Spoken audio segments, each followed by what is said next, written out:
All right, Chairman Goss, we are live. Yeah, thanks very much. And good morning, everyone. I'd like to call the Governing Board meeting of May 14th, 2020 to order. My name is Chauncey Goss. For the record, I am Chairman of the South Florida Water Management District Governing Board. Directly at the conclusion of this meeting, we will convene as the leasing corporation for the Governing Board. Mr. Olipich, if you're on, I'd love to ask you to lead us in the Pledge of Allegiance. Thank you. I pledge Allegiance allegiance to the flag of the United States of America and to the republic for which it stands, one one nation, nation, under under God, indivisible, with liberty and justice for all. Thanks very much, Jackie.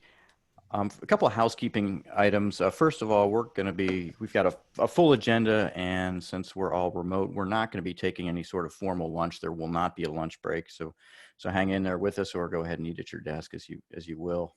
We appreciate everyone joining us for the public meeting. Members of the public who wish to address the board may have already signed up to speak or can use the raise your hand feature in Zoom. If members of the public are having any trouble or need help, please go to our website, sfwmd.gov, and click the Ask button at the top of the page. If you are using a phone and you'd like to comment, please press *9 to raise your hand and *6 to mute and unmute when you're called on. Board members, this will be the same as last month. I'm going to ask you also to use the raise your hand feature during the meeting, except when making a motion or seconding a motion. In those instances, please unmute yourself, state your last name, and then make the motion or the second. During the presentations, you can raise your hand at any time during the meeting if you have a question. And for the actual voting, like last month, we're going to be conducting a roll call vote. Please unmute yourself to cast your vote when I call your name. While you can't see some of us might be wearing purple attire because it's Water Reuse Week, recognized May 17th through May 23rd. Reclaimed water is typically delivered through purple colored pipes, and thus our enthusiasm to wear purple today, although it's not my best color. When reclaimed water is used, it eases the demand on traditional, often limited sources of water. Supporting Water Reuse Week is item 23 on today's discussion agenda. We'll be receiving more information on reusing claimed water then. I'm now going to turn the meeting over to Mr. Bartlett for employee recognitions. Thank you, Mr. Chair. Well, the first employee of the month, this is our May employee of the month, which I'm proud to announce, and that is Henry Chiquito. And you have seen his emails, you have interacted with him since COVID-19, because Henry has absolutely stepped up to make these meetings possible. We had one right out of the gate that Henry did all the research, all the planning, and really set us up to have just an incredible public meeting virtually through the Zoom platform. And we've been able to really do this and kind of set the model for many government agencies because of Henry's excellent work. And he's done such good work that now he's kind of known by other agencies for helping them get set up and make these incredible public meetings happen. And he was instrumental in making the South Florida Ecosystem Restoration Task Force successful. And I've gotten a number of thank yous from that staff on Henry's help. So he is absolutely a go-to guy for all these efforts. And I really want to congratulate you, Henry, for being Employee of the Month. Thank you very much. The May Team of the Month is from our local government planning and technical review team. That is Terry Manning and Deborah Oblonsky. They are in our planning group, and what they're responsible for is reviewing local government plans from our 16 counties and hundreds of municipalities. They do planning themselves, whether it's water supply planning or growth planning or anything, and those get sent through our agency, and these two take care of those local governments. Last year in 2019, they did 432 reviews. That's an average of 36 per month, and that's more than one a day. And in 2020, they're even getting more. They're at an average of 38 per month. And just on the side, they set up a technical assistance guide for these local governments, which really helps them out. And they've just an incredible asset and absolutely deserve to be May Team of the Month. So congratulations, and thank you very much, Terry and Deb, for all your good work. Moving on to the 25-year service award, the first one we have is Lucy Kelly, who's a supervisor in human resources for information systems. She started in 1995 and has been sort of our technology person ever since in HR. And if you think about it, for the 25 years of service, she has implemented new technologies during those 25 years, which is always necessary and particularly critical now when it comes to human resources activities. She's brought hundreds of employees on board, helped hundreds of employees retire or move on. And it's just the transactions and the help she gives us is incredible. And she's really good at solving these complex problems. And if you want to ask her about challenging HR things, just ask her about post-hurricane emergency pay, because that is complex. But she can always be counted on. She's been an Employees of the Month. She's been on Teams of the Month. She has 2 grown daughters, and Lucy is known as a wine connoisseur. So we should probably tap her knowledge. Next, we have a 30-year service award for Orlin Kelman. He's an engineer in hydro data management. Orlin started in 1990 at the district, but before he got to the district, he was trained in hydrometeorological data collection from specialists from Netherlands. And then he learned the ins and outs of stream gauging while working in Guyana in South America in the 70s. Prior to his experience in stream gauging large rivers, all that experience in Guyana really prepared him to help us here. And he is absolutely an excellent stream gauger for us, because as we have hurricanes, he's able to quickly deploy, understand gauging, look at flow, and really help us manage in high flow events so that we don't flood people or damage our infrastructure. And he certainly helped that when we were dealing with Hurricane Jeanne. He is our very first stream gauger, and he is in charge of our rapid response stream gauging team, which continues today. And we would be lost without stream gauging. We would be lost without Orlin. And so thank you, Orlin, for your 30 years of service. Next, we have James Vincent. He's an electronics technician supervisor in information technology.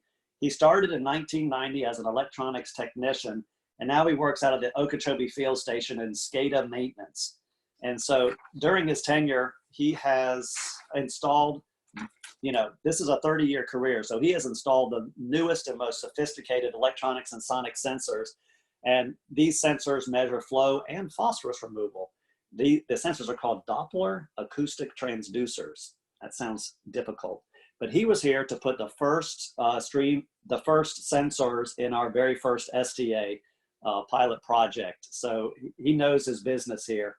And he currently does that for our water farming, for any STA, any sort of water infrastructure. And he is extremely reliable and knowledgeable, and he's a trustworthy leader who can be counted on to manage day-to-day operations. And he is known for having a conscientious work ethic, and he's an avid reader, and his colleagues say that he's an inspiration to all who know him, and people want to emulate James Vincent. So thank you, James, for your 30 years of service. It's been absolutely helpful.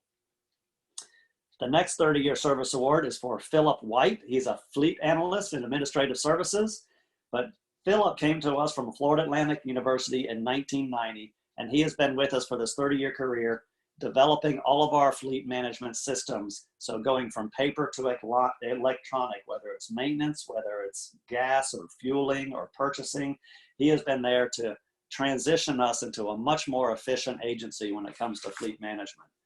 And honestly, he is an expert in purchasing cars, vehicles, and equipment. You want him with you when you're at the dealer. He knows specs, he knows sourcing, he knows purchasing options. And he not only does he buy our vehicles, he buys heavier, buys our cranes, our bulldozers, our dump trucks, our airboats, our workboats, our towboats, all those types of things that move forward and backward. Philip is your guy. So he also, not only does he work on all these fleet, but he's also taken on duties as a facilities planner to help with our renovation of our Okeechobee and Orlando service centers. And he helped set up our first recording studio, which you'll see the benefits of shortly. Philip was born in Jamaica in 1978, and he was born on Jamaica's Independence Day.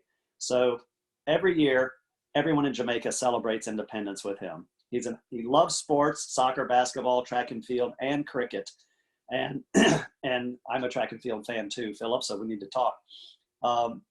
But one funny story about Philip is early on in his days at the district, he was in a district car that broke down, and he had to walk several miles to a payphone. Remember those? Make a call, walk several miles back, and 5 hours later was finally towed to take care of his vehicle breakdown. And on that day, Philip vowed that he would never allow a vehicle to break on a district employee again. And to all of our knowledge, it hasn't happened since. So well done, Philip. Thank you for your service. All right, I got one more. My pages are messed up here. There we go. Philip White. Done, Philip. Excuse me, Chairman. I'll find it here. Response team. Nope, that was it. I lost my place, Chairman. So I'm happy to turn it back over to you. Thanks very much, Mr. Bartlett. I appreciate it. And I absolutely continue to be amazed and impressed by the excellence of the staff at the district. I can't thank them all enough for their hard work. Rosie, we're going to move on to agenda revisions. Do we have any agenda revisions? No, Chairman, we don't. Thank you very much.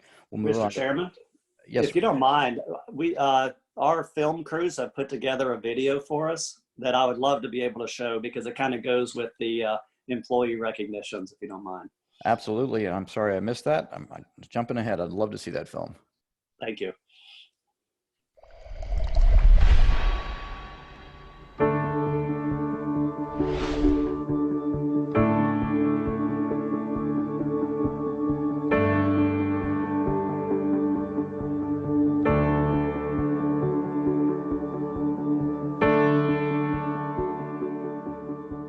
Sending clean water south to the Everglades and on to Everglades National Park is the key to restoring and protecting this special place on Earth.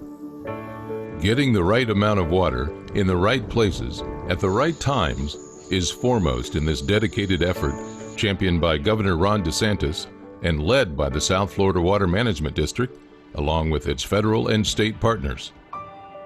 Everglades restoration and the return of the water that the national park needs will have great impacts, mitigating not only fires, but fire effects. The Everglades is a region that is fire dependent.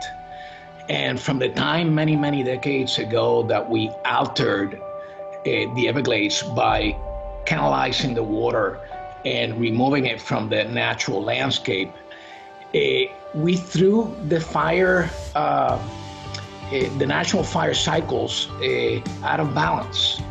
We have lost those natural cycles as a result of not having the historic flows of water. Being cut off from the historic flow of water has spawned years of management challenges inside Everglades National Park. When conditions are too dry, low water levels, wildfires, and droughts threaten the wildlife and the flora and fauna in the park. In April 2020, more than 1,000 acres of the park caught fire, just west of the densely populated Miami metro area. Everglades National Park deployed its firefighting resources, and your South Florida Water Management District immediately sent help. I received a call from Drew Bartlett, the South Florida Water Management District Executive Director, somebody who I have partnered with now for years, from the time that he was the Deputy Secretary of the Department of Environmental Protection in Tallahassee. And Drew simply called me to say, hey, I understand that you've got activity in the park. We're all concerned about it. What can I do? Very easily, I linked up my fire chief, Chief Sullivan, onto a three-way call with Mr. Bartlett. And we discussed the different solutions that Drew had in mind, including installing pumps on the levee adjacent to our boundary, pumping water into the park. We're out here on the L31 North Levee on a Wednesday afternoon with the South Florida Water Management District field crews hard at work behind me over there, installing some temporary pumps to assist Everglades National Park in combating a wildfire that broke out. In total, we'll have about 4 or 5 different pumps being able to pull water out of the canal right over here and pump it over the levee into Everglades National Park. Working alongside fire crews late into the night, South Florida Water Management District field station staff from West Palm Beach, Miami, Homestead, and Clewiston were successful in helping contain the eastern portion of the wildfire. And within a matter of 24 hours, we were able to achieve an increase in water level of about 0.8 of a foot, which helped us mitigate the fire risk that we were seeing. The district stands at the ready to provide short-term fixes, such as fighting fires with emergency pumps. But the ultimate solution to reduce the risk of wildfires and related challenges is restoring the historic-like flow of water through the River of Grass into Everglades National Park. Today, the South Florida Water Management District and its partners have an array of restoration projects under construction across South Florida. They are designed to work together and get the water right. Just north of where the April fire ignited, the South Florida Water Management District is actively working to remove the old Tamiami Trail roadbed to send more clean water south into the Shark Valley portion of the park. We also recently broke ground on the all-important Everglades Agricultural Area project. Crews began work on the water cleaning wetlands component of the project, known as the stormwater treatment areas. Governor Ron DeSantis says the final federal permit to begin work on the Everglades Reservoir project is here. The permit allows the construction of a 6,500-acre stormwater treatment area.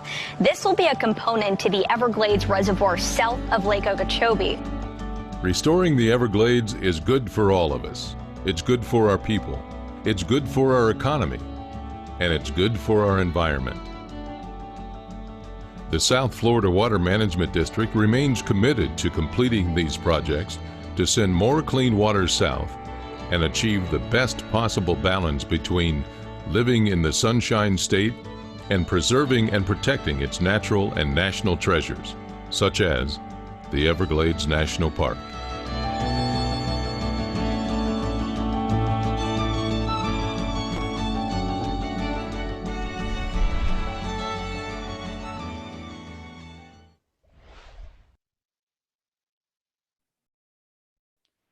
Well, thank you very much, Drew. That was very well done. I appreciate it. And I reiterate what I said earlier. I continue to be amazed and impressed by our staff. And thank you for calling to help out the Park Service. Rosie, we've determined that we have no agenda revisions, so we'll move on to poll the members if we have any abstentions or disclosures on agenda items. We'll start with Mr. Bergeron. Yeah, I'd like to abstain from the voting on the consent agenda item 14, as my company, Bergeron Land Development, Inc., was the prime contractor on the STA 1 West Expansion #1 project, and I was selected prior to my appointment to the governing board. Thank you. Thank you, Mr. Bergeron. Mr. Butler. I have none, Mr. Chairman. Thank you, Mr. Butler. Mr. Martinez. Yes, Mr. Chair, I will not be voting on agenda item 13, release of reservations. I have 2 specific abstentions on this item. Individuals associated with 16000 Pines Rental Investments are personally known to me. While I do not have a business relationship with them, I'm abstaining on this vote. And for Paraíso Gardens LLC, I am abstaining from voting because I had a business relationship with this company on unrelated matters year before my appointment to the governing board. Thank you, Mr. Martinez. Ms. Meads? I do not. Thank you, Ms. Meads. Colonel Roman? Mr. Chair, I have none. Thank you. Thank you, Colonel. Mr. Steinley? No abstentions. Thank you, Mr. Steinley. Ms. Thurlow-Lipich? None. Thank you, Ms. Thurlow-Lipich. Vice Chair Wagner? None, Mr. Chairman. Thank you. And I don't have any abstentions. Are there any board member changes, additions, deletions to the April 8th workshop, the April 9th meeting, and the April 29th lunch and learn workshop? If hearing none, I'd love to ask for a motion and a second to approve the workshop and the meeting Mr. minutes. Chairman, Butler, I'll make the motion to approve the minutes from the April 8th workshop, April 9th meeting, and April 29th lunch and learn. I'll second that. It's Ron Bergeron. Thank you. I have a motion by Mr. Butler, a second by Mr. Bergeron. Is there any further discussion? If not, I'm going to call the roll. Mr. Bergeron, Yes. Mr. Butler, Yes. Mr. Martinez. We'll come back to Mr. Martinez. Ms. Meads, Yes. Colonel Roman, Yes. Mr. Steinle, Yes. Mr. Olipich, Yes. Vice Chair Wagner. Yes. I'm going to vote yes. Mr. Martinez, are you back? Yes. Thank you. The vote passes unanimously. Thanks very much. We're now going to move on to general public comment. And members of the public, if you'd like to speak, you can use the raise your hand function in Zoom. If you're using your phone, plus *9 to raise your hand and *6 to mute or to unmute yourself. If you submitted your comments in advance, it's been entered into the record and was provided to the board before today's meeting. In fact, we read them all yesterday. All written public comments will also be published as part of the final meeting packet after the meeting. We are going to ask you all to hold to 3 minutes, and we appreciate your abiding by this. I understand that Congressman Brian Mast has joined us and would like to provide public comment. Is Mr. Mast? I am here if you can hear me. Good morning, Congressman. Thank you. Good morning, Chairman. How are you doing today? Fine, thank you, sir. Good. I appreciate you all allowing me to have just a moment on here.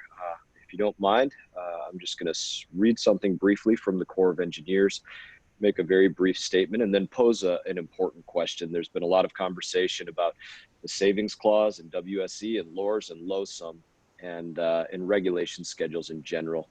Reading directly from the Corps of Engineers, it says health and safety first. To ensure that the congressionally authorized project purposes are met, the Corps evaluates public health and safety and flood control first. This is speaking very specifically about the future of regulation schedule. And it goes on to list the other authorized project purposes: water supply, local basin runoff, forecasted weather conditions, ecological conditions on the lake, surrounding areas, navigation, salinity and groundwater control, and recreation. That's what the regulation schedule's purpose is all about. Now, the statement that I want to make very briefly is this: I want to be on the record as saying I want absolutely everybody that is a stakeholder in this system, that is affected by the system, to be considered equally, bar none. There's not one entity that I want to see stepped on or looked over as it relates to managing of Lake Okeechobee. And it's in this that I pose my question to anybody that's out there in public comment or anybody that's in any kind of elected office. Is there anybody out there that can say honestly, we can't do it better than what has happened over the last 20 years, that we can't learn from what's happened over the last 20 years, that we can't put our minds and our heads and our ingenuity together and come up with better for everybody that is affected by that system? That is the question that I would pose to anybody that is paying attention to this and talking about these issues. Is there anybody willing to say, we can't get it done better? It's in that, Chairman, that I thank you for the opportunity to speak for just a moment, and I hope that the meeting goes well. Thanks very much for joining us, Congressman. I appreciate it. Rosie, who's next? Commissioner Greg Weiss. Good morning. Are you able to hear me? I am. Good morning. Good morning.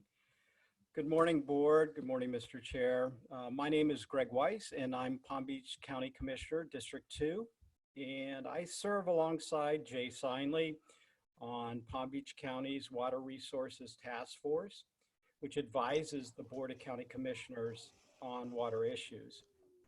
And I've been reading and hearing a lot about the Savings Clause lately, in newspapers, in letters to Congress, from our county staff, from the City of West Palm Beach staff, from our water utilities, and from our local businesses. The county recently sent a letter to the Army Corps asking them to reconsider their decision to ignore the savings clause during their reevaluation of Lake Okeechobee's system operating manual. From what I can tell, the intent of the savings clause is to protect the water for fish and wildlife, Everglades National Park, the Seminole and Miccosukee tribes, and urban and agricultural users. So I get confused when I read that the savings clause is outdated. It doesn't apply to Lake Okeechobee operations. It would prioritize water for farms, or jeopardize public health, and take away water from the Everglades restoration. To date, I'm not aware of any public discussion of the savings clause with the governing board, and I think it's time. So before any decisions are made, I would like to ask that a meaningful, open, and transparent discussion take place in front of the board so stakeholders and constituents can understand exactly what the savings clause is and to understand the governing board's position. I appreciate your time this morning and thank you very much for allowing me to speak with you. Mayor Dowling Watford.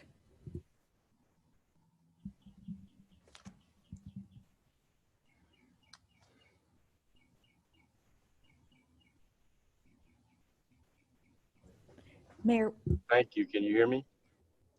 we hear you. Thank you. Thank you very much. I'd just like to respond to Congressman Mast's comment.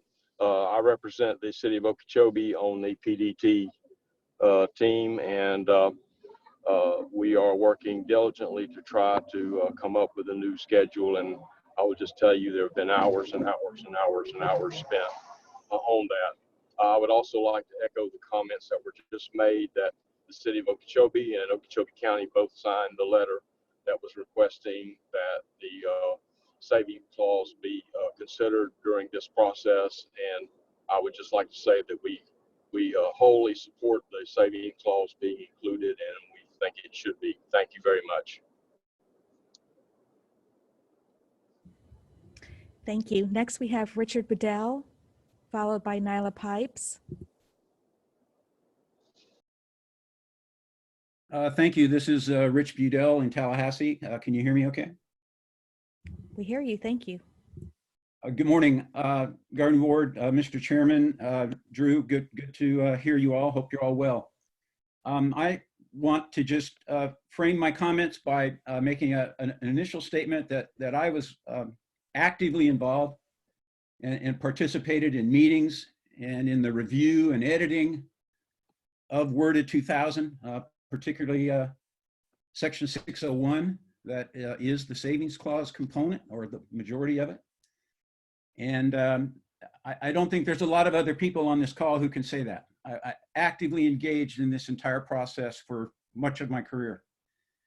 I can tell you that if there had not been the language that is present in Section 601, that savings clause language was not in WRDA, their SERP would not have been authorized. It's plain and simple. The state of Florida demanded, not agriculture, not the utilities, the state of Florida demanded that the savings clause be a component in WRDA 2000, or SERP would not have been authorized.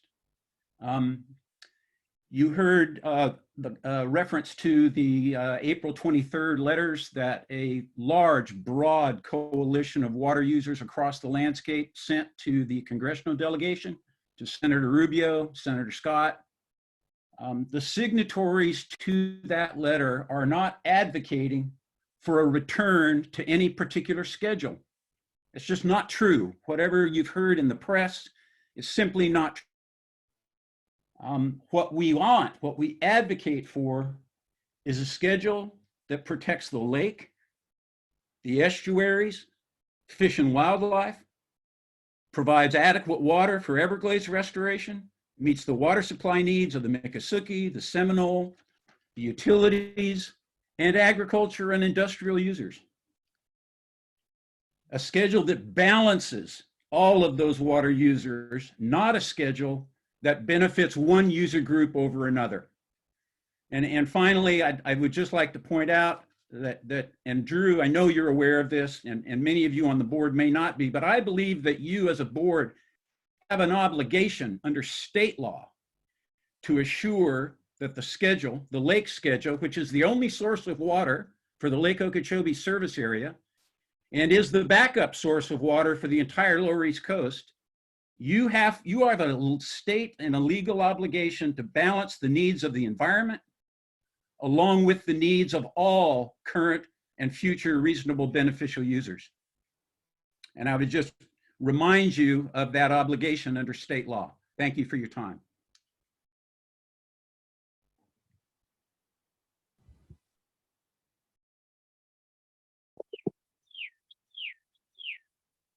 Good morning, Ms. Pipes.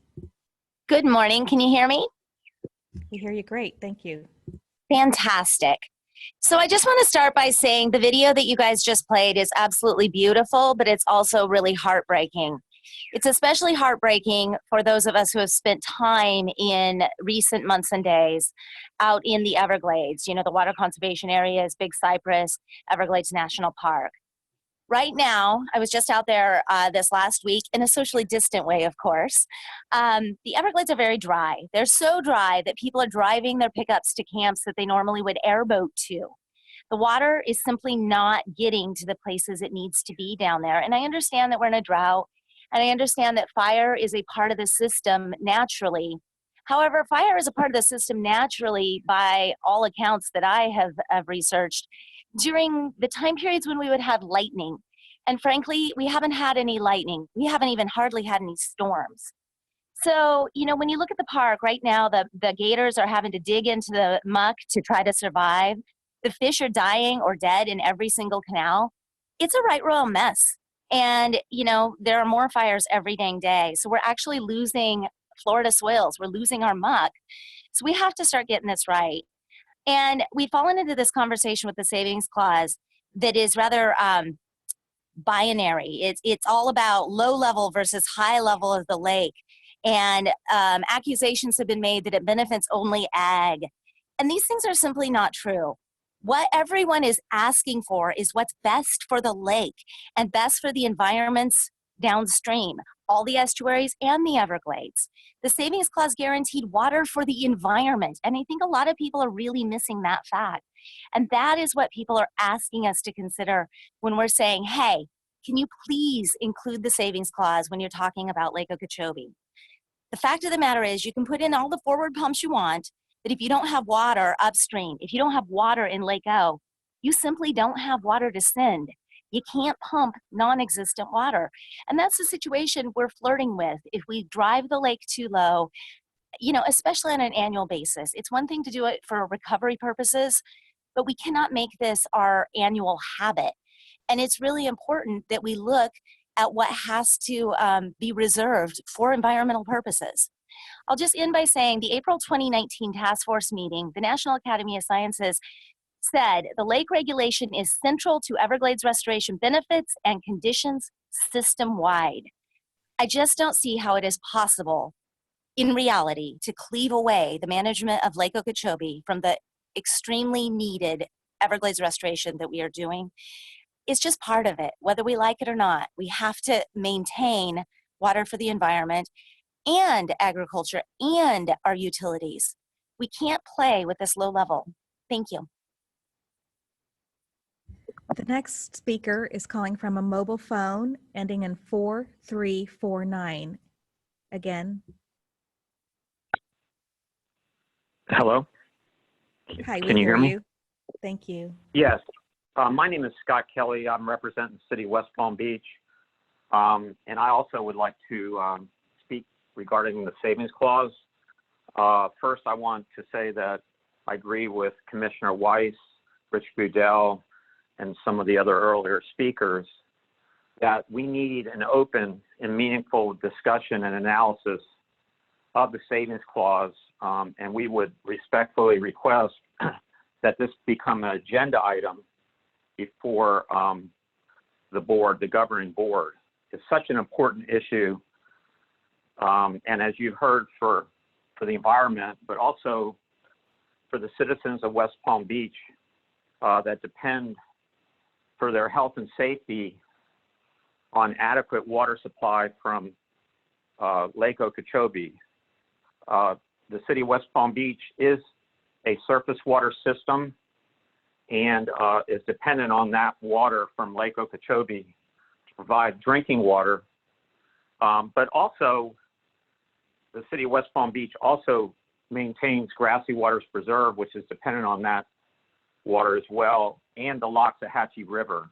So it's not just for drinking water, but also for the environment. So I respectfully request that this become an agenda item for the governing board, so there can be full and open discussion before the board. Thank you.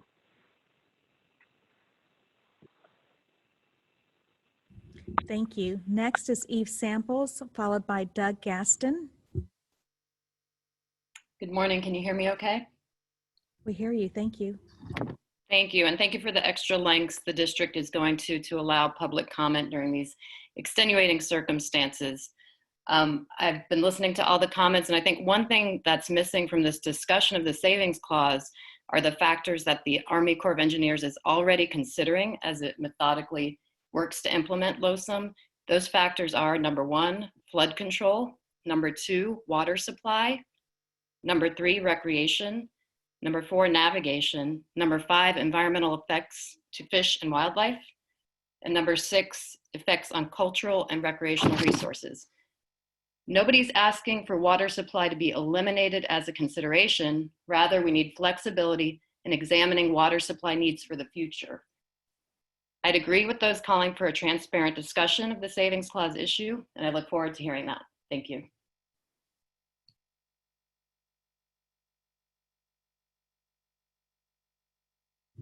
Next is Doug Gaston, followed by Chad Chutz.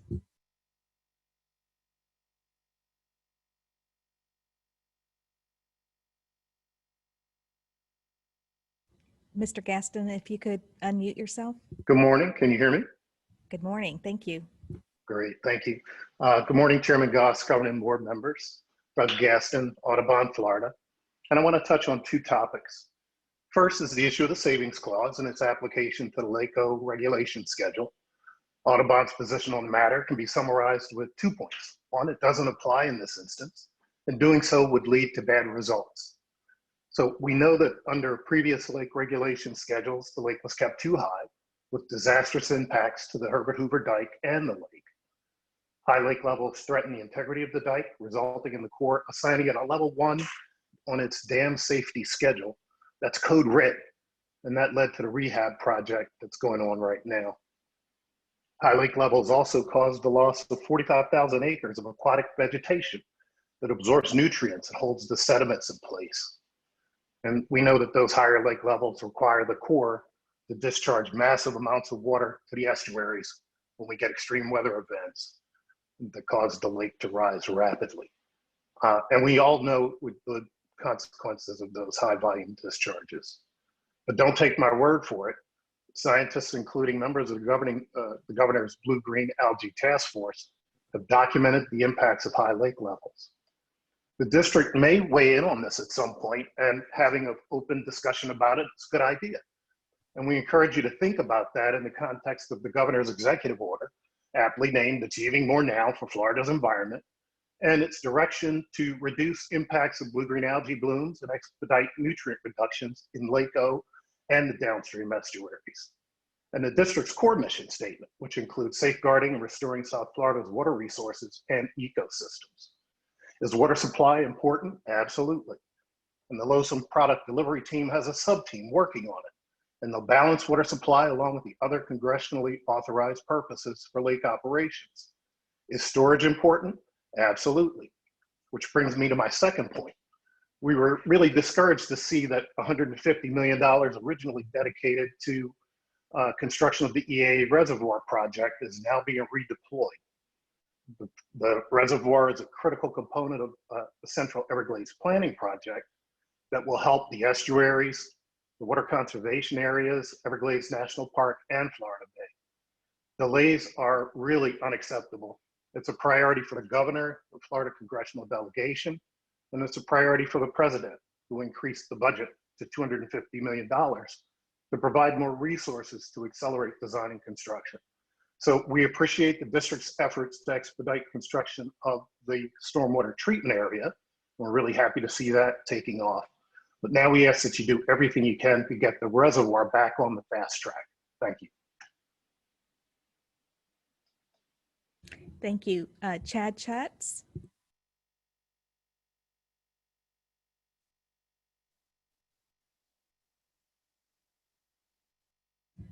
Hi, Mr. Chutz, if you could unmute yourself.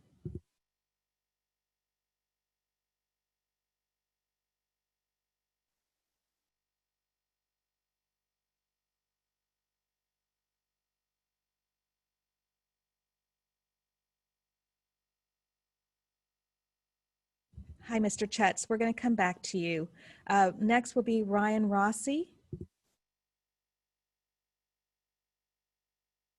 Good morning. Can you hear me? I hear you. Thank you. Thank you. Thank you again for allowing all of us the opportunity to provide comments during this very unusual time. My name is Ryan Rossi, and I am the director of the South Florida Water Coalition. I had spoken at your last meeting and expressed concern over the condition of the water supply for South Florida, both as it is now and how it might be as all of these upcoming decisions are continually made. You know, I'm still a little lost, to be honest, over how our water will be managed if we have a dry summer, which is of course possible. We've already had the driest few months on record, and like millions of South Floridians, I'm still not able to quite figure out why water supply isn't more of a priority as plans are coordinated for the future of Lake Okeechobee. I'm glad to hear so many comments today on protecting the savings clause, because so many are recognizing that this is indeed a priority for all of us here in South Florida. As you are aware, millions of South Floridians depend on this lake for their water supply. This is not a secret. Additionally, the Everglades, whose restoration and protection I think we all collectively support, and as you've heard from some of the previous comments, the Everglades needs this water too. So it's a priority certainly for the environment. You know, the good news is that I'm certainly not alone in these concerns. My organization has been very proactive recently in collecting hundreds of signatures in support of protecting their water and demanding that it stay that way. And quite frankly, we don't intend to stop. Just last week, we got over 300 signatures on a letter that supports our local utilities, we've been working very closely with, and our cities as well, for signing a letter that calls for the savings clause to be included in the Water Resources and Development Act, which of course you all are aware of. I beg you to please consider the needs of South Florida residents rather, and the needs of our environment as we go forward on this very important issue. I would echo the suggestion by Commissioner Greg Weiss. I think it was a good one, that we need to continue a transparent dialogue on this issue as we move forward, for the benefit of all of us. So I appreciate the board giving us time to make these comments, as I said, and I look forward to continuing to work forward on this in the future. Thank you so much. Thank you. Next we have Jeffrey Mullins, followed by Tommy Stroud. Good morning, Mr. Chairman, Governing Board, District staff. I'm Jeff Mullins from the Everglades Foundation. Thank you for the opportunity to provide public comment, and I want to start by commending the district on that powerful video. The opening line itself, sending water south, is the key to restoring the Everglades and Everglades National Park. Doesn't get much more succinct and powerful than that, so kudos to you. I'd like to offer some comments, a couple items today that aren't on the agenda, but have come up in recent weeks that would undermine the very fundamentals of Everglades restoration, slow opportunities for progress, and really chain South Florida to the past. As this governing board has made it a priority to safeguard and restore South Florida's water resources and ecosystems, I would ask you to weigh in strongly on both topics. First, on the savings clause issue that's been discussed, applying the savings clause from WRDA 2000 to the LOSIM process that's now being reviewed by the Corps would really only serve to stack water in the lake for the benefit of a small few. And it would really lock South Florida into an antiquated consumptive water use regime that was in place more than 20 years ago, and do so before any CERP projects are brought online to send water south through the River of Grass that would recharge the primary water supply for all of Miami-Dade, Broward, and Monroe counties, and a substantial portion of Palm Beach County. And as your video said, get water to Everglades National Park and to Florida Bay. Quite simply, LOSUM is not a CERP project, plain and simple, and the savings clause does not and should not be applied to it. Any efforts to do so would turn back the clock 20 years to a time when the Everglades was last in line for water during dry times. It would enshrine a 20th century water distribution scheme that hurts the Everglades, federally protected lands, fisheries, threatened and endangered species, and Florida's 21st century economy. The other issue I'd like to mention also has significant impact on the forward progress of Everglades restoration and flowing water south, and it's been brought up here as well. The Corps of Engineers' recent reinterpretation of the EAA reservoir in their budget justifications as now not a part of SEP and needing a new start designation before they can move forward on construction would really take the wind out of the sails in accelerating construction of the reservoir. This, as the district finally has been able to start turning dirt on the STA component. If this interpretation holds, then hard-fought appropriated dollars that should be going to ramp up construction on the reservoir will now be spread to other projects across the integrated delivery schedule. The reservoir has always been a part of SEP, and it was authorized as a post-authorization change to SEP in the 2018 WRDA bill. The Corps' own IDS lists it under the SEP section. To direct monies away from it now would really take the foot off the gas. That runs counter to what the governor's priorities have been, what Congress's intent has been, and the priority placed on it by the president in amending his own FY20 budget. I'd encourage the governing board to voice strong support that the EAA reservoir is a part of SEP, does not require another new start, and ask the Corps to reconsider their current interpretation. Thank you very much for the opportunity to comment.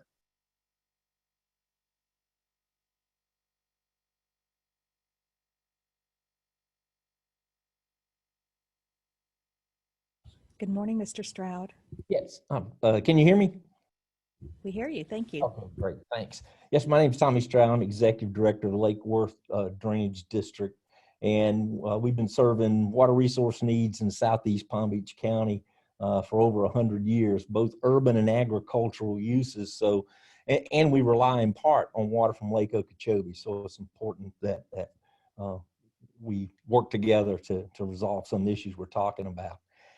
As was mentioned earlier, the Savings Clause was intended to protect a broad cross-section of water users that existed when SERP was authorized, and included Seminole and Miccosukee tribal water rights, water for Everglades National Park, water for the general preservation of fish and wildlife in the natural system, agricultural water supply, and other legal uses like permitted water users, which Lake Worth Drainage District is one.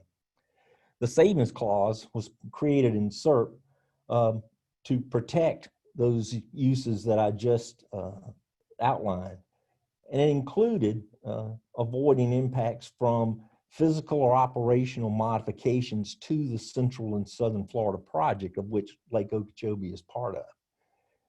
The Lake Okeechobee System Operating Manual is currently under development. That's going to define the operating protocols for the future. But system operating manuals were first identified in the programmatic regulations that implemented SERP, and that was done in 2003. And it recognized a tiered series of operating protocols that'd be required to achieve overall SERP benefits. Include project operating manuals, in other words, an operating manual for each reservoir, ASR well field, et cetera. And then there would be system-wide operating protocols identified to ensure that all of those components work together to achieve SERP restoration benefits. Now, Lake Okeechobee has long been described as a liquid heart of South Florida, and as such, it's impossible to separate the function of the lake from the various components of SERP or the components of the Central and Southern Florida project. So since implementation of C43 and C44 reservoirs will occur when LOSUM is authorized, and LOSUM will consider their effects to the system, we feel it's reasonable to consider their coordinated operations in the development of LOSUM, including the application of the Savings Clause. And that's all I have. Thank you very much for your time. Thank you. Next, we have Carolyn McLaughlin, followed by Diane Perry. Good morning, Caroline McLaughlin on behalf of the National Parks Conservation Association. NPCA is greatly concerned by current attempts to apply the Savings Clause to the Lake Okeechobee regulation schedule. The Savings Clause very clearly only applies to projects implemented under WRDA 2000, specifically SERP projects. The Lake Okeechobee regulation schedule is not a SERP project and therefore should not be subject to the SERP authorizing language in WRDA 2000. There are core programmatic regulations that have been enforced for over 10 years that conclude that changes to lake regulation schedules are not SERP activities that do not trigger the Savings Clause analysis. The Corps is currently trying to deal with toxic blue-green algae in Lake Okeechobee, which has hugely damaging environmental, economic, and health effects when discharged into our communities.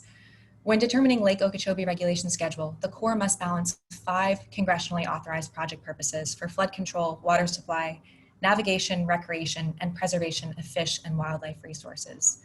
Attempts to apply the Savings Clause language to the Lake Okeechobee regulation schedule would prevent the Corps from exercising its duty to protect human health, safety, and the environment, and would expand the interests of consumptive users far beyond what was contemplated in WRDA 2000. These attempts undermine restoration efforts that are currently underway and jeopardize billions of dollars of taxpayer money that have been allocated for Everglades restoration. Thank you.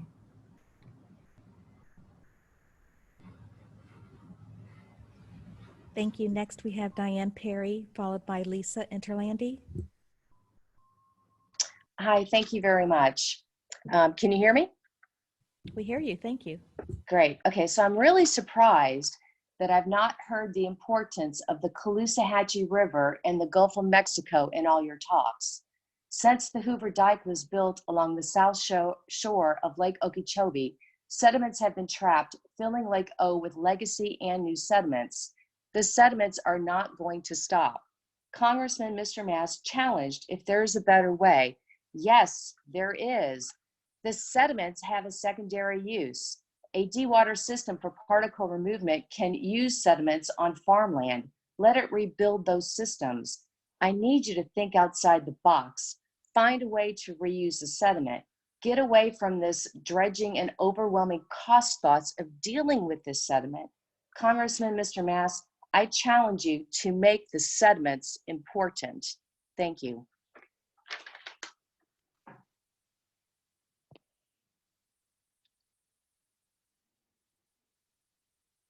Lisa Interlandi, followed by Michael Collins. Hi, this is Lisa Interlandi with the Everglades Law Center. So the Corps is not abandoning the Savings Clause. No one is advocating that the Corps abandon the Savings Clause or that anyone do. It's just that the determination of when and how the Savings Clause applies was made appropriately by the Corps in their conclusion that it does not apply to LOSUM. The Savings Clause doesn't prevent low water. It doesn't prevent a drought. It doesn't prevent the need for water restrictions. It doesn't apply to how we allocate water. There's so many things that the Savings Clause does not apply to, and that's because the only thing that the Savings Clause applies to is a comprehensive Everglades restoration plan under SERP. And what the Savings Clause is intended to do is extremely limited. It is intended to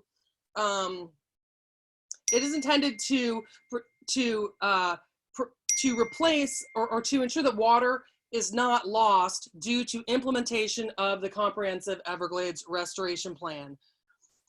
That's what is intended to protect. Water lost as a result of implementation of the plan.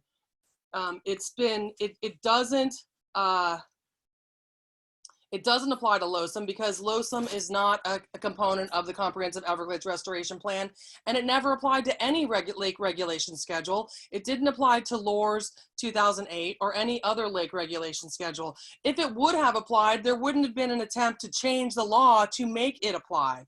What is happening now is an attempt to maintain the status quo that has really driven our environment to the brink of destruction.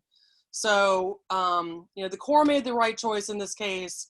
It's very clear that it does not apply in these circumstances, and these attempts are just to maintain the status quo that has been very beneficial for a few, and that has harmed our environment to the point of barely being able to recover. So I think that we're on the right track, and I hope that you all take that under consideration. Thank you.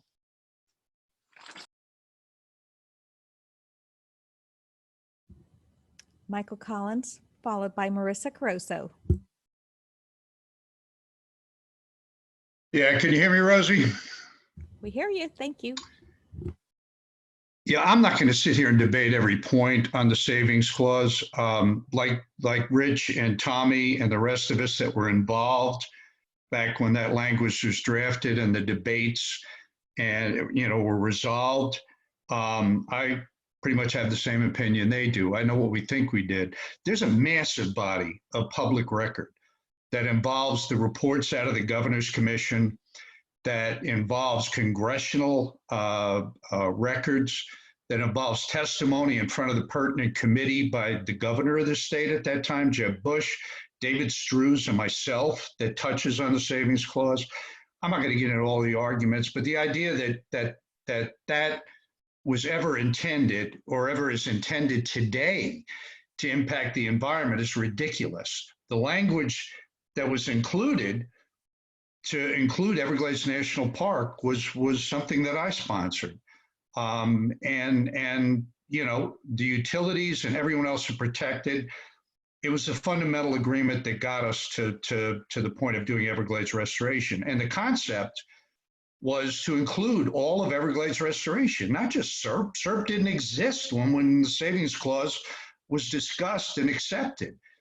We were talking about the Kissimmee River. We were talking about Mod Waters. We were talking about anything else that might come down the line to protect the environment, the utilities, and the other legal users in agriculture from possible interim damage. That was the goal, and that is in the public record. That's not an opinion, it's in the record. Commenting on the concern about the reservoir, I find it really ironic that some of the same organizations that stopped us via lawsuit from finishing the construction, that reservoir was half finished on my watch, now are concerned about its construction. I think those concerns are legitimate, but I think anybody that sits here and is not acknowledging that COVID-19 is going to massively impact the funding available for this is delusional. And I'll tell you something else. If we are fighting among ourselves as we go forward here, none of this is going to get funded. No one of us on our own has the political clout to continue to achieve funding for these projects. It's been done with the support of every single stakeholder here. And we need to make sure, if we're going to continue it, that people stop making totally erroneous accusations about people's motives and actions. And I thank you guys. Thank you, Marissa Caruso, followed by Shannon Estenas. Good morning, Chairman Goss, governing board members. Good to be here with you virtually this morning. For the record, I'm Marissa Caruso on behalf of the Conservancy of South Florida. As you've heard already today, there is a lot of concern with the idea of expanding the application of the SERP savings clause to lake regulations. It's a very timely and critical topic for everyone interested in the health of the greater Everglades ecosystem and balanced water management. You've received copies of letters expressing opposition to this proposal, including one from the 61 organizations that are part of the Everglades Coalition. As the letter describes and has also been explained by the Army Corps on multiple occasions, the lake regulation schedule is not a SERP project. Therefore, the savings clause does not and should not apply. We are also very concerned by the suggestion that we revert back to a schedule from 2000, basically, for LOSUM, despite the fact that that schedule caused serious issues, including threatening dike integrity, losing habitat and fisheries in the lake, and contributing to harmful discharges to the Caloosahatchee and St. Lucie estuaries. For all these reasons, we hope the governing board will consider weighing in with this conversation today, as has been suggested. In these times, it's really critical to underscore why we need to hold fast to developing the Lake Okeechobee System's operating manual with a focus on sound science and balanced water management, which takes into account all congressionally authorized project purposes and continue to reject attempts to undermine collective restoration by sending us back to an old and unsuccessful model for water management. We can and should be able to learn from our past mistakes. Thank you for the opportunity to comment today, and we look forward to the conversation.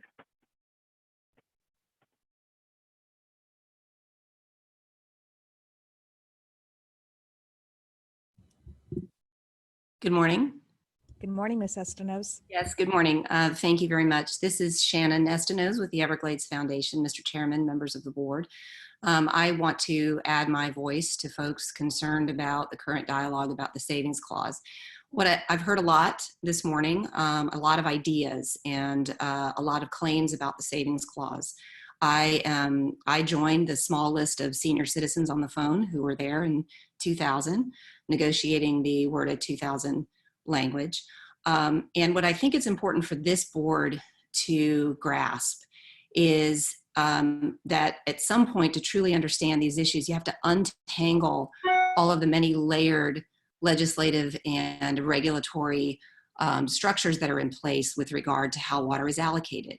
I've heard today that the savings clause guarantees water for fish and wildlife. No, under the SERP construct, it is a reservation that guarantees water for fish and wildlife. I've heard that savings clause guarantees or protects consumptive use.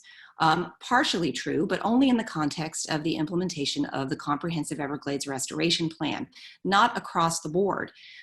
There are a number of protections in place for consumptive use. Chiefly, most of those fall under Chapter 373 and the district's own rules. They exist in state law.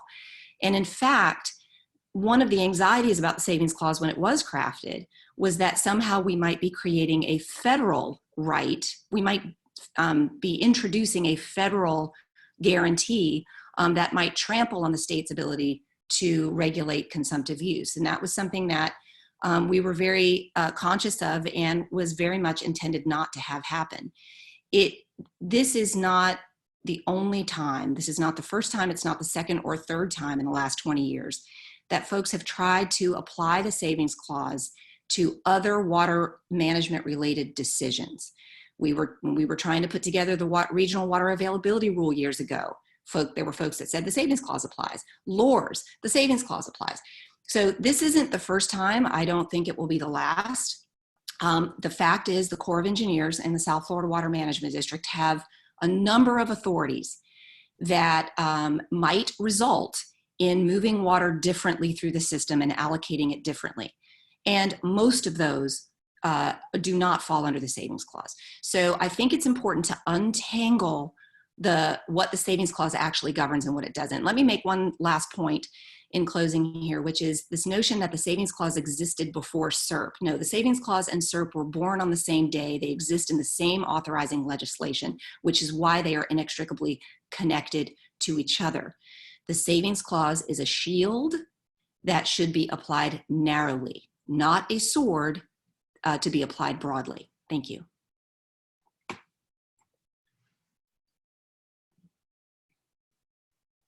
Truman Duncan, followed by Daniel Andrews. Good morning, board.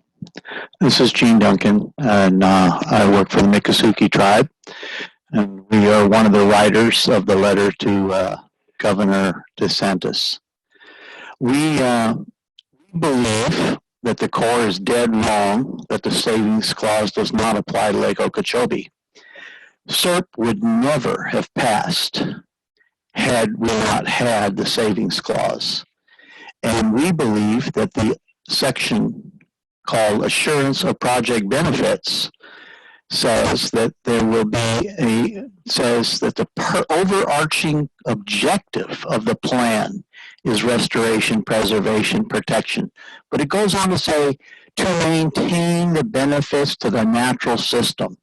And it talks about the Everglades Park and Biscayne Park, tribal lands, and sovereign submerged lands. Sovereign submerged lands, I think everybody can agree, is Lake Okeechobee.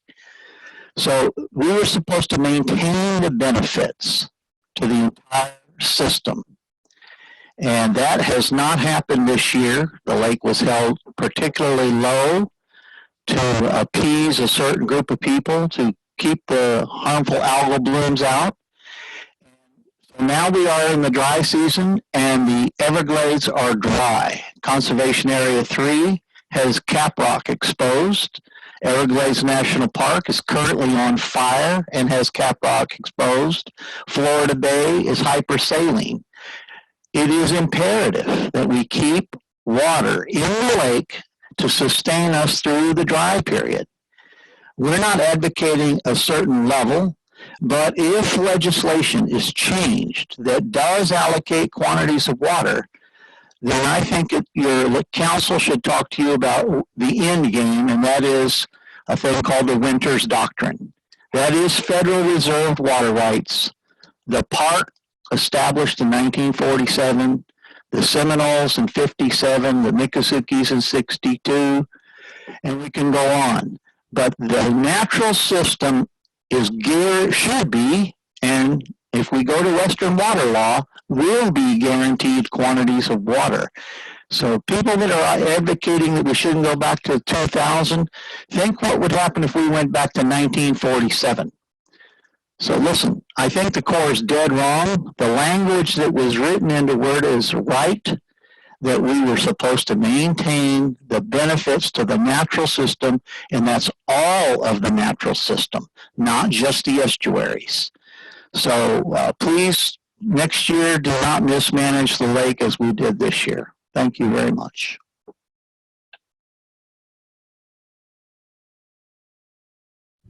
Daniel Andrews, followed by Cassandra Armstrong. Good morning. Can you hear me? We hear you. Thank you. All right. Already off to a better start than last month's meeting. So good morning, board and district staff. I wanted to comment again on this savings clause issue. First, I wanted to point out that the reason this is up for discussion right now is that there is a proposed change being made to federal law around this issue. And I think that's important because you know, the status quo that this would protect is the reason that I got involved with this fight for clean water. I used to be a fishing guide. I'm now speaking on behalf of Captains for Clean Water. And the operations that have the Corps and the district have underwent the last 2 years on how Lake Okeechobee was managed have provided significant benefit to a significant problem. You know, if you look back to 2018 and look at the hundreds of millions of dollars that were lost from our tourism industry, fishing industry, our real estate industry, those impacts are real and they're hurting Floridians. And when Governor DeSantis took over and frankly got rid of the old board because they were looking at this whole issue of Everglades restoration at I think in a very narrow focus, and put you all in there to try to make change. This is an opportunity, you know, that where he's weighed in on this issue and asked the Corps and asked the president to keep the lake at lower levels to provide some more capacity for rain when they come in the summer. We know that's going to happen, and you know, more often than not, we're faced with discharges from Lake Okeechobee, which cripple our tourism industry, cripple our fishing industry, cause significant long-term devastation to the estuaries, killing all these seagrass, these oysters. So you're talking about a problem here that we know we have, you know, with these discharges, and something that's going to make that worse is being proposed. Changing federal law that would, you know, keep Lake Okeechobee higher, not allow the Caloosahatchee to get the water that it desperately needs in the winter, which would again keep that lake higher. So then when we do get those summer rains, we get those really bad discharges. And, you know, looking at the Water Management District's newly rewritten mission statement, which starts with to safeguard and restore South Florida's water resources and ecosystems, you know, that was something that was discussed at length. And this is an opportunity to carry out that mission of looking beyond the status quo, which got us into a huge mess, which we all suffered from. I think this is something that needs serious debate amongst the district, amongst the board, and this is something that we absolutely need action on behalf of our estuaries, our businesses, and the economy of Florida. So thank you very much. Thank you. Cassandra Armstrong, followed by Aubrey Arrington.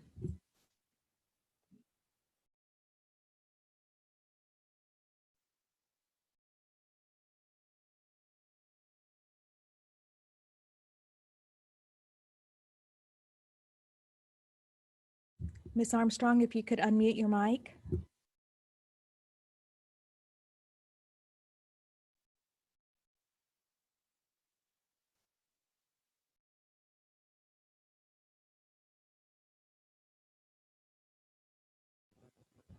Okay, while Ms. Armstrong is getting ready, we're going to go ahead and start with Aubrey Arrington and then circle back to Ms. Armstrong. Can you hear me? We hear you. Thank you. Excellent. Thank you. Thank you for the chance to speak this morning in public comments. These are crazy times, and nice to see we got technology and can maintain public input on the public process. I'd like to commend the board and the staff of the district on the video that was shown this earlier this morning on the meeting, showing an emergency response to fire in the Everglades and the district's ability and really the ability of the staff to be nimble and to go out and implement solutions for emergencies. I would like to ask the board to consider a similar approach with the Loxahatchee River. As you know, the Northwest Fork of the Loxahatchee River is the only national wild and scenic river in the Water Management District's boundary.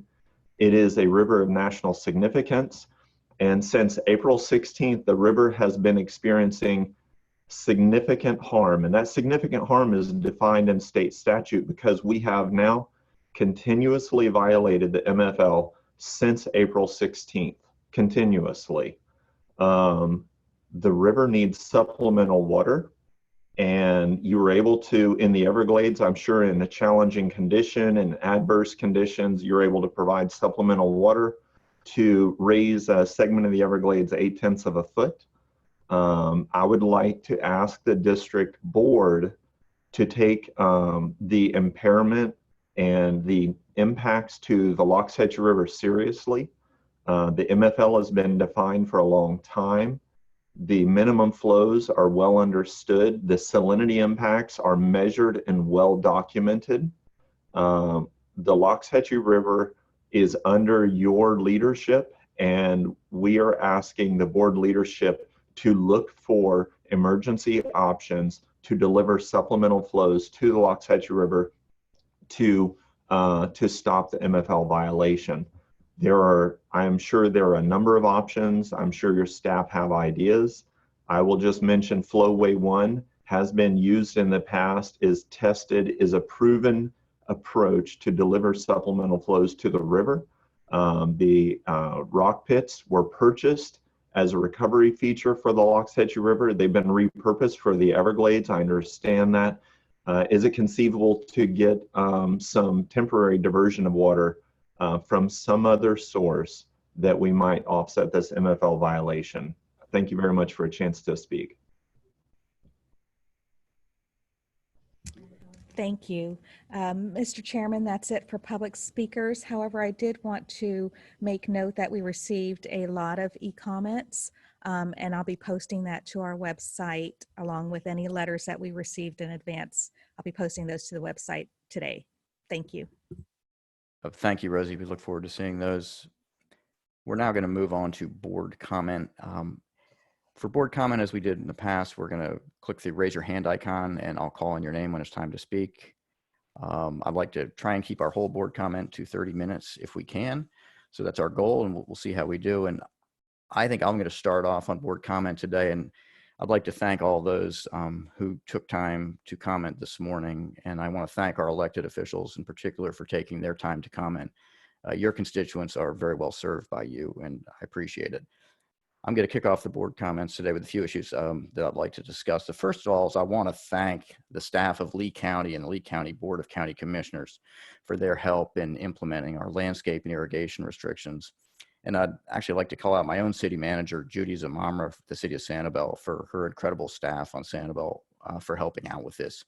Our counties, our municipalities, they're focused 100% right now on dealing with COVID-19. They're trying to deal with reopening, and yet they're also making time and taking the effort to help us with our drought restrictions.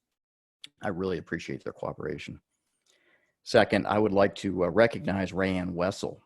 Tomorrow is her last day with the Sanibel Captiva Conservation Foundation. She has been instrumental to me in understanding the way the systems work. She's an absolute prize to this area. She's going to be tremendously missed, and I think that Southwest Florida is much better for her efforts, and I just want to say thank you very much, Rayanne. Third, I'd like to comment for the record on what pretty much most of you commented on today, and that's Title VI, Section 601, subsection H5A of WRDA 2000, better known for obvious reasons as the Savings Clause. Yeah, I've listened really carefully to this discussion. I've read all the correspondence pretty closely. And when I look at this section of the Act as it was written, I've come to the conclusion it's pretty straightforward, and I don't think it needs to be amended. It's coming up on 20 years ago that it passed the House 394-14, passed the Senate 85-1. I'm proud to note that my dad, who was representing Southwest Florida at the time, was one of those to vote in favor, and probably one of those who worked with Governor Bush on WRDA 2000. There appears to be concern that the Army Corps of Engineers is not interpreting the Act correctly, so therefore that section of the Act needs to be amended. And I think that's a really slippery slope, and it's not one that I support.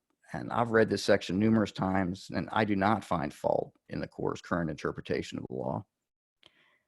We've had a number of calls for us to discuss this, and I really want to hear from my fellow board members, which I'm sure I will in just a minute. Now, fourth, I'd like to thank Drew. I'd like to thank the staff of the district for doing an incredible job during difficult circumstances. You'll see if you've looked at that report that Drew's he's going to give a little later, that our construction projects are proceeding, our day-to-day operations are continuing unhindered. We're continuing to do the work of the people who live in Southwest Florida expect us to do. And I'm sure it hasn't been without a hiccup every now and then, and I know it hasn't been easy, but I can't thank you all enough. I have a few more comments, but I'm going to reserve them until the appropriate time during the agenda because I want to hear from the rest of my governing board. So we'll see who's next.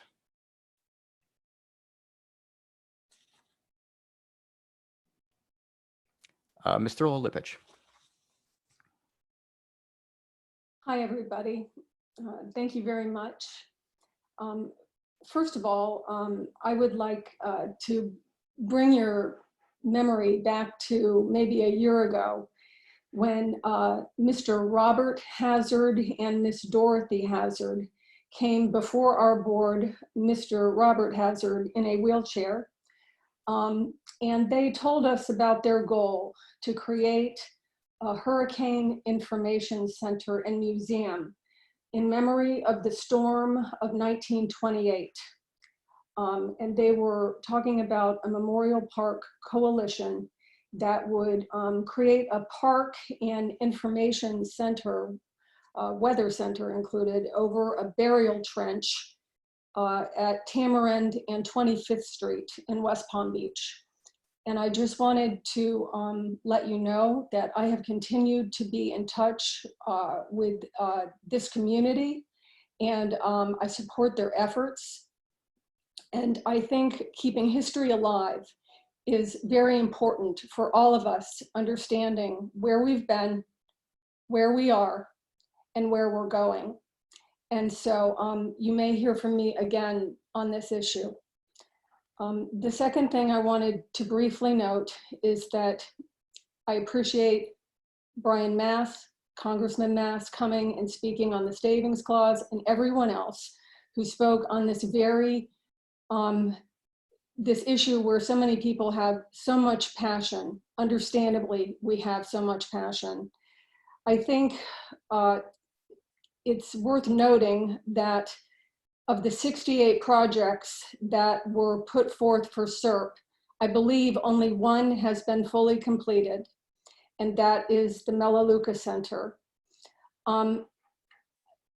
There have been other Lake Okeechobee schedules in the past, I think 5 altogether, and there will be many more in the future.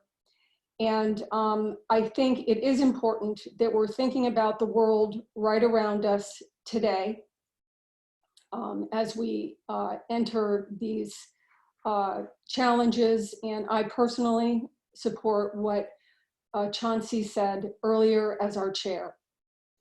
I would also briefly like to note the situation with the EAA Reservoir Stormwater Treatment Area. The Stormwater Treatment Area is under perfect timeline conditions for the South Florida Water Management District.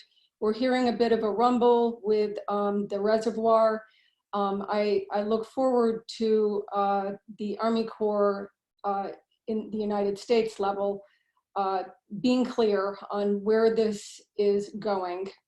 And I do hope they keep in mind the blood that has been spilled for getting that reservoir to where it is and what just may happen, if that is torn away from people. People have to have trust in government for anything to work. Next would be 40E61 40E-61. I look forward to Mr. Bartlett's comments coming up as we're all sucked into what we're talking about now. Of course, there are other super important issues right around the corner. On May 19th, they'll be opening up the second round of that.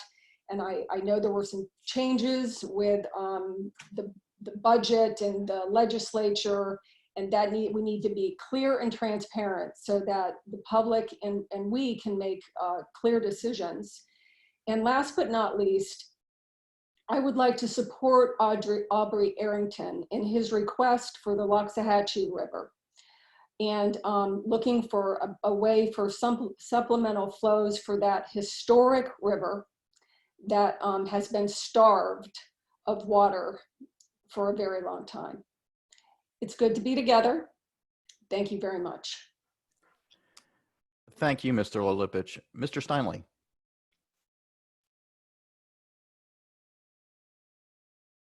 Sorry, I forgot to unmute myself. Thanks, Mr. Chair. First, obviously, I want to recognize, like we had last month, all of the district staff and how they've adapted over the past 3 months, especially the ones with younger school children or older parents that they have to take care of. Obviously, everybody's schedule has changed. Our responsibilities have grown. It's certainly easier for things to fall through the cracks or get delayed. But through this, I've seen both the office staff and the field continue to meet their responsibilities. And so thank you for that and for making our job as a board easier. The second comment, obviously we received a lot of input on LOSUM, in particular regarding the savings clause. We heard a robust series of comments, all of which are interesting to me and help me sort of balance my perspective as I understand it. This rule is going to be developed over the next couple of years. I certainly would, I agree with the chairman's comments and in general to support our partners at the Corps, especially how the regulation schedule is going to play into the district meeting each of our responsibilities, whether supply, quality, restoration, or flood, in a more consistent and better way, but would also certainly agree at the appropriate time to have that be a broader, more detailed discussion at the board meeting level. Thirdly, want to comment on something that all of us can do as we hear more about concern around low levels and water supply and be part of a solution. We speak a lot about at the board level conservation. We're going to be speaking about water reuse today as well. A significant part of Florida's water use is residential irrigation. We discussed that last month, and since that, staff has sent letters and communicated with municipalities on irrigation ordinances. While some local ordinances are consistent with the district guidelines, some like and some like Lee County that the chairman noted have adopted even stricter guidelines. Many are still older guidelines and not consistent with best practices, or at least with the district's guidelines. So I've asked staff, as I think a number of others are, to work with these areas so that we can all do our part in what should be a simple way to further mitigate water supply concerns. And then lastly, but not least, thanks to Mr. Arrington about highlighting the condition of the Loxahatchee. You know, it's interesting, just as dry season affects our residential and commercial and agricultural use, it obviously also affects ecological projects. And this, the Loxahatchee River Restoration Project, is one that the board will remember voting on last year for inclusion in MORTA 2020. So I too agree that we actively ask staff to engage with our partners on a temporary solution to help provide some relief. I think that's all I had, Mr. Chair. Thank you, Mr. Steinle. Mr. Bergeron.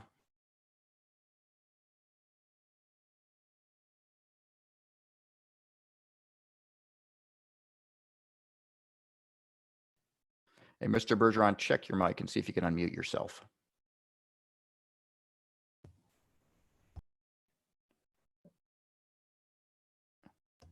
Can you hear me now? I think yeah, you got it now. Yeah, thank you, Mr. Chairman. First, I'd like to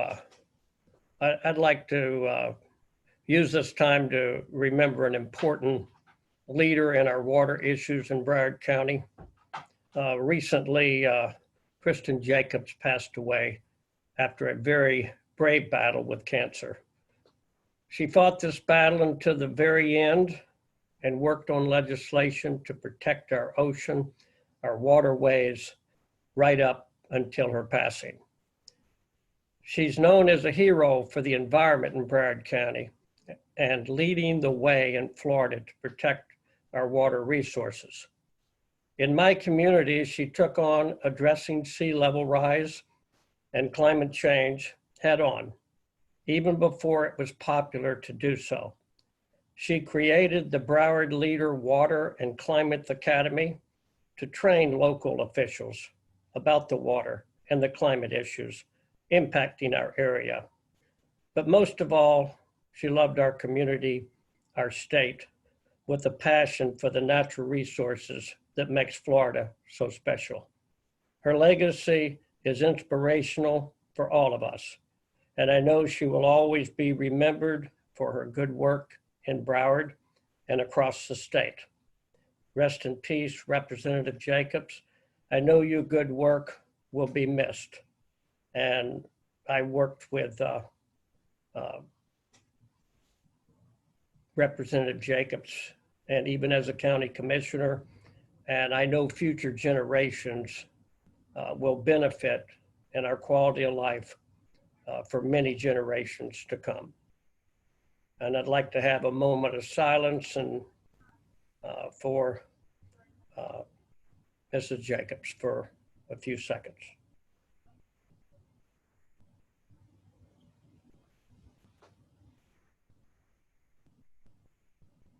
Thank you.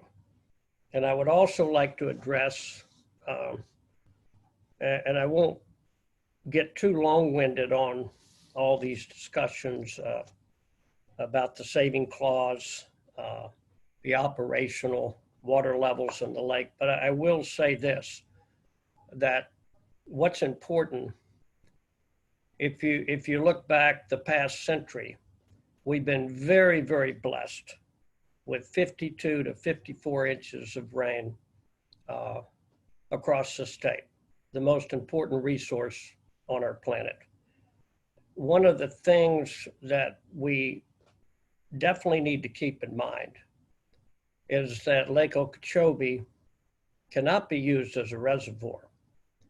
It can be used at levels that will protect the environment and for water supply. And I think it seems to me like every 10 years, if you look back the last decade, about 1 out of 10 years, we have a dry period. And that is pretty natural. I entered the Everglades in 1947. I was 3 years old and have lived in that environment for nearly 3/4 of a century. And we did have dry periods. And we have rainy seasons. But I think the bottom line is moving water south where it went before man compartmentalized the system to save Everglades National Park and to save Florida Bay and to stop drowning the Central Everglades, which over the past 20 years has drowned 95% of all the wildlife that lives there. I think that the levels we come up with in Lake Okeechobee that can help reduce the unnatural volumes of water that is going east and west, destroying the estuaries, is extremely important. And pulling the plug out of the bathtub with modified water delivery and let the water flow to Florida Bay. These are extremely important issues. I think the EAA reservoir is a very big component. And matter of fact, it's a component of the Central Everglades plan. It's not a new project. And I think to be able to store that water, release volumes compatible with the environment, and have water supply on top of it should take an extreme high priority to make sure that that project moves forward. And I think I want to thank all the stakeholders and their input.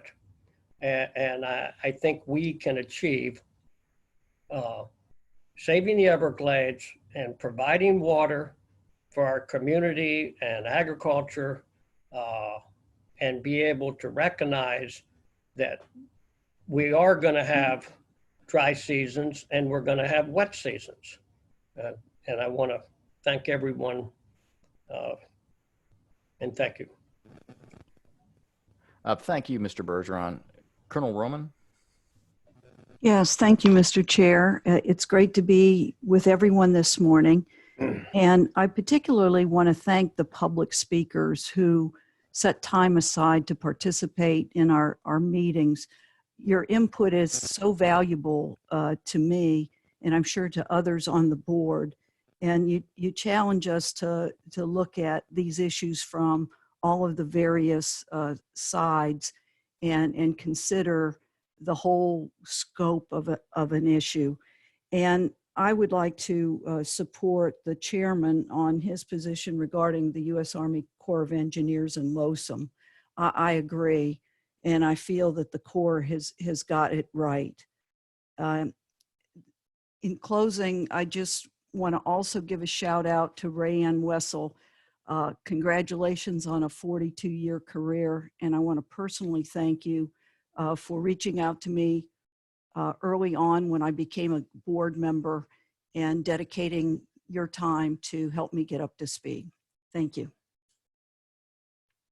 Thank you, Colonel Roman. Mr. Butler. Hey, thank you, Mr. Chairman. Hey, can you hear me good? I can hear you. All right, good. I've had some technical difficulties here. Good old rural broadband Wi-Fi failed me here during the beginning of Mr. Bergeron's comments, and took me a little bit, and I scrambled and got my iPad up and going, and so now Verizon. I'm here by Verizon now, so we'll see how good this works. But of course, it felt like an eternity while I was trying to get back on, and Ronnie was still talking. So, but so I'll go back and listen to Mr. Bergeron's comments. But I want to echo a couple things. First, I had my notes on here that I want to congratulate Miss Rayanne Wessel on her retirement. I got to meet Miss Rayanne about 6 years ago and took the pontoon boat tour down to Caloosahatchee and learned about the Caloosahatchee and the Limpkins. And from then I followed her, and she has been a great advocate for the Caloosahatchee and the Southwest Coast. And I wish her well in retirement. The other thing I've got a couple things. The district currently, just as take this time to do a little public reminder, the district does have some open rulemaking going on. The Kissimmee Water Reservation still open for public comment, I believe, till next week, and that affects all of the water from the chain of lakes all the way down to Kissimmee River down to 65E, and reserves pretty much all that surface water that's left for the for wildlife and the environment. The other one, of course, is the 40E61 rule, works the district, that we'll start public workshops and comments on next week. And I just want to remind the public that this is a very broad rule that covers the entire NEEP boundary, Northern Everglades Estuary Protection boundary. Goes all the way from, it covers from Port Salerno, across Lake Okeechobee, crossing around Lake Okeechobee, all the way to Sanibel Captiva, and north through the heartland, up Lake Wales Ridge, Kissimmee Valley, Shingle Creek. And this is a rule that affects every landowner in that boundary. So I encourage the public's participation in that rulemaking process. In addition, I spent a lot of time here in the last few weeks listening to a lot of the water supply concerns. I commend staff for their multiple outreach and calls, working with the stakeholders in different areas. And the calls I've been a part of were the calls to the utilities, the lower West Coast, Kissimmee Basin, upper East Coast, listen to their concerns during this dry time, and then also with concerns from CFWI and also the Lake Okeechobee service area.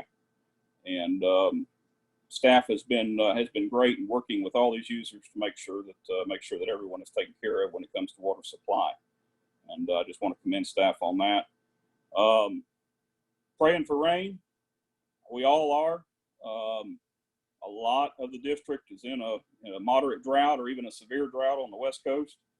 I hope we get the rainy season here quickly. I do know that staff has said that our private partnerships on dispersed water projects are up and going. 4 and 5 are ready to go as soon as the operations plans criteria are met. I do say, though, we're probably missing a little opportunity on some of those. Those reservoirs can actually hold water until the lake's at a certain level in the lower band.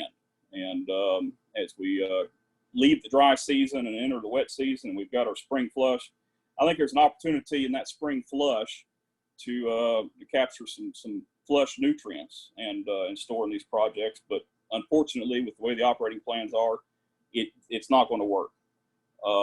Or they can't be turned on until the lake's at a certain level. So I do think we're missing an opportunity there. And finally, I want to recognize everybody who has submitted public comment on the taking their time to talk about the savings clause. And I just, from my viewpoint, I think that we have a challenge. Everyone, the entire population has a challenge in this South Florida. All 8 1 point to make sure our water resources are cared for all 8 million people. And I think that we need to recognize that there are a lot of moving parts to this, and we need to try to do our best to make sure that every moving part is taken care of within our grasp, recognizing that a lot of things are out of our control. With that, that's my comments, Mr. Chairman. Thanks very much, Mr. Butler, and I'm right there with you in prayers for rain. Ms. Needs? I'm going to make my comments brief because I'm surrounded by animals, including a parrot. So today I will be quick and brief. I just want to thank the staff, and it's hard for me to believe that it's been a year since the purple jacket, which is gigantic, was passed, or seems gigantic to me, was passed from Drew to Chairman Goss. Look back on the past year with so much joy at what has been accomplished in the past year. Really, truly amazing things have happened. I'm grateful to the governing board members, proud to serve with you, and so very proud of the staff. And every time we talk about individual staff members that I haven't met and go through their background, I'm always just in awe of the staff that we have and the staff that Drew continues to put together and add to. I've had some opportunity to talk with Jennifer Reynolds on different issues. A great addition to the district staff. Finally, Chairman Gause, I support what you have said about the savings clause. I also want Rayanne to know that we will miss you very much, and I'm hoping that it means that we will not, I'm hoping that we will still see you and that you will be engaged. I think we will. All right, that's all I have. Thanks very much, Ms. Meads. I didn't hear the parrot once. Mr. Wagner, Vice Chair Wagner. Thank you, Mr. Chairman. Can you hear me okay? Yes, I can. Okay. Ms. Meads, I can tell you that the purple jacket, it looks big when it's put on Drew Bartlett, but I put it on last evening and it fit just fine. I wanted to make a comment to thank everybody for participating in not only in this meeting, but in the past meetings, and to be thankful to all the IT people at the district for what they do. This has really gone pretty seamlessly. With respect to the savings clause, this is obviously a tremendously important issue for a variety of people. And, I just wanted to make note that this is kind of a little bit of my wheelhouse in terms of statutory interpretation and taking a look at the language of the actual federal statute to see, sort of what it says. I will be interested in continuing to read more as it becomes available and as I do my research regarding the actual statutory language of the federal statute, whether it actually sort of jives with the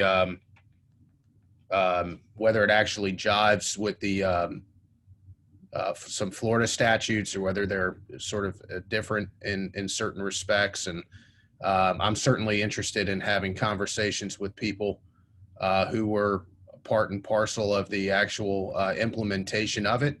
It's always fun to read Congress's words as they actually appear in the bill, and see how that actually relates to what we're talking about, or whether it doesn't. So I appreciate everybody's comments. I'm looking forward to reaching out to a variety of different people who spoke on this issue today. I do think it's important and one that deserves consideration. And with that, I will turn it back to you, Mr. Chairman.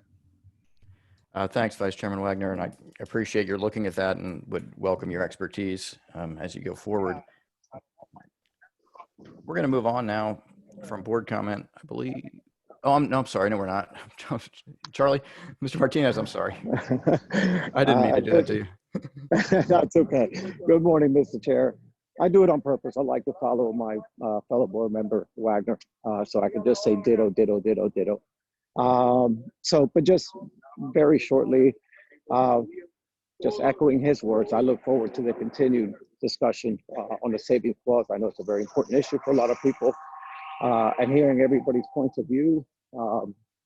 I could just say that as of today, everything that I have heard and seen and read, I support the Army Corps' position, and I agree with their interpretation of it.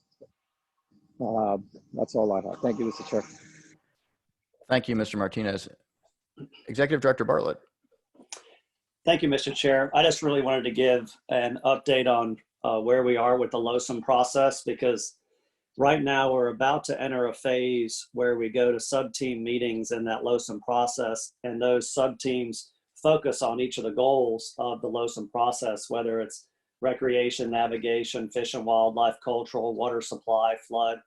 And we enter that opportunity to try to strive with the repaired Herbert Hoover Dike to gain the benefits for all of those missions. And it is a true statement that under state law, we have to engage and try to carry out, engage in regulation schedules and carry out our district mission, which is ecosystem restoration, flood control, and water supply.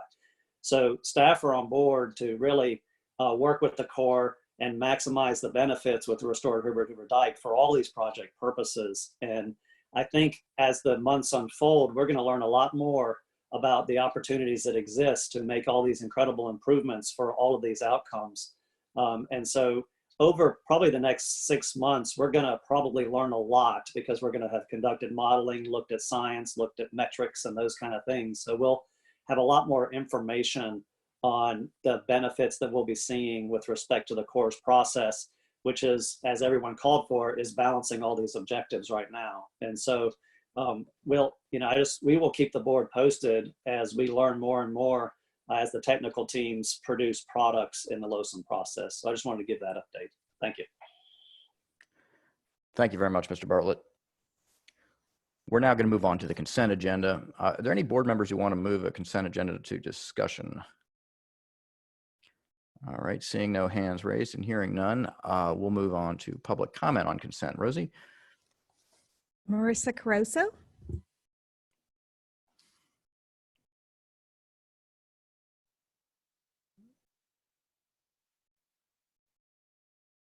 Good morning.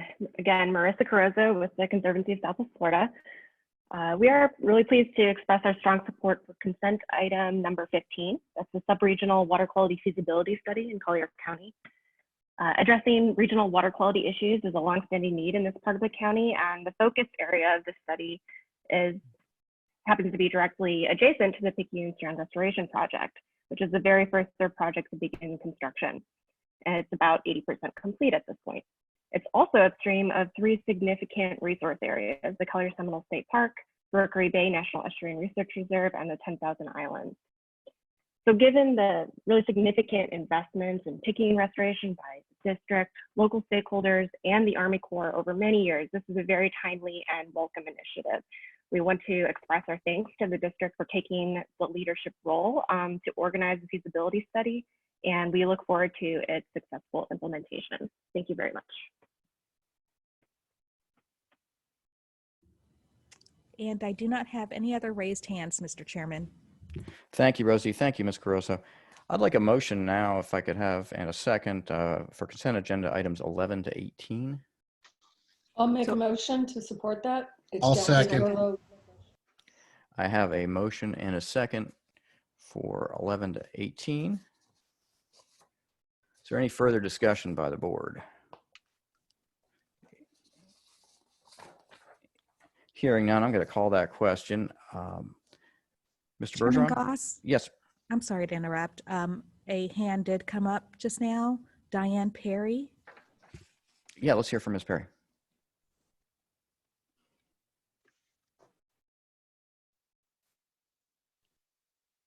Ms. Perry, if you could unmute your mic. Sorry about that. I'm not sure this is the right place to say it, but I keep thinking about the people who don't have enough water. And I'm always trying to think of outside the box ideas. And they could do a series of water towers to maintain some water. So if they're low on water, they could get some water. And I don't know if that goes into this area or not.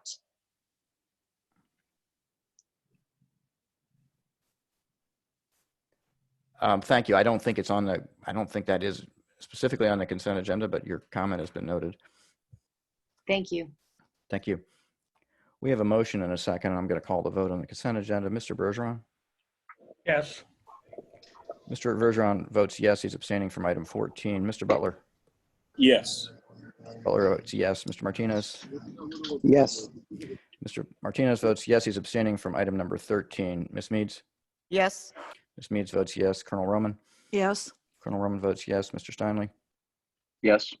Mr. Steinle votes yes. Mr. Lipich? Yes. Mr. Lipich votes yes. Vice Chair Wagner? Yes. Vice Chair Wagner votes yes. Yes, and I vote yes. The vote is unanimous with those 2 abstentions. We'll now go to our water conditions report. Mr. John Mitnick.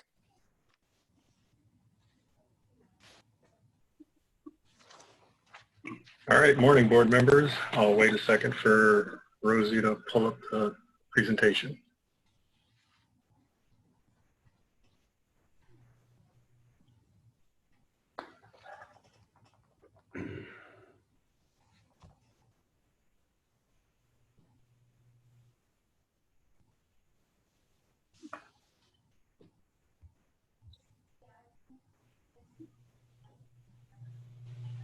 All right, so with that, I'll get her going.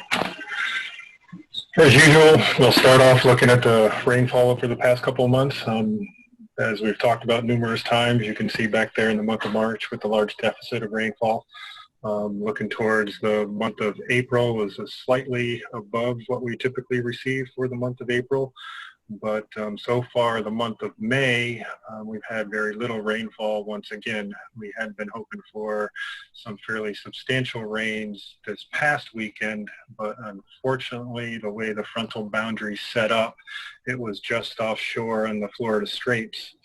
So while the southern portion of the system down in Miami-Dade County received just maybe a quarter to a half an inch of rain, the highest rains were just offshore in the Atlantic Ocean of 4 and 5 inches, whereas the rest of the district really didn't get a whole lot. So going on to the next slide, looking just back at April, you can see the chart or the graphic there on the left-hand side of the screen. The majority of the rains that we did see during the month were focused up in the upper East Coast, Martin, St. Lucie counties, as well as up to the lower Kissimmee. But for the most part, you can see the southwest portion of the system didn't really get any rains, with Big Cypress Basin and Everglades National Park having large deficits. So how that translated over for the dry season itself, going back to September of 2019, we just finished the dry season below average with roughly a 6-inch deficit of rainfall across the entire district. Going to the next slide and looking at how the water year ended up. So here we are sitting May 14th. So we're in a brand new water year, as the water year goes from the month of May, wraps around, and comes back to April of the following year. So we just closed out water year 2020, which ran from roughly May 1st, 2019, around to April 30th of 2020. So as a water year as a whole, how it shaped up was just slightly below average, roughly 92% of average, having a roughly 4-inch deficit of rainfall for the last 12 months. You can sort of see a similar pattern play out as we have been talking about in the last couple of months. The majority of those rains that did fall were primarily centered there up on the upper East Coast, maybe a little bit lower Kissimmee, north of the lake.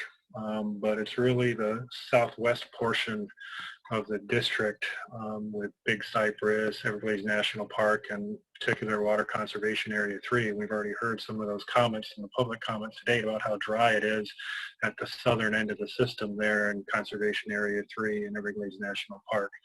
So overall, ENP had the largest, or I'm sorry, Everglades National Park had the largest deficit of just short of 12 inches less rainfall than what they typically get. So you heard Mr. Bergeron in his comments talk about, on average, South Florida gets somewhere between 52 and 54 inches of rainfall, whereas some of the southern portions of the system, Conservation Area 3 and Everglades National Park, this past year, this last 12 months, only received about 42 inches of rainfall. So between 9 and 12 inches less rainfall than you would typically get during a year. So moving on to the upper portions of the system, we've talked a fair amount in the last couple of months over about East Lake Toho and some of the restoration and enhancement efforts that are currently underway around that lake and improving the littoral zone around that lake. So you can see those water levels are still much lower than in their regulation schedule in order to facilitate those in-lake activities for the enhancement and restoration work that's currently ongoing. Jumping down there to Lake Istapoga, you can see it's continuing to decline for this time of year. And actually, it'll continue to make its way down to roughly this point right here at 52 on June 1st. So it'll continue to recede down to what we call its summer pool. Similarly, Lake Kissimmee, it has been continuing to recede. You can see it's sort of plateaued here throughout the month of April with some of these rains up here. But once again, it has continued to decline.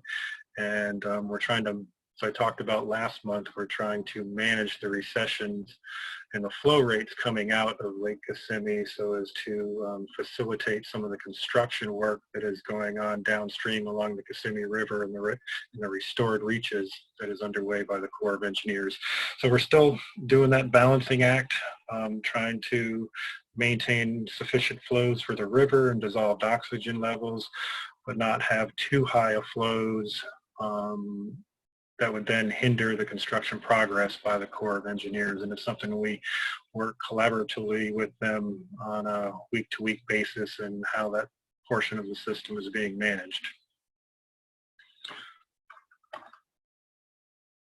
So moving on, looking at Lake Okeechobee, this is the typical graphic that we show every month, and we try to focus in on this purple shaded region that roughly runs between the 25th percentile or probability line and the 75th probability line. This represents the May update, so you can see sort of where we were last month back here with Lake Okeechobee. It continued to decline through the month of April. Then towards the end of April, got some additional rains that brought it back up to where this projection is then taking off from. If we were to zoom in and sort of look at how the month of May so far has progressed in the last 2 weeks, we're probably trending down. I think this morning the lake level was at 11.08, so you're just barely above 11 feet. We're trending down between that 25th and the 50th percentile, which is sort of the red line that skirts on through, just bumping along the water shortage management band as we go out into the future.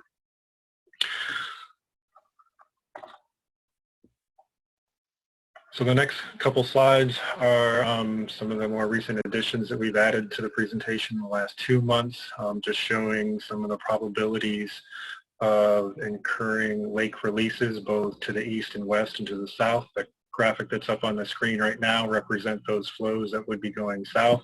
So as we move forward in time, what it's conveying is the likelihood of having a regulatory discharge or a push out of Lake Okeechobee, where Lake Okeechobee says, okay, I'm getting too high, I need to start releasing water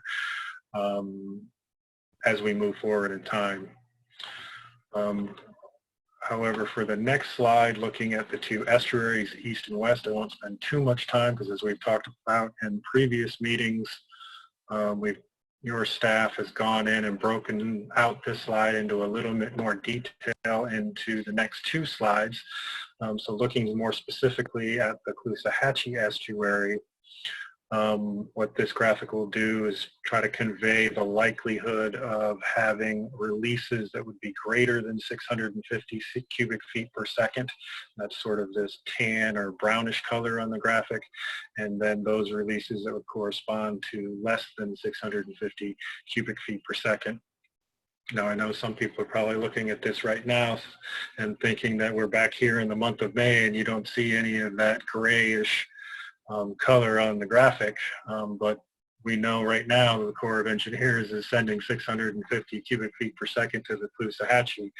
The reason for that is because this is just the model run and it's the probability of doing that, so it follows all of the model guidance and how it's coded in the model. As we've talked about in previous board meetings, we're using some of that flexibility that is afforded the governing board through the adaptive protocols to be able to make some of those recommendations to the Corps of Engineers. Similarly, looking at the St. Lucie estuary and what is the likelihood of having continued releases. One thing I'll point out here, the orange shaded or again brownish tannish color represents releases that would be over and above that 200 cubic feet per second. You start to see them ticking up a little bit there towards the end of June. What I'd like to, I guess, remind everybody of is the way these graphics are produced is that they just represent those probabilities, and it'll represent the probability. And if I can back up a couple slides. So what it does is it looks at, say here in the month of June, it'll look at the likelihood of being either all the way down here at the bottom versus all the way up at the top where you can sort of see the 95 percentile probability line going into the beneficial use zone. So when we look at those subsequent slides, it takes into consideration you could be anywhere between those 2 points.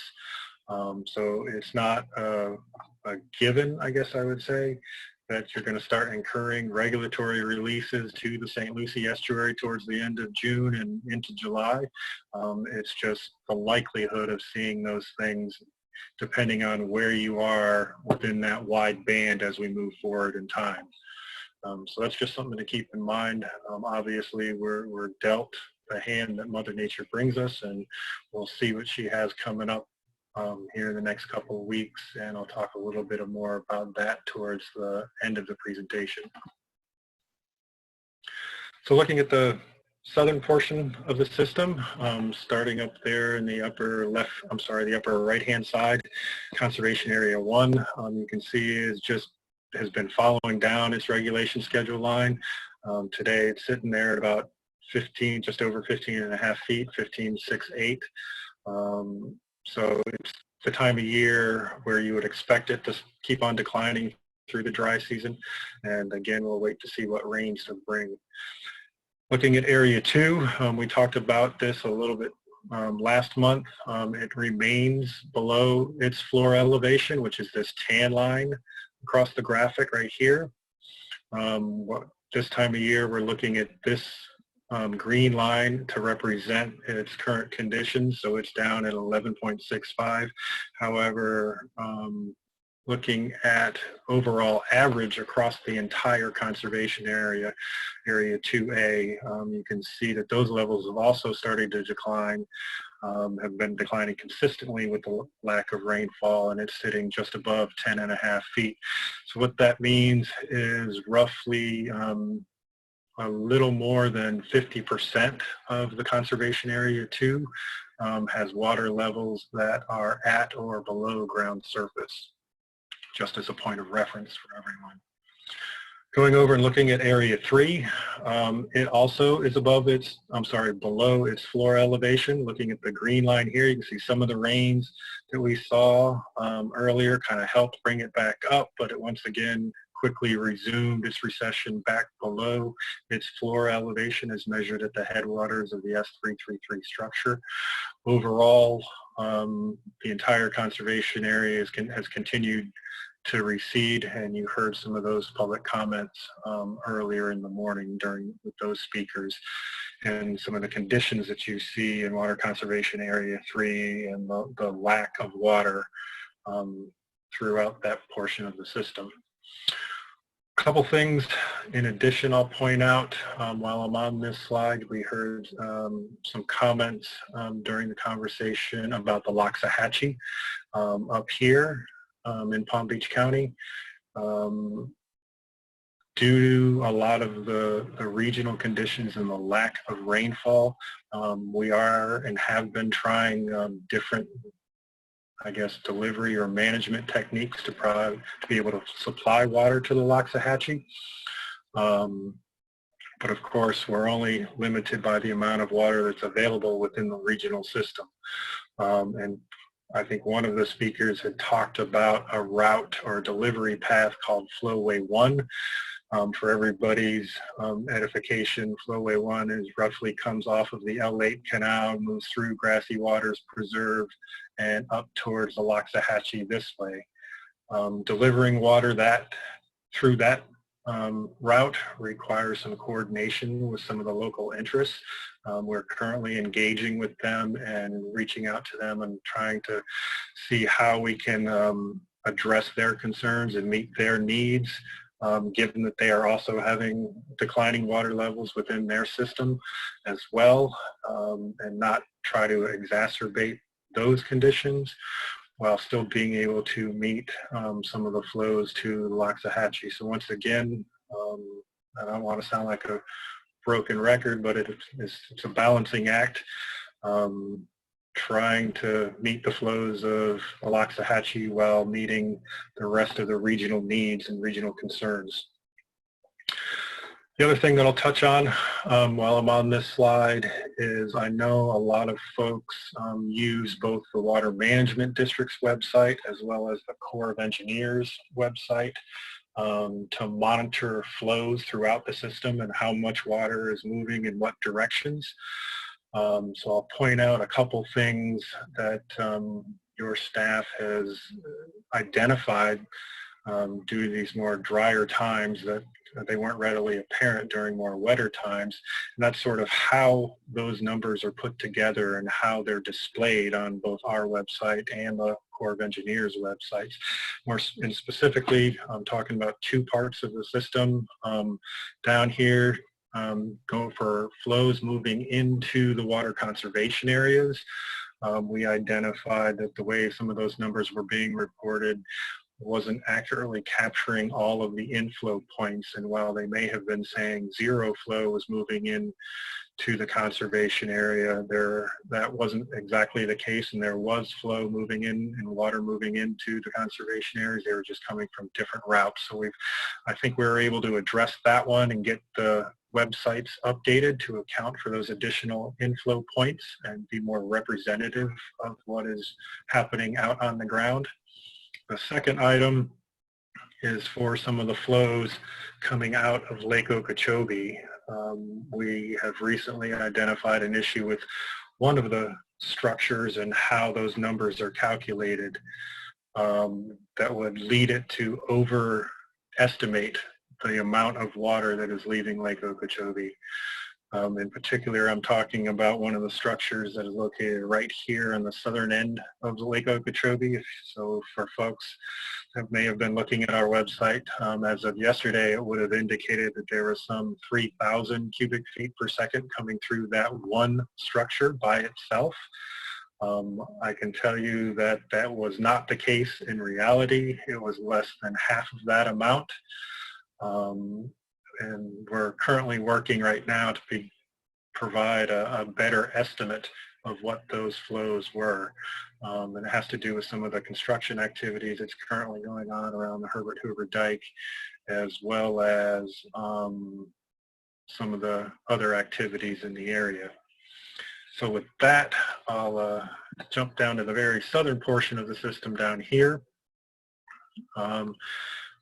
We've talked a lot about in the past, due to the rainfall plan, has been calling for zero flows out of Conservation Area 3A into the L29 Canal and down into Northeast Shark River Slough. It has been that way for the past several months, unfortunately, dating all the way back into November of 2019. However, we have continued and been able to move water through the L29 Canal and through another structure and move it down the South Dade conveyance system to be able to deliver it to Taylor Slough. And you'll see that a little bit more in a couple slides when I show the numbers of how much water is moved around to different areas of the system. So we're continuing that operations. As I've talked about before, there's still the ongoing construction activity that may require those gates to be closed during the day and then they get opened back up either at night or over the weekend. So while there isn't that water moving into Northeast Shark River Slough, we're still trying to not only deliver some of that water to Taylor Slough, but also all the way down to the bottom of the South Dade conveyance system and maintain some of those canal elevations to prevent saltwater intrusion all the way down by structure S18C. So looking at groundwater, overall, as I talked about last month, roughly 96% of public water supply utilities get their water supply from groundwater. So what the graphic on the right-hand side of the screen represents is sort of the real-time groundwater conditions and how they stack up based on the historical record for that particular monitoring site. So looking at this, you can see for the most part, Upper East Coast and Palm Beach and Broward County, groundwater conditions are okay for this time of year, although they have been receding. They roughly clump in that middle category between 25% and 75% of their historical averages. And now I know that that's a pretty large, I guess, span between 25 and 75. And while generally, if one is just to think I only have 25% of something, and that may be concerning, I want you to keep in mind that we're talking about groundwater here, not surface water. And from a groundwater perspective, changes happen on the order of weeks and months, not like surface water, how they respond in a matter of hours and days. So we watch those trends, and as we see things starting to shift downward, then we take appropriate actions to be able to try to manage and mitigate. But so far what we're seeing is we're still seeing the coastal monitoring sites are still in acceptable ranges, and we're not really concerned about some of that saltwater intrusion along the lower East Coast. As I mentioned just a moment ago, we're still trying to deliver water down to the southern portion of the system down here to prevent some of that saltwater intrusion. And that's indicative of a lot of these reds and oranges that you see here down in Miami-Dade County, trying to prop up some of those groundwater levels to try to prevent that saltwater intrusion.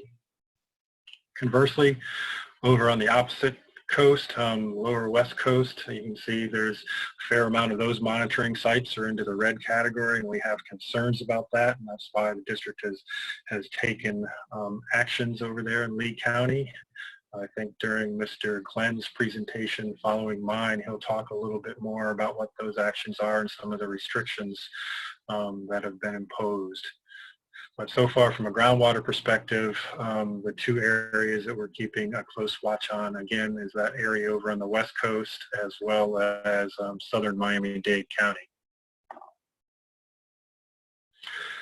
So looking at how water has moved and the volumes of water that have moved around over the last year, one thing I'll point out real quick for anybody that has a copy of the draft presentation that was published last week, you'll notice that this slide looks a little bit different. All I've done for economy is combine two of the slides together. So instead of having 4 slides in the next series, it'll just be 2 slides in the next series. So as I said earlier, we just closed out water year 2020. We just modified this graphic to be able to eliminate the monthly column that typically appears on this slide, and we'll have that back once again next month. But for this month, have water year 2020s displayed here on the right-hand side of the table. And then for reference purposes, so you can see how this past year stacked up to the prior year, water year 2019, we've included the flow totals for water year 2019 and the left-hand column there of the table. So just walking through it real quick, you can see in regards to inflows to Lake Okeechobee, from 2019 to 2020, there was roughly 400,000 acre-feet less water that flowed into Lake Okeechobee. So that would be slightly less than a foot less of water on Lake Okeechobee this past year in comparison to the previous year. Which then sort of translates down through some of the other numbers and looking at how much water left Lake Okeechobee going to the east and west or down to the south. And you can see reductions in all of those numbers, a significant reduction, especially when we're talking about lake releases to the east and to the west. For the upper East Coast, however, they were less water in 2020 compared to 2019, but as I've said, that area of the district, the Upper East Coast, Martin, St. Lucie counties, they did receive near average rainfall for this past water year. So it's not as quite a large of a disparity as some of the other portions of the system as we look at the difference between the 2 years. Looking at the southern portion of the system and coming down and looking at how much water has moved into the conservation areas, you can see there's roughly 600,000 acre-feet less water moved into water conservation areas from this past year to the prior year, as well as that water that then left the conservation areas, either here from just moving water from top to bottom, moving area from area 1 into area 2, and then from area 2 down into area 3. So if we're just looking at these darker brownish colored arrows of those movements of water in between the conservation areas, you can see there was roughly, call it 700,000 acre feet less water that transitioned down through the conservation areas this past year in comparison to the prior year. Also, looking at the lower East Coast and how much water left those urbanized area and was delivered to the Intercoastal Waterway and the Atlantic Ocean, you can see there's roughly 800,000 acre feet this past year less water than the prior year. And of course, I keep going back to that's just a reflection of the lesser amounts of rainfall that we experienced this past water year in comparison to the last water year. Jumping all the way down to the very bottom of the system down there, looking at Taylor Slough, as I had said, due to some of the efforts to continue to hydrate the detention basins that run along the east side of Everglades National Park, as well as deliver water to Taylor Slough, you can see we were able to get roughly another 15,000 acre feet thereabouts additional water to Taylor Slough, despite some of the drier times and the lack of rainfall there in the southern portion of the system. So that's a good news that we're able to prolong those deliveries very deep into the dry season and be able to continue a lot of those flows towards Taylor Slough. So looking out into the future and what may come, Climate Prediction Center is calling for roughly a slightly increased chance of above average rainfall for the month of May.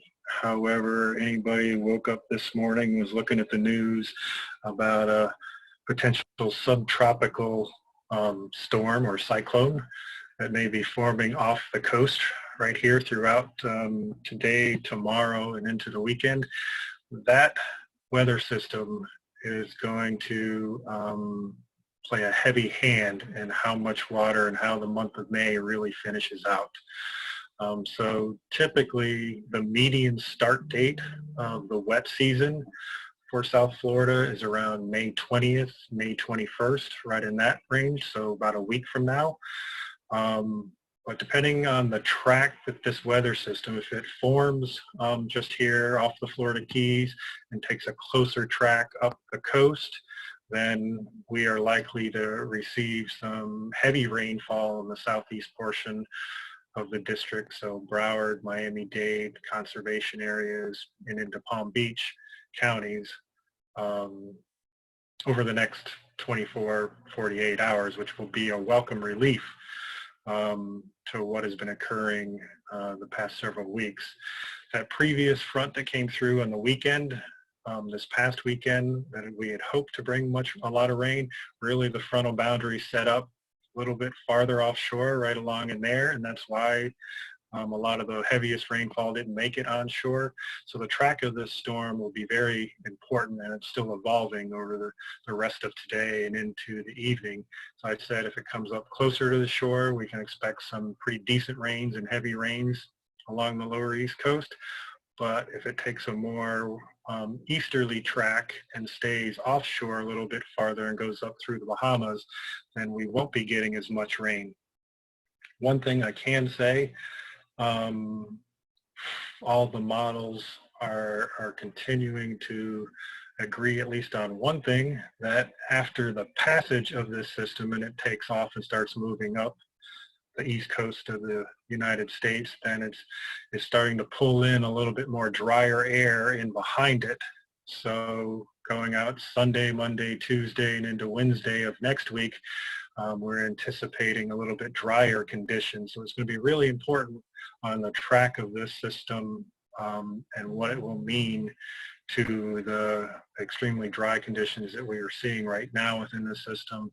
Hopefully it brings us some relief, but if it stays a little bit farther offshore, then it's likely that we get that drier air in behind it, and we'll go through a little bit more of an extended drier period, and then pushing out what is typically the start of the wet season to a little bit farther towards the end of May, maybe the beginning of June. So it's sort of a wait and see right now, see what hand Mother Nature is going to deal us over the next 48 hours or so. But looking farther out into the future, the Climate Prediction Center is sticking with the slightly above chances or slightly increased chances of above normal rainfall all the way through August. But then it sort of switches when we get into the beginning of the dry season. They're calling for an increased chance of below normal rainfall out in the October through December time frame. Now, having said that, by now each of the board members are used to looking at this graphic for at least 12 times in the past year. And we know that these graphics will move around and change. So I wouldn't, take it to the bank or anything like that. But this is sort of what the Climate Prediction Center is calling for at this point in time. So last slide that I have is on the U.S. Drought Monitor. These were sort of the conditions across the state of Florida at the end of March. You can see they were mostly in the moderate drought conditions with a small portion of our area just in the abnormally dry condition. If we fast forward now to about a week ago, you can see a lot of our area has come out of that moderate drought condition and decreased down into just abnormally dry, with the exception of the lower west coast, Everglades National Park, Big Cypress Basin, Collier County, and portions of Lee County here. They've actually gone the other way into more severe drought conditions, and that's why you see a lot more of those declining water levels in that portion of the state in comparison to, say, the upper East Coast here in Martin and St. Lucie counties that have received a decent amount of rainfall in the last couple of weeks. And with that, I'd be happy to answer any questions that the board members may have. Well, thank you very much, Mr. Mitnick, for that presentation. I appreciate it. And I like the consolidation you did with slide 13 there to show year over year. I appreciate that. Ms. Thurlow-Lipich. Thank you. Mr. Mitnick, could you please tell me which structure it was that was misreading? Sure, it was the S351 structure. When I looked at what was being reported yesterday, it was up over 3,000 CFS, as I said. However, we have a flow meter that is just downstream of that structure that was reporting roughly half, a little bit less than half of that number. So it's something that we're aware of right now. We're trying to come up with a solution and get it rectified so we can accurately and adequately convey the system conditions to the public. Thank you. And what does that structure run into, and who receives or what receives the water from it? Certainly, let me see if I can back up a couple slides here.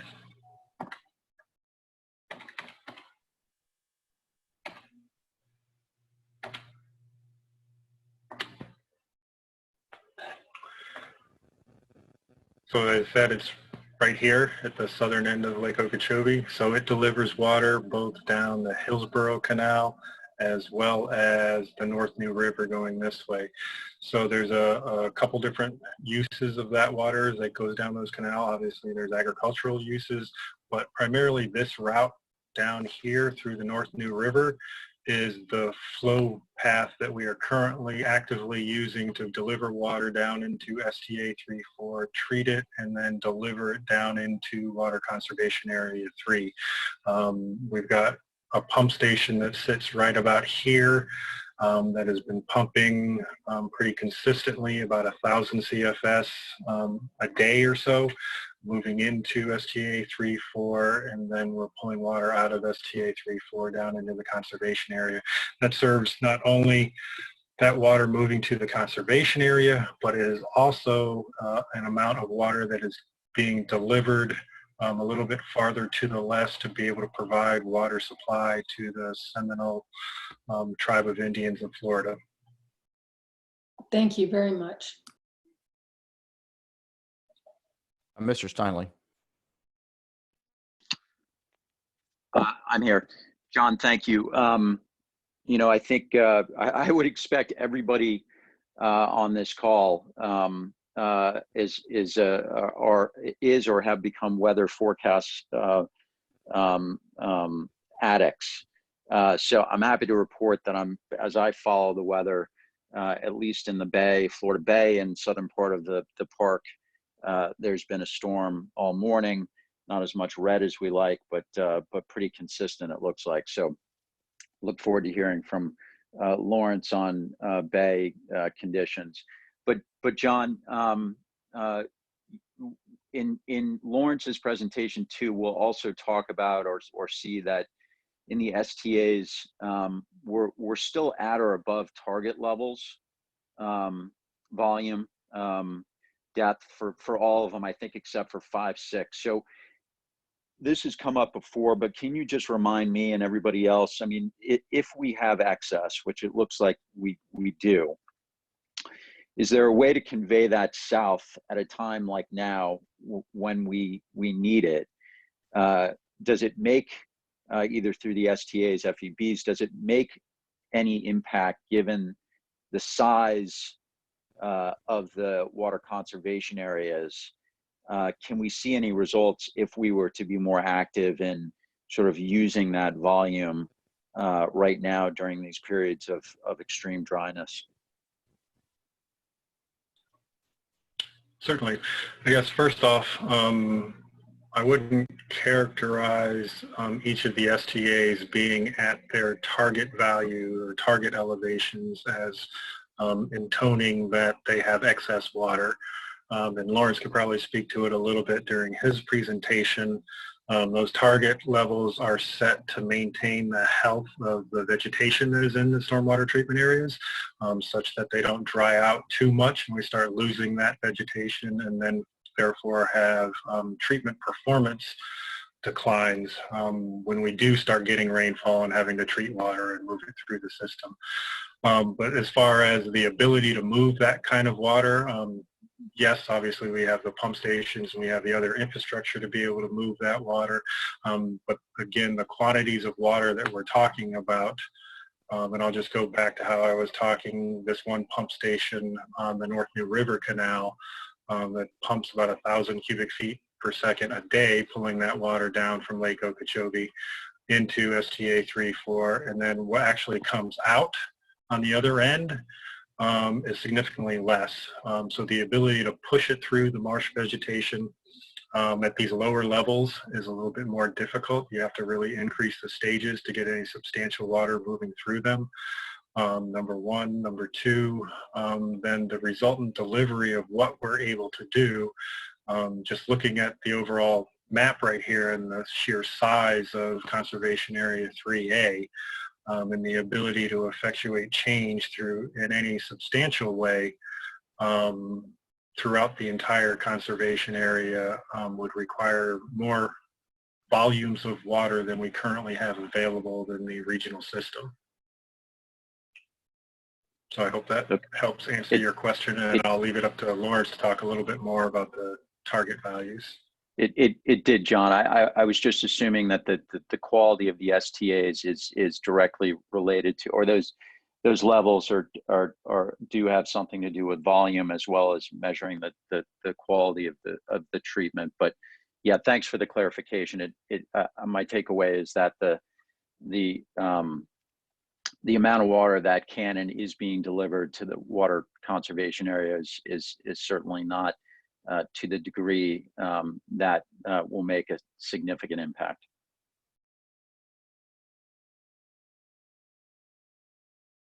Thank you, Mr. Steinle. Mr. Middick, I have a question for you.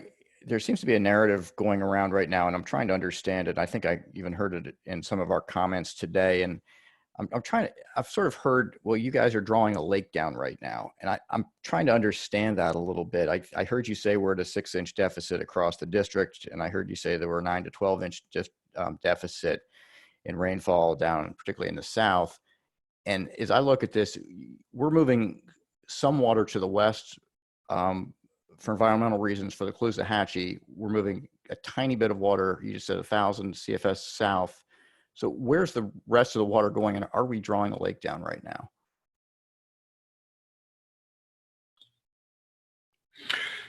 So yeah, Mr. Goss, you're correct. We're moving that water off to the west. If I get my pointer back, yeah. We're moving some of that water off to the west there to the Caloosahatchee to maintain the salinity conditions in the Caloosahatchee.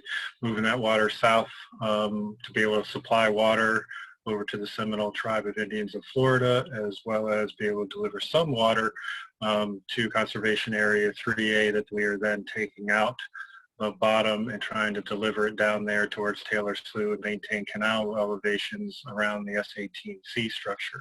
In addition to that, as I mentioned, we are moving water into the stormwater treatment areas to maintain some of those target elevations, to maintain that vegetation health. We have been moving water through the West Palm Beach Canal and down C51. If we were all standing or all meeting in our headquarters building, that would be right behind us. We're moving that water over to be able to supply water to the Lake Worth Drainage District, as well as we had been intermittently moving water through the L8 Canal and over towards the city of West Palm Beach for their water supply. But the rest of the water that is getting used within the Everglades agricultural area. Mr. Chairman, this is Drew. With respect to the phrase drawing down the lake, I would say this year we're basically making water supply deliveries, whether it's for the environment or for people.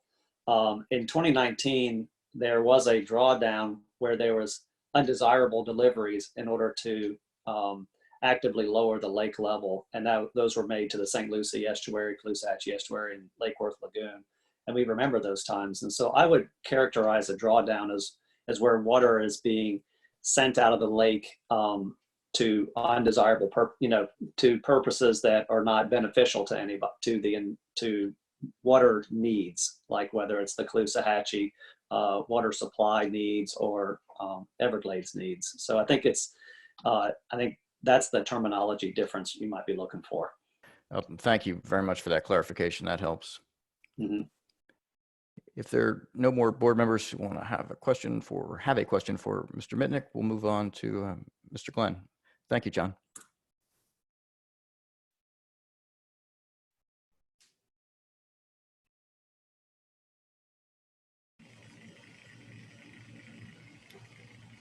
This is Lawrence Glenn. Can everybody hear me? I can hear you. Fantastic. We'll just wait for this to come up and I'll take the screen and we'll get going.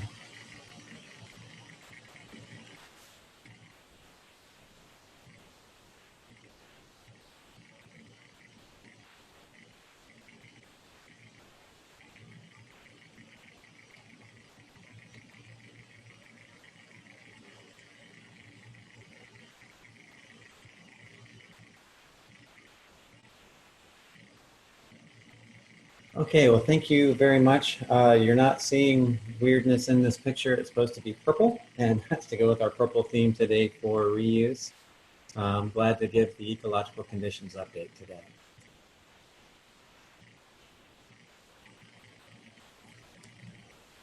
Okay, my finger got a little happy. As we look at the Kissimmee River, throughout the system, we're going to see today that the theme is things are pretty dry. The floodplain is definitely dried down. There's a little bit of water still in some drying pools over here on the east side.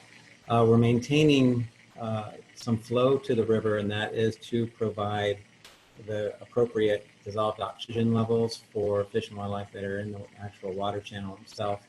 Dissolved oxygen levels currently are between 7 and 8 milligrams per liter, and that's well above the stress threshold that's at 2 milligrams per liter.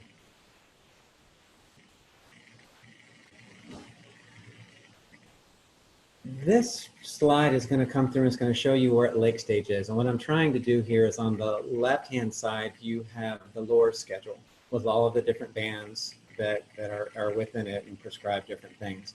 On the right-hand side is the ecological envelope that I talk about quite frequently. And I wanted to have these side by side so you could, I tried to line up the stages appropriately so that you could see what it is. Note though that in the right-hand side on the ecological envelope, that gray band is just a gray color. It doesn't correspond over to the gray band in the low band on the other side.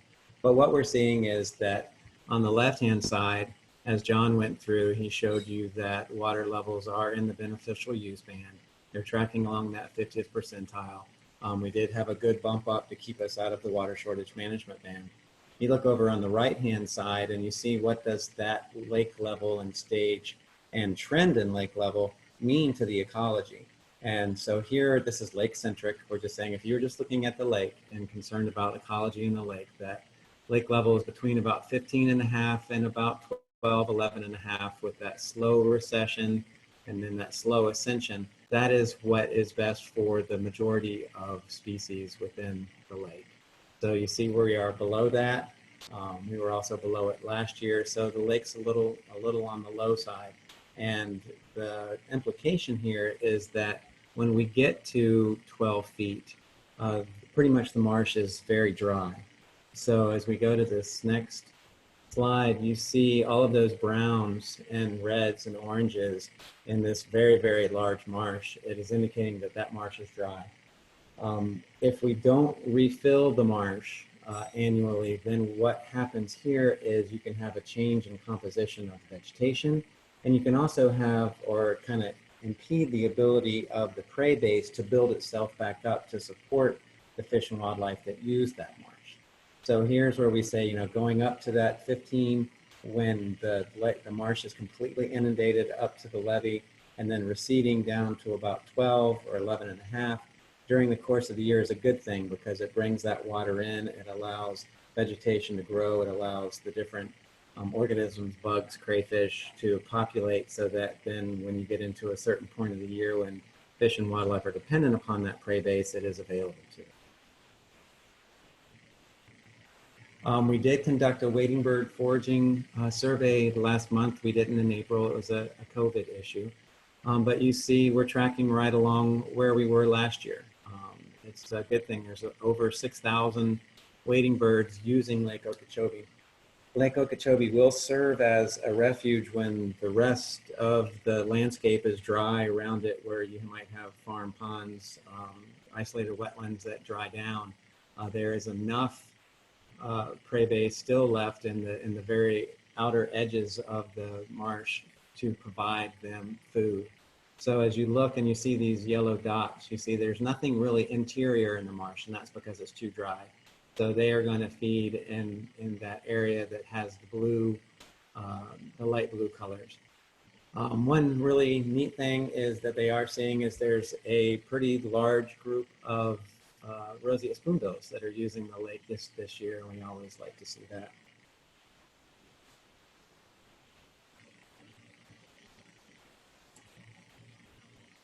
Looking at the cyanobacterial bloom potential, looking from where we were last year to this year, it's pretty similar. It's a little bit more down into the south end. Of course, I'm going to go through a couple slides here where we talk about the bloom potential, whether we actually are seeing blooms or not, and how we're trying to help recalibrate that estimated bloom potential band so that we can be more informed by what this means. But this gives us a heads up of where we might be seeing blooms.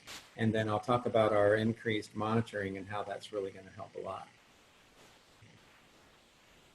So last month, Ms. Thurlow Lipich was concerned there was some blooms that were occurring along the eastern edge of the lake. And so whenever our crews are out and see this type of bloom, they have a blue-green algae sampling kit that they will collect a sample and they'll send up to FDEP for analysis. Or if the public sees this, they can call FDEP or us and we'll notify FDEP and they can mobilize people to get out there and sample. But we saw at 308 at the beginning of May, there was a bloom and that the microcystin levels were 36 micrograms per liter. About 0.2 is our detection limit. We get concerned at about 2 micrograms per liter. So you see just 3 weeks later, another sample was taken there. We'd like to do a follow-up to see what has happened there, and that microcystin level had dropped. All of these data that you see when they say what is the dominant taxa of algae and what is the microcystin level, these come from the Florida Department of Environmental Protection's blue-green algae dashboard. So that's readily available to the public. But coming down, you'll see there was some algae at Culvert 10A and at 352 and at LZ 25A. But with those, the microcystin level was very low and not detected. Okay, this is exciting. We, as you know, have expanded our water quality monitoring network in the lake.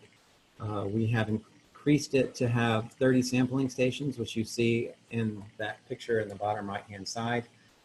We put these stations in strategically because this is where we typically have seen blooms in the past, and this will kind of help us fine-tune what we're seeing with the bloom potential maps and what we're seeing from actual samples collected. Not only did we increase the number of sampling stations out there, but we increased the frequency during the bloom period, which is pretty much summertime starting now and through the summer, from monthly to biweekly. So I'll be able to give you more frequent updates, not having to look back an entire month, but looking back at 2-week intervals to see what we're seeing on the lake. So from the May 6th sampling that occurred, if there is a bloom present, which you see some green clumps visible in the water, like in the picture below, 8 of the 30 sampling sites did have a bloom detected. So if you start at the top, you can see that there was a bloom detected up at NES 135, and the microcystin level was 2.5 micrograms per liter. You come down to LO8, there was bloom there, but there was no detect on microcystin. The highest microcystin level was at LZ30 at 35 micrograms per liter. Some things that happen that sometimes cause, I've talked to you about this before, and microcystis, the algae, in regards to toxin production, there's 3 different states it can be in. It can not be producing toxin, it can be producing toxin and not releasing toxin, or it can be producing toxin and releasing toxin. And scientists are still really trying to hammer out the causal agents for when it releases other than when it's lice. But in speaking with some my scientists, they see like in regions where LZ30, if those areas sometimes if there's a lot of wind that blows a larger drift and it congregates there, we will sometimes see larger levels of microcystin there comparatively.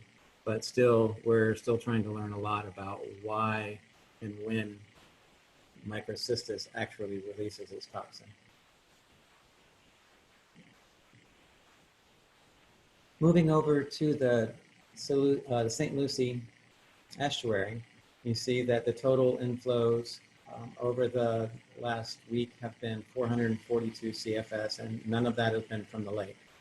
If you go down to the 2 pictures below that show the salinity gradient throughout the estuary, there's a nice setup there right now, with it being between 5 and 18 up in the forks, coming to 18 and 30 in the mid-estuary, and then going above 30 below that. And as you look in the graph on the right-hand side, we are in the good range for salinity at the US 1 bridge, which is right here. And you see the oyster beds in this area. So this is the first, April is the first month for our collection of reproductive recruitment for oysters. When we look at spat, and spat, as you see in the pictures, are just the larvals that attach to those shells that hang on those sampling tees. So you see where we are this year. It's hard to tell from the initial sampling whether it's going to be a very good year or a very poor year. This year we're about halfway between last year, but we have salinity conditions that are coming up into the better range. So we're hoping for a very good year, as the setup for salinity we feel is very good for oyster reproduction. As we move over to the Caloosahatchee side, we see that right now we are only receiving 256 CFS for the past week.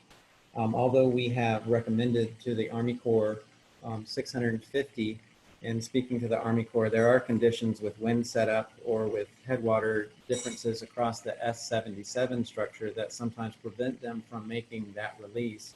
When they can't make the volumes, we send a pulse schedule that tells for each day what value of flow we would like to see. If they can't make that, they try to make it up when the conditions do become available for them to send water. But coming down to this slide, this picture here, we see compared to last year that this lower salinity zone of 0 to 5 has pushed up from Valley 75 back up into the more restricted and narrower part of the estuary. This is a concern for us, as it's a concern for Cape grass. It's also a concern for the prey base, as that larval stages of fish and some of the phytoplankton that get up in there that are part of the food web, they become in a constricted area that can have a higher predation. So hopefully we will get some rainfall, or the releases can be increased to push that lower salinity zone back down towards the past Valley 75. And then down at the lower end, we are seeing some increased salinities at the bottom end that are over here. You see at Cape Coral, salinity is still in the good range for oysters, but at Sanibel, it has gone up above that, and at Shell Point as well. However, when we look at the recruitment that we're seeing, Shell Point is looking better than it was last year. And at Cape Coral, it's looking about the same. As I said, this first month really isn't the big telltale. It's really about the third or fourth sampling event that will let us know how that recruitment is going. But so far, it's off to a good start. All right, coming to the stormwater treatment areas, as John had mentioned, we have finished the water year. So this is a water year summary of what we have done in the STAs. You see that the total inflows to the estuaries were 1 million acre feet over the water year. John showed you in his slide that that is reduced compared to previous years, but 15% of the total of the releases into the STAs came from the lake. As Mr. Steinle was talking about earlier, most of the treatment cells are at or above their target depths, and those target depths, as John did a really good job of describing, that is to maintain the health of the vegetation, whether it's an emergent cell, which are plants that grow out of the water, or the SAV, which are the plants that grow underneath the water. So they all have their ranges of water that they like and depths that we need in order to preserve their health and their integrity. So having a little bit more water, especially in a dry time, when you look at the difference in that scale, it's very, very tight. So where it looks like it's above it, the line that goes through the top is at 1.5. If you look at the first one at 1.8, it's only 0.3, 3/10 of an inch of a foot higher. So those water levels, we like to maintain them around that or just a little bit higher, so that we can maintain the health of that vegetation. And we've talked about it in several of my earlier presentations. There was a bullet on here for a long time talking about the stress level of the vegetation in the STAs, and it had become highly stressed. We are starting to see vegetation beginning to recover from prolonged stress. That recovery doesn't flip on a dime, but we are seeing that they are becoming less stressed. We are doing a lot of replanting, especially in STA2. And so the conditions that we have right now with these water levels is really good for those plantings to take hold and for that vegetation to become established, so that our treatment ability is maintained. This is what the STAs look like from the depth maps. And you'll see STA 5, 6 does frequently dry down. It is the only STA that does not have a lake connection. The gray area that you see on the western side, that is where we went in and did some construction work to level out this STA. That area had high areas so they would be troublesome in trying to keep them inundated. So as this STA refills the vegetation that is there, what we try to do in periods like now when it's dry, some of that emergent vegetation is a facultative hydrologically, meaning it can handle some period of dry out. We like to let that vegetation come back in, try to take care of its own. We will go in there and we will eliminate the nuisance vegetation, upland vegetation that will grow in. And then after these cells are inundated, we can take a look at them and see what type of work we need to do to make sure that they are very functional. So here, Ms. Thurlow-Lipich had asked last month for, what are the comparisons of what we're seeing for water flow into the STAs and volumes in two previous years, so you can have a better idea of how much water is going to them. Like I said, there was a million acre feet that have gone through. It is less than last year, but you see the same similar trend. If you go to STA 3-4, you see that it is still the STA that receives the most water coming down to STA 2, and then STA 1, east, west, and 5-6. Looking in Biscayne Bay, salinity conditions have gone above the maximum preferred salinity zone or salinity range. The bay itself, and speaking to one of our bay experts, said that during periods of drought years, kind of where we are right now, that they will often observe salinities higher than 38, 37, 38. And that's not really concerning. But when they do start to get higher like this, that inside bay or the edge that's closest to the landscape, that is a nursery area for a lot of different species. And it really depends on I guess the impact, the ecology depends on how long we're going to be in these higher salinity regime. So we are hoping for that rain that you were seeing down at the south end. We're hoping for the rain this weekend to bring these levels back down to below the sea level, which is 35 parts per thousand. Coming into the Everglades, you'll see a pretty dramatic change from last month, where even in water conservation area 1, which was holding water pretty well, that it's starting to get much drier at the top and going below ground. And as you come down through water conservation area 2, it's getting drier. John spoke to this as all of the water conservation areas are drying down. And that is a concern, and I'll show you some fires in a minute that have resulted from some of these dry conditions. The first one is a fire that was alongside of the L31 North, and this was in the video from today. So this is about 1,300 acres that had a fire. It's over here in the yellow zone. And what I wanted to show you was when we talked about, there's a stage gauge that this is going to refer to that is right here. And you look at those levels, and you talked about the ability of those pumps to quickly raise about a foot to 8/10 of a foot to a foot of water very quickly in this area to help put that fire out. So those fire-related emergency issues that we put out there were very helpful in getting this fire under control. There is a large fire that is burning right now still on Big Cypress National Preserve, and it is the Moonfish fire. It is about 25,000 acres below the loop road right now. It is only in about 15% containment. There is a large contingent working out there. I got an interesting email this morning. It told me that there are 4 helicopters, 3 air tankers, 4 ground engines, and lots of crews out there trying to create fire breaks and contain this fire. It's burning through tall grasses, cypress, and hardwood litter at the moment.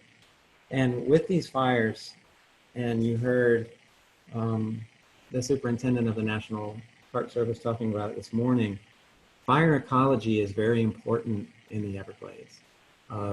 There was fires basically on a 3 to 5 year burn cycle, depending on weather conditions, that would burn through the Everglades. And what these fires did on it when they were on a repeated basis is they would burn up that fuel that would accumulate, so that they would burn it up pretty easily. There wouldn't be a vast accumulation of that fuel. When you don't have burns for a long period of time, and then you do get a burn and you have a lot of fuel available, especially when they're near the tree islands, they can have so much fuel that they will burn higher up into the trees and sometimes can kill the trees. So, you know, getting away from that fire regime it isn't healthy when a fire does come through, and then that's when it can become problematic from either a tree island standpoint, or if it is going to burn the peat soils, because that peat is highly flammable, and you have to consider that peat buildup takes decades to, you know, hundreds of years to build up, and when it's lost, it takes a very long time to recreate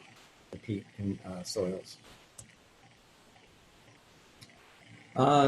Looking at wading bird nesting and foraging throughout the Everglades, the map over that you see in the color band, that is a habitat suitability index. So it's looking at depths in centimeters, and it's saying that those green depths are the optimal depths at which wading birds can forage. They have legs that are only so long, so they prefer that range of water depth in order to forage.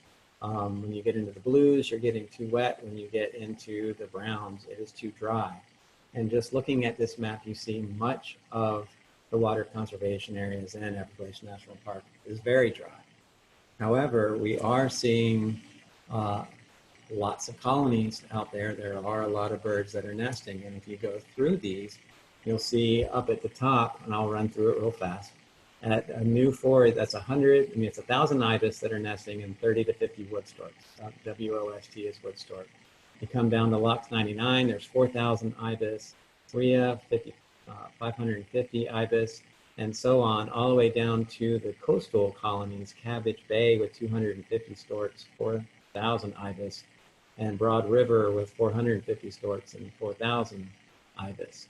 Now, those nests and where they're located is very important, because these birds have about a 15-kilometer radius in which they are going to fly to find food. So for these nests that are up here around some areas that have really good habitat for foraging, and as these areas start to dry down, if they do, these areas will become more optimal. So those nests are in a good location. You get down to the Jetport area where these storks have nested, and that could become problematic, especially since storks take a longer time to fledge than ibis do. So when we see storks nesting in areas that still have habitat that is suitable for foraging, we know that there are going to be some nests that will be successful. And to give you a better picture of what we mean by when the Everglades are drying down, this is what a drying pool looks like in the Everglades. So in this small area, you're going to have, as those waters recede or into this area, you're going to have a really high concentration of the food base. And so the groceries are readily plentiful, are readily available, and birds are going to move in there and start to feed. But they are a limited source. So as you move through time, you can have a large amount of birds using an area. They're going to use up the resource that is there. Those drying pools are going to get smaller, and the resource is going to become deplenished. So as we're looking at the Everglades, we're hoping that the conditions for rain will come and will begin to rehydrate this area and help the foraging success and the nesting success of the wading birds. Coming down to Northeast Florida Bay, the 365 moving some of the 5 creeks that are these creeks by the gold arrows. We look at that for inflows into the bay, and it's above the 105,000 acre feet MFL threshold. However, for the salinity portion of that MFL, we have exceeded that, going up to about 34 PSU, so 4 PSU above the 30 PSU rule threshold. We did have rain last week down over Florida Bay, and this is where Mr. Steinley has showed us some more rain today, and hopefully we'll see the same sort of trend set up where you see this rain and the heavier rains are in the yellows, so out in this part of the bay here, and how that corresponds to salinity levels in the bay. We see these areas that got the yellows, we actually had a decline in salinity, and that's a very good thing. Where the creeks are inflowing here, we have seen that there's not a lot of inflow, so those salinities have increased. When you come over to the Central Bay, our area or a level of salinity of concern that we're worried about is about 40. We see that we are exceeded that. But in the Central Bay, we have gotten back down into the interquartile range that we've seen over the past 10, 15 years. So actually the Central Bay is looking fairly good right now. Remember what salinities are here as I go into a couple of slides to talk about seagrass die-off in general, and that these areas have declined in salinity. Ms. Meads last month had asked about what are we doing in Florida Bay? How do we know when seagrass die-off occurs? What are the standard procedures we have for going out and monitoring these, and how do we know it's happening? So this really is a summary of all of that, but I would like to go through pictorially and show you what this actually looks like. When we talk about Florida Bay, and when you look at it on just a regular map, it looks like one open body of water. But when you look at it in this picture, this is a great picture. It shows how there are different basins. There are higher mud flats that are going to come and create these different basins. So there isn't easy flow, there's not a consistent flow path through here. It has to go on lower areas of the mud banks and the mud flats. So how water is moved throughout the bay is somewhat difficult. You see for the Northeast Bay, that's where 4 of the 5 creeks will deliver water. There's one creek that delivers water here that comes through into the Whipray Basin and the Central. So just keep this in mind as we go through, that there are different bays in here. There is not the ability for water to really readily exchange between bays, and rainfall really helps ameliorate salinity conditions. So when we look back at what were the conditions leading up to the die-off in 2015, we see here's that, I call it the blue brick road. This is the interquartile range that we have, and the blue line in the middle is the median. We had a prolonged period of time where salinities were higher, and they got up to above 40, and then they very quickly rose above 50. And when we got to this salinity in 2015, this is when we started to see the seagrass die out. So it's this large period of time where salinity was above the median that was problematic.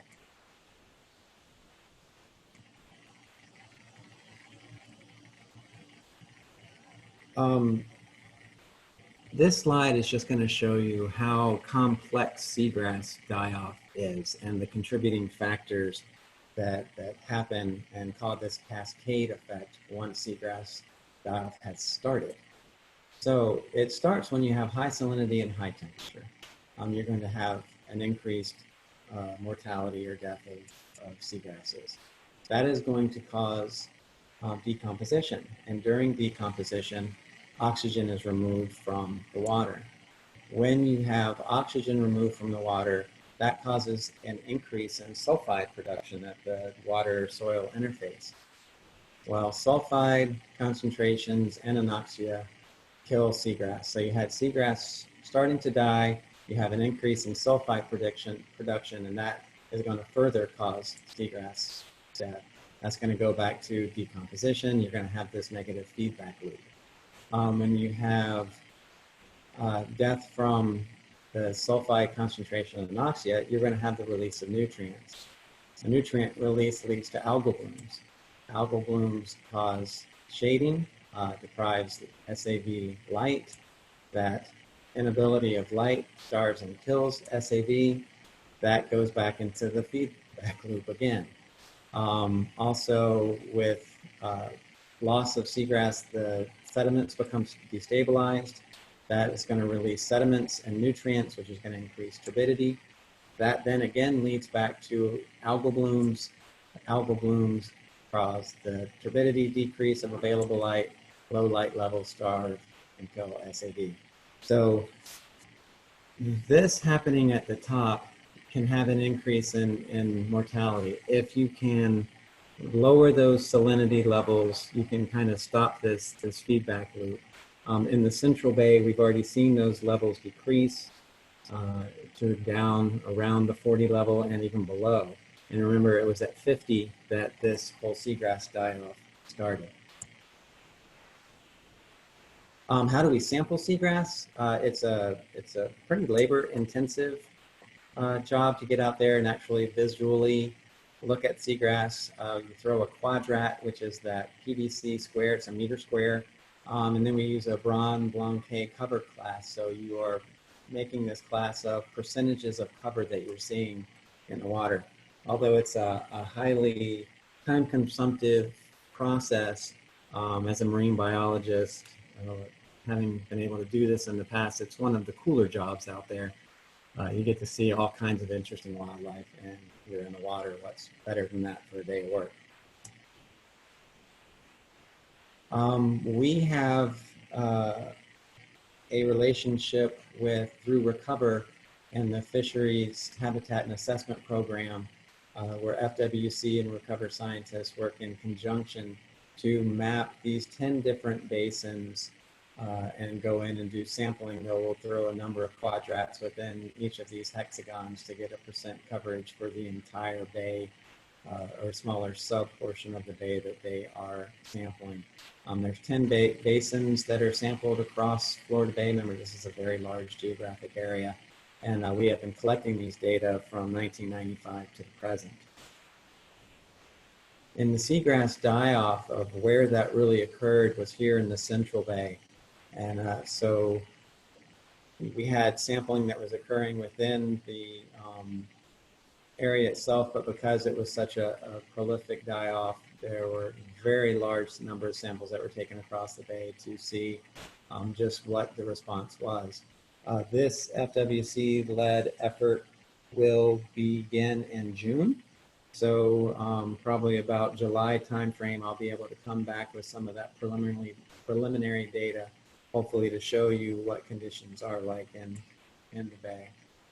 I wanted to take you through a quick timeline of what it looks like during a seagrass die-off. And prior to die-off, you can have very dense seagrass. And in 1987 was one of the last larger die-offs that we had, where you have a condition where you're going to get a pretty expansive die-off of seagrass. In a year, you start to see resprigging in 1998 from the data that we have. You see 1990, you're getting more seagrass growing. 1995, when the FHAP program began, there's more seagrass. That progresses through time. You get to 2020, it's looking pretty dense. You get between 26 and 2015, you get back to that lush pre-die-off, like a dense thalassia in this picture. And then you get to that condition again. And then this is what, if you go through the progression of 2015, this is what the die-off looked like. So where we are in recovery in Florida Bay, where you had in 2015 some of the die-off, in 2016 we already see that recovery starting early and pretty quickly. In 2017, recovery was moving pretty well. So those were the last pictures I had for data to show you, but it gives you an idea of the cycle and the process of what causes seagrass die-off, and then what are the methods that we use to go out and sample this so that we know what's happening, and then how long it takes for some of these areas to recover. Now I'll get into the water shortage order that we did issue for Lee County. If you'll remember, back in April 18th, we issued a district-wide warning. This wasn't an order. This was just to notify the entire district that we are getting into some dry conditions. But for Lee County, and John did a really good job of describing the difference between what we're seeing in well levels here as to what we're seeing in the well levels on this side. Here we were seeing levels that are in their lower 10th percentile class over a statistical range, but we were also seeing well levels at the historic lows. And that was a bit concerning. We were also getting messages and that private wells were drying up. This part of the system isn't really connected to our regional water system. It is dependent on rainfall. So it was time to go in there and issue a water shortage order. And what that does is we have modified phase 1 restrictions for agriculture, nurseries, and golf courses. And this effectively cuts back their use by 15%. And then for landscape irrigation and recreational issues, this is a phase 3 restriction, and this takes them from their year-round rules of 2 to 3 days watering down to 1. And this order does pertain to both surface water and groundwater. So some of the things that we have been doing is a lot of community outreach, a lot of work on the compliance side. We have been working very closely with Lee County and the other municipalities on daily communications calls. And for this order, our emphasis currently is on education, making sure that the users are aware that there is a water shortage order in place, what it means to them, and how they can come into compliance.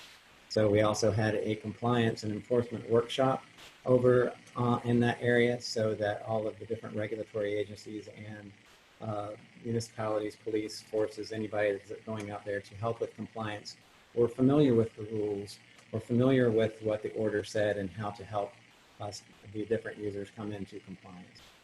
For enforcement, the district focuses on homeowner associations on parks, golf courses, nurseries, and agriculture, and the municipalities and Lee County works on the individual homeowners. We do review variances.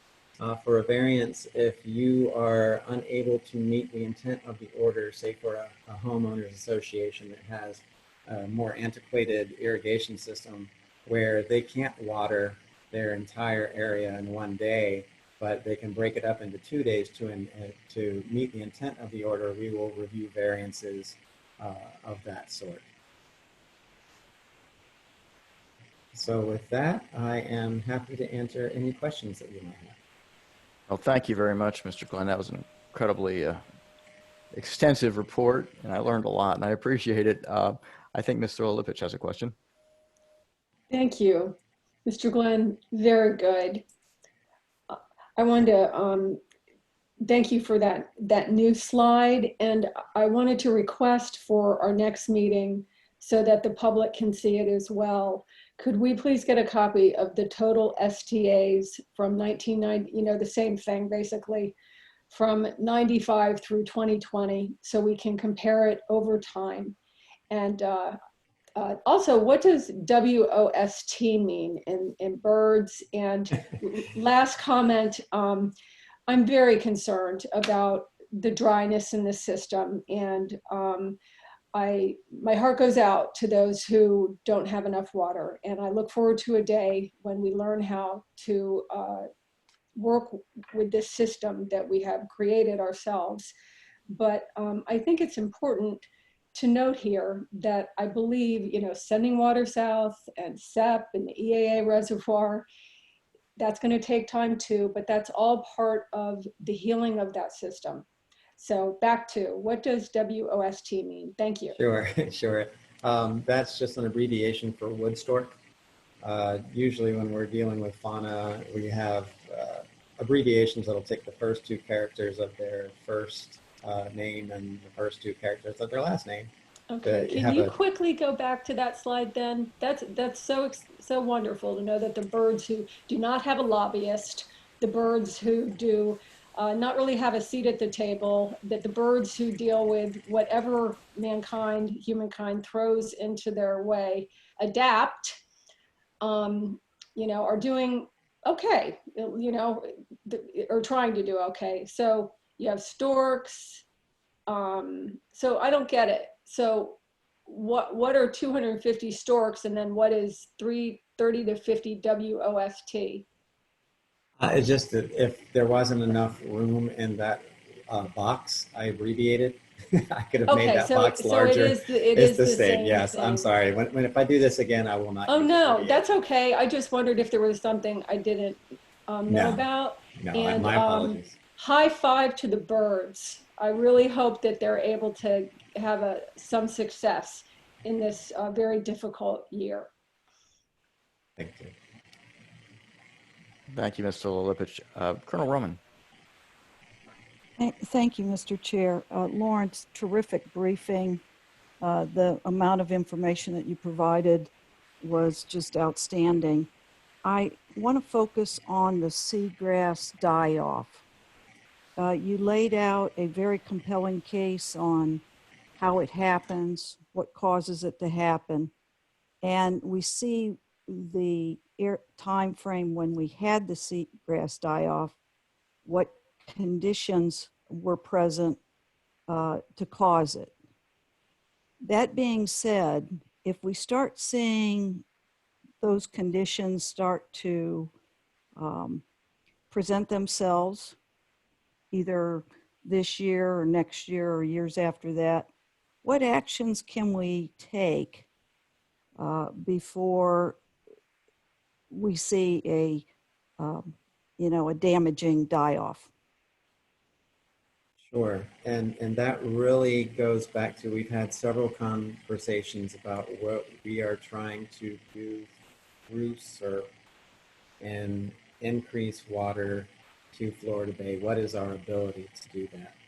We've talked about the GEM study, the groundwater exchange monitoring and modeling study, where there are still some questions that we need answers to. How are we able to get water into that central bay, which is the hardest part? Is there a connection between groundwater and surface water? How can we do that? We have the best ability to move water down to the eastern section, and that's through the 5 creeks when we move water down through Taylor Slough, because the eastern bay is fed by those 5 creeks and the central bay is only fed by 1. There's the ridge that is there that water has to get over in order to get into the central bay. So our depths, what are the depths necessary to do that? So we still have some questions that we need to answer about what is our ability to get water into especially the central part of the bay, and those are outstanding. So during this period of time where our abilities to get water there are limited, we are pretty much, it's going to be a rain situation that is going to come in and ameliorate these high salinity levels. But we've already seen that happen in the Central Bay, especially in the offshore area from the rains that occurred just last week. And I was also looking at the radar after Mr. Steinley had mentioned that, and it looks like the entire area down there is getting a pretty good smattering of rain today. So that's kind of where we are until we get components online that can help us deliver water there. And of course, our GEM study will help inform us on what the needs are and how that system actually works, because there's still some unknowns. One follow-up, if I could. You mentioned, was it the GEM study? Yes. And what exactly is that, and when will that study produce recommendations? Sure, it's at least 2 to 3 years out. What we're doing is we're trying to go through and find out what we do know, collecting all the data that is out there to look at what are the connections of water from the ground to Florida Bay. And then trying to go through and through the monitoring part, do we need to establish new monitoring sites that will provide us the information and the data gaps that we have from what's already established, and then that can help us model to see how the system actually functions so that we then can provide good scientifically based recommendations for any type of projects. Thank you so much. My pleasure. Mr. Bergeron.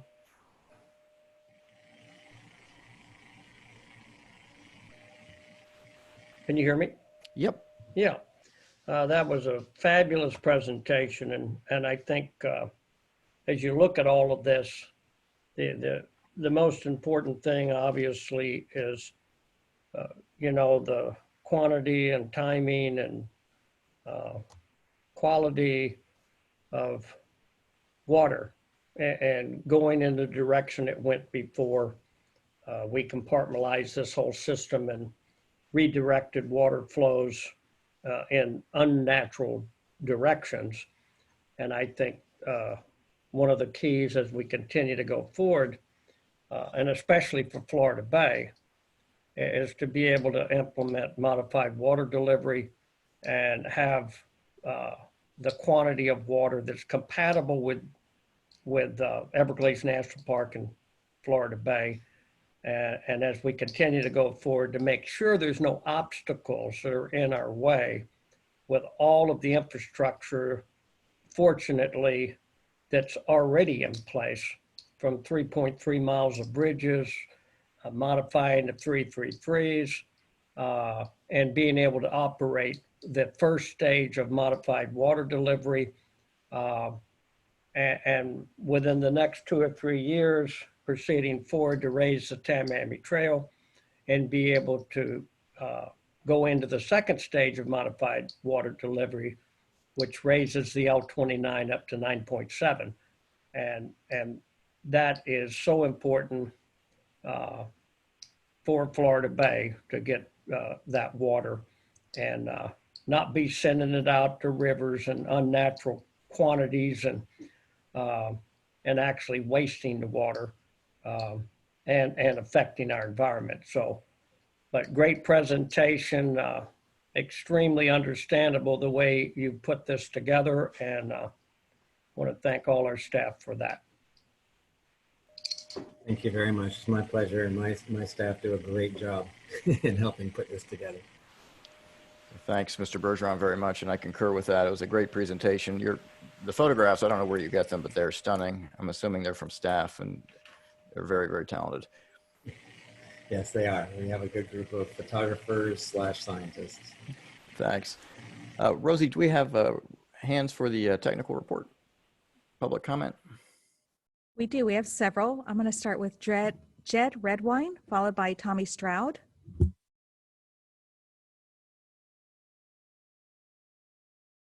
Good morning. Can you hear me? Good morning. Thank you for the opportunity to provide a comment now. My name is Jed Redwine, and I'm the official point of contact for operations for Everglades National Park. I'm also the project manager for the Modified Water Deliveries Project. Typically, I listen to the governing board presentations and don't comment. But after listening to the last several consecutive governing board briefings,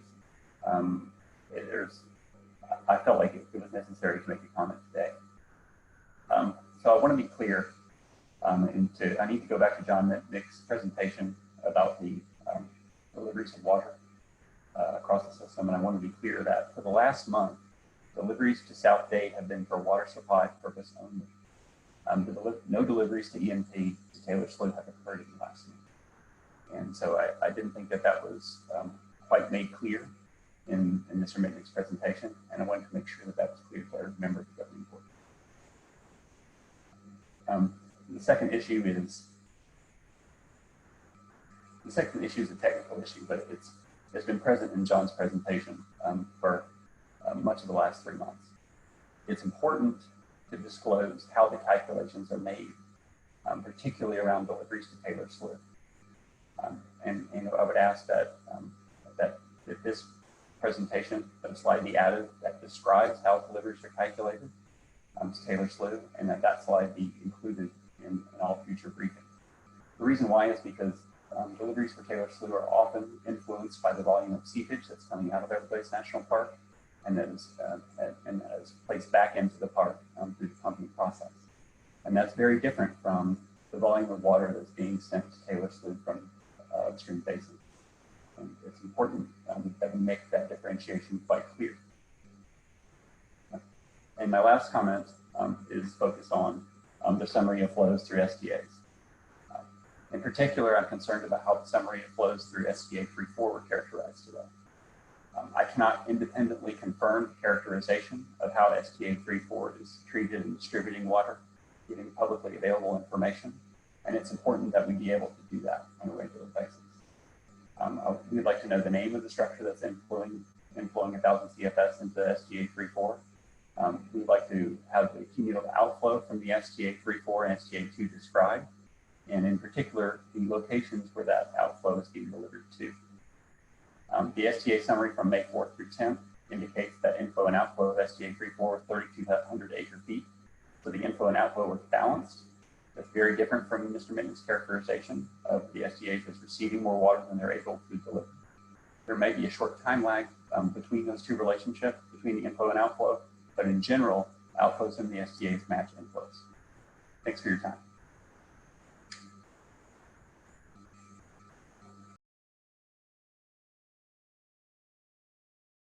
Hi, can you hear me? Good afternoon, Mr. Stroud. Hi, good afternoon. I just want to take a minute just to commend staff for the great work they're doing in managing water resources in these dry conditions that have been described, and specifically thank them for holding the weekly user coordination calls with various stakeholder and water users to help us better coordinate the limited water that's available. Comparing notes gives us the opportunity all to do a better job managing the water resource. So I just want to thank staff for all their efforts. Thank you very much. Mr. Chairman, you might know the next name, Terry Bates. I do. Welcome. Nope. Good afternoon, Ms. Bates.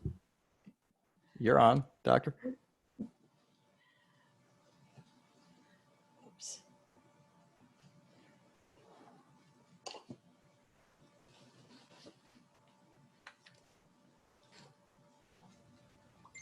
Terry, did you want to speak?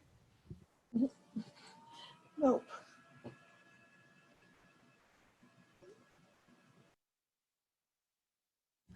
Okay, next we're going to go to Mark Perry, followed by Rayanne Wessel.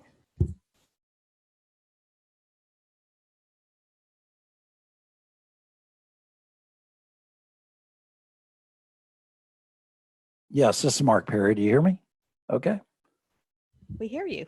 Oh, great. I appreciate the presentations, and it's always informative about the technical reports that come up. And you know, we are in conditions that require certain management of water conditions. But I bring your attention to the slide 13, which talks about the Everglades stormwater treatment areas, and particularly how much water is going through those stormwater treatment areas coming from the EA basin runoff versus Lake Okeechobee.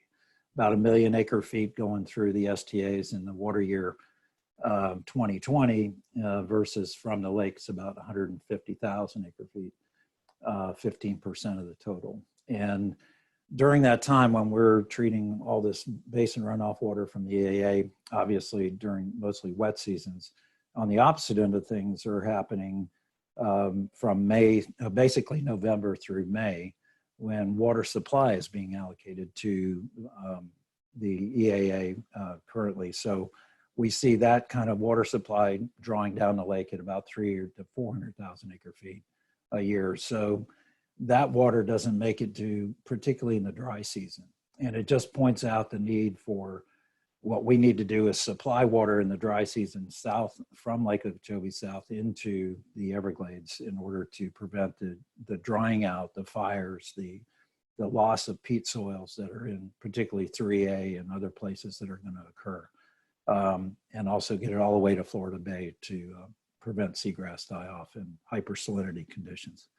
So from that perspective, I just wanted to make the board aware of, you know, those are our concerns when these management regimes are happening from Lake Okeechobee.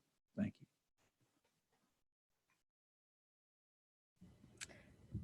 Rayanne Wessel, followed by Laura Reynolds. Good morning. This is Rayanne for the last time on behalf of the Sanibel Captiva Conservation Foundation, the Natural Resource Policy Director. On a personal note, I'd like to express my deepest appreciation for the work and dedication this board and district staff have exhibited, and the professional advocates I've had the great pleasure to work with and learn from. And so for your kind words before, thank you. On behalf of SCCF and as a West Coast stakeholder, I wanted to address and thank the district and the Corps for recognizing the needs that the Caloosahatchee Estuary has and recommending flows of 650 cubic feet per second the past 2 weeks.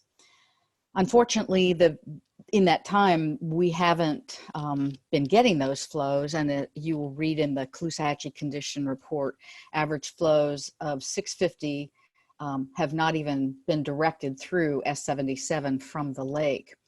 The past week, 530 CFS, the previous week, 493 CFS, and the estuary is only receiving this past week 189% of what's coming in. So that's 36% of the total discharge from the lake. Majority of the water is being pumped by agricultural water permitted users upstream, and it's been extremely dry throughout the region, so everybody needs the same water. The past 8 weeks since the mid-March, about the time this virus issue began, we've received too little water to support the estuary salinities to sustain that western edge of tape grass at the 41 bridges. The Caloosahatchee takes a small percentage of the discharges from the lake, with the majority going to ag users upstream of the estuary, and the largest discharges out of the lake going south to the EAA. A very small percentage gets to the water conservation area, and zero has been getting to Everglades National Park. It's no wonder there are fires there. As Chauncey indicated, Lee County has reduced watering to 1 day a week, and as John reported in his condition reports, very low groundwater levels mean groundwater is also not contributing to our estuary, making surface water flows all the more important. The Caloosahatchee watershed and west of the lake is a restricted allocation area. Even with inadequate rainfall, consumptive users in the watershed have no restrictions, so only the estuary is being cut back, and the flows are causing significant harm.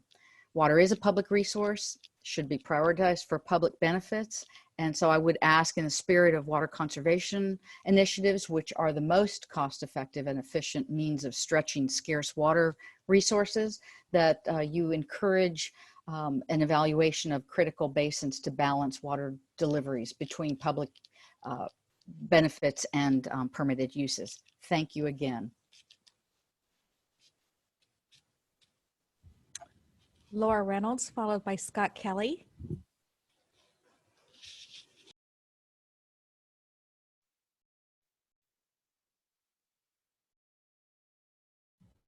Ms. Reynolds, if you could unmute your mic.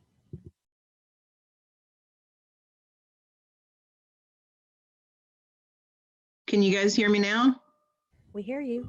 Oh, I guess I can just press my space bar. Thank you. This is Laura Reynolds representing the Florida Keys Fishing Guides Association. And Rayanne, what a loss to the environmental community. I will miss working with you. I hope you stay engaged in all of the West Coast issues. I did want to bring up the conditions in the lower East Coast near Turkey Point, in the Model Lands, and in Biscayne Bay. A couple of things were mentioned both by Lawrence Glenn and John Mitnick. One is the concern over saltwater intrusion, and of course the other are the high salinities in Biscayne Bay. And really, remember, we're supposed to be trying to achieve mesohaline conditions in the nearshore area in Biscayne Bay. The fact that we're at 35 PSU in that area really shouldn't be the goal. It should be the maximum. And so we should never really exceed that. We should be somewhere around 17 on average. And so really we need to manage water better in that area. And there's some things coming up and some deadlines happening in which the Water Management District can weigh in. One of those are the operations at Turkey Point. We sent an April 8th letter outlining the conditions and mitigation that could be required as part of the NPDES permit the state intends to issue. Now, frankly, the best way to go about that would be to wait until the remediation plan is achieved before any such new permit is issued. However, requiring those conditions now under your authority in the 5th supplemental agreement will help to prevent saltwater intrusion in that area and help to resolve conflicts with the current BB-SEER project that is moving forward in the PMP phase. The deadline for comment on that is May 22nd. And I think it's important to recognize that that project really needs to consider new water and making sure that we're rerouting available water that's currently going out into Biscayne as a point source. It should be that we're recapturing that and rehydrating the wetlands, and that we're holding the model lands up higher so that we can see the benefits from the raising the S20F structure. So for example, we're holding the model lands basin at 1.8 feet.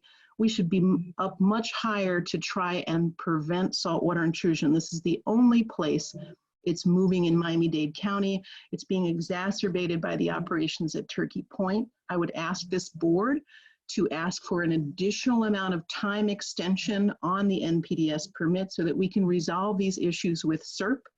I would also ask this board to make sure that the BB-SEER project helps to prevent saltwater intrusion in that area and includes not only Taylor Slough, but the bottom of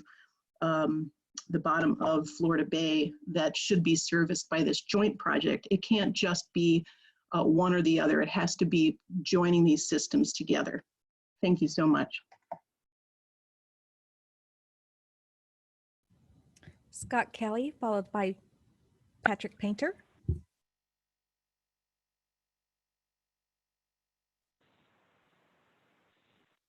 Hi, thank you again for the opportunity to comment. First, I want to preface my remarks by thanking Board Member Wagner for his insightful look into the statutory authority regarding the core position in regard to the savings clause and both applicability of both state and federal, other state and federal statutes in regard to that. So I think that it's been a long time coming, and I do appreciate his help on that. I wanted to bring to the board's attention the status of West Palm Beach. Unfortunately, the city has not been able to receive any substantial amount of regional water for almost 2 months now. And that has meant that the city is has very low water levels throughout our water supply areas. The reason that we can't receive the water goes beyond just the quantity of water available, but also the water quality, because we're looking at salinity levels that are elevated in the LA Canal, where we receive our water, due to high salinity discharges from the LA FEB. So this has put the city in a bad position. Also, we've seen blue-green algae outbreaks that we've had to disconnect because of those outbreaks. So with that said, we're concerned because the water levels are receding rapidly, and they're approaching the levels that we experienced in 2011. And I think most people have heard about the impacts that occurred in West Palm Beach in 2011 during that drought period. I also want to kind of set the record straight in regard to the fact that Flowway 1 is West Palm Beach. It's Grassy Waters and the M Canal. And so, you know, we're certainly willing and have been willing and been meeting regularly with the district in order to explore options for getting more water. We take very seriously getting water to the Loxahatchee River to meet MFLs. But frankly, you know, because of the complexity of the system and the impacts it may have on our permit, we're been unable to reach agreement on how to make that happen. We're hopeful though for next year or following years that we will look long ahead of time and try to work out some pre-planning so that we're not in this type of situation where we're trying to scramble in order to be able to find sufficient water to meet the needs of the environment as well as the needs of the city. So thank you. Thank you. Patrick Painter, followed by Nyla Pipes. Yes, can you hear me? We hear you. Oh, okay, good. Good afternoon, everybody. Thank you for the invitation to at least begin some dialogue with you on not only from a personal level, but also a professional level, representing the city of West Palm Beach and Grassy Waters Preserve and our water supply. But I was born in 1948. I mean, that may not mean a lot to a lot of people, but it has some historical context to it. It was the year that the Central South Florida project was developed, 25 years before South Florida flood control was enacted. And also Everglades National Park was formed.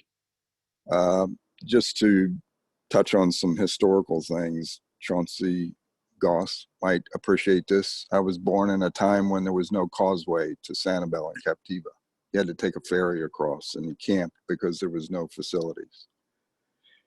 And Mr. Bergeron, you know, the marsh that we're now fighting over to manage for whatever principles are involved, that was man-made to a lot of extent because of dropping precipitously year after year after year Lake Okeechobee, going from historical levels of 21 feet to 18 feet down to now what we're dealing with. If we're ever going to get the water right, we got to get Lake Okeechobee right. And I've said it many, many times before you that it's water quality going into this century that's going to drive whatever outcomes we receive. And we've got to address that. But we also need to address the fact that there's a lot of other extremities to Lake Okeechobee. We're all part of the historical Everglades ecosystem. Grassy Waters is historically the Northern Everglades. And to address the concerns about the Loxahatchee River, we're 1.5 feet below delivery stages to where we can contribute to the Loxahatchee River. That has to be resolved through management of the regional system, not our system. And hopefully we can get the water right over time. But if we're ever going to get the water right, we need to have a large and expansive historical context to what we're dealing with here. A lot of people have moved in here, and there's a lot of different shareholders that all have to be equitably served. Thank you.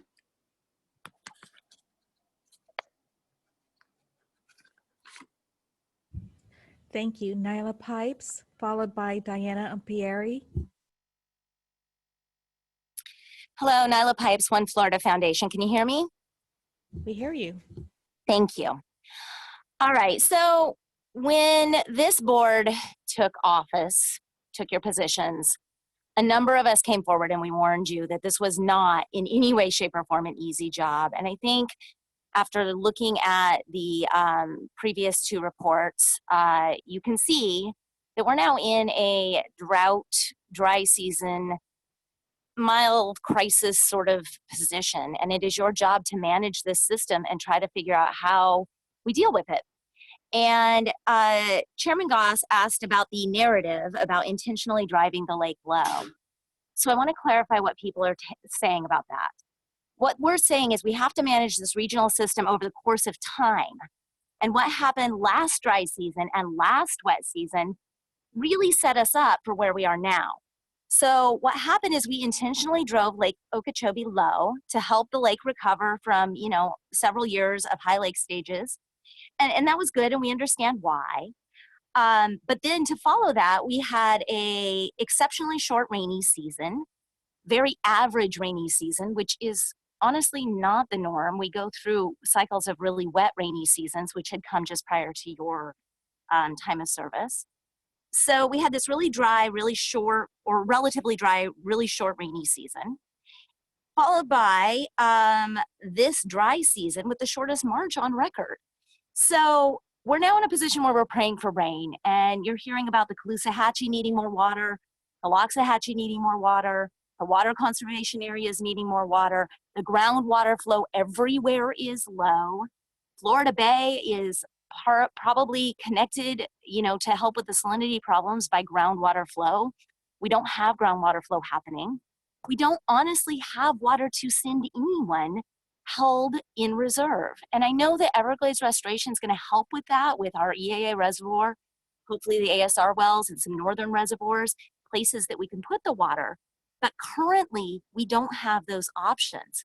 So we're literally stuck in a situation where we have managed this lake 2 years ago or a year and a half ago to a spot where now we're failing. Right now there are no flows in the 332s, the 200, the 199 to Taylor Slough, to Florida Bay. I mean, everybody's screaming for water. And if we don't get this rain this weekend, that's going to get worse. And as we know from last weekend's storm that never really came through, it's a very real possibility.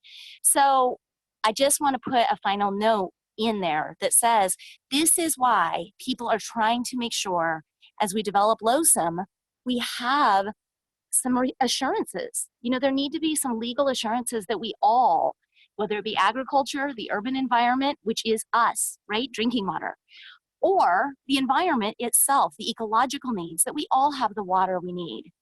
Thank you. Diana Ampieri, followed by Shannon Estenos.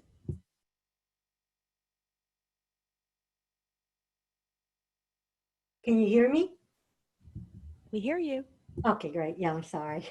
Yeah, so thank you so much, Diana Ampieri with Sierra Club. First, I have like a couple of questions that I realize you want to answer questions during public comment, but I want to make sure that they're addressed in some fashion. One is I realized that there was a permit that has been issued for the construction of the STA associated with the EAA reservoir. But it's just funny that we can find the permit, the correspondence leading to the permit is pretty hard to find. And it would be great for the district and the Army Corps, particularly, to make sure that's available to the public. Also, I had a question as to when the Water Management District is going to issue a final EIS to the draft EIS that was crafted in March 2018. I'm disappointed that we haven't seen that. We haven't seen how the district had responded to all the comments that were turned in for that draft EIS, and that draft EIS has been included in some other documents without ever issuing a final EIS to that. So that's important. Regarding these other issues that I'm hearing on the lake, I'm just going to draw from my own personal little bit of experience on having worked in the past with water supply modeling staff that work really hard to deal with all those competing interests. And as a geologist, water wars go back as there is all this time, right? This is what the district is dealing with. It's not a new issue. It's something that people have been fighting over what they believe are their water rights. And what I do know is that usually the environment tends to be the one that loses. And really what we're asking is, we want to make sure that the district, that all the agencies involved in this decision making, that they are truly relying on good science, right? That they are looking at, for example, realize that these conditions, the dry conditions, that, for example, at the water conservation areas, they're obviously concerning. But we got to look at the science. We got to look at the data. We look back at the data, at the models, so that they can be improved. The answer is not a political one. The answer is not, the savings clause, adding that to then control how the lake levels are managed. The answer is really looking at the data And if there's anything that hopefully the pandemic is showing us, is how important it is to rely on the people that actually understand pandemics, right? Look at the people who actually understand the wildlife biology of the lake, the algae experts, the public health experts.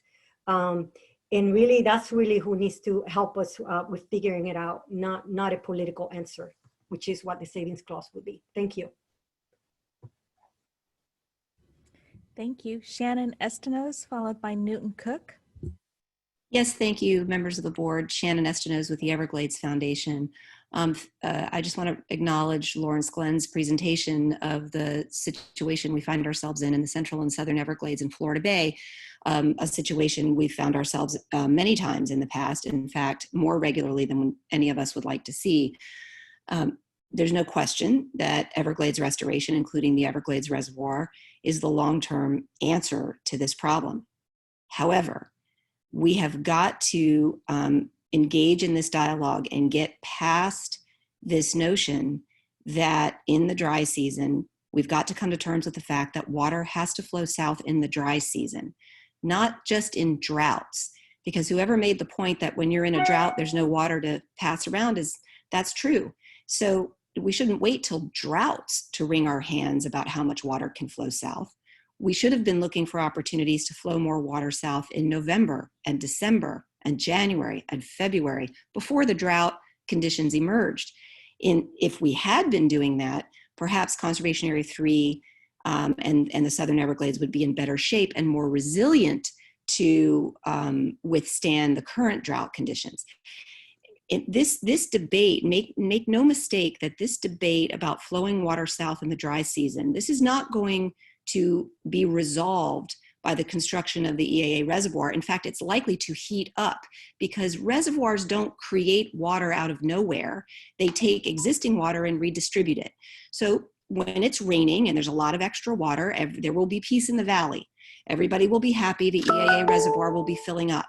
But once it starts to dry down and it stops raining, we are going to come up, I predict that we will come and face the same debate about the fact that water needs to be moving south all year round. We need to consider water moving south a beneficial use, just like we consider flowing water to the Caloosahatchee as a beneficial use. Flowing water south has to be a beneficial use. It has to be seen that way coming from Lake Okeechobee and coming from the reservoir when it's constructed. We are getting stuck where we are acting as though the only time to fight over water is during droughts. No, we won't be fighting over water nearly as much if we can distribute it more equally, fairly, and justly throughout the year in all conditions. So thank you for your consideration. I appreciate the opportunity. Newton Cook, followed by Adam Gelber.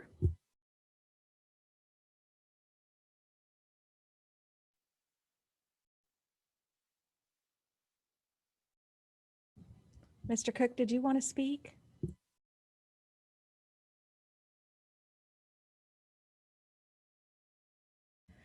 We'll circle back.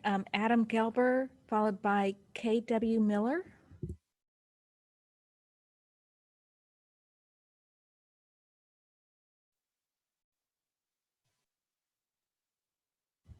Mr. Gelber, if you could unmute your mic.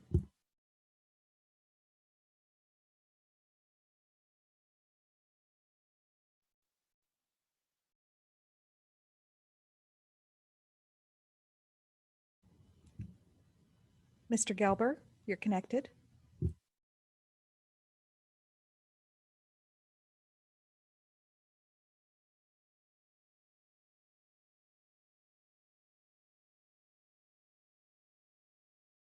We'll circle back. Newton Cook is on. Mr. Cook, would you like to speak now?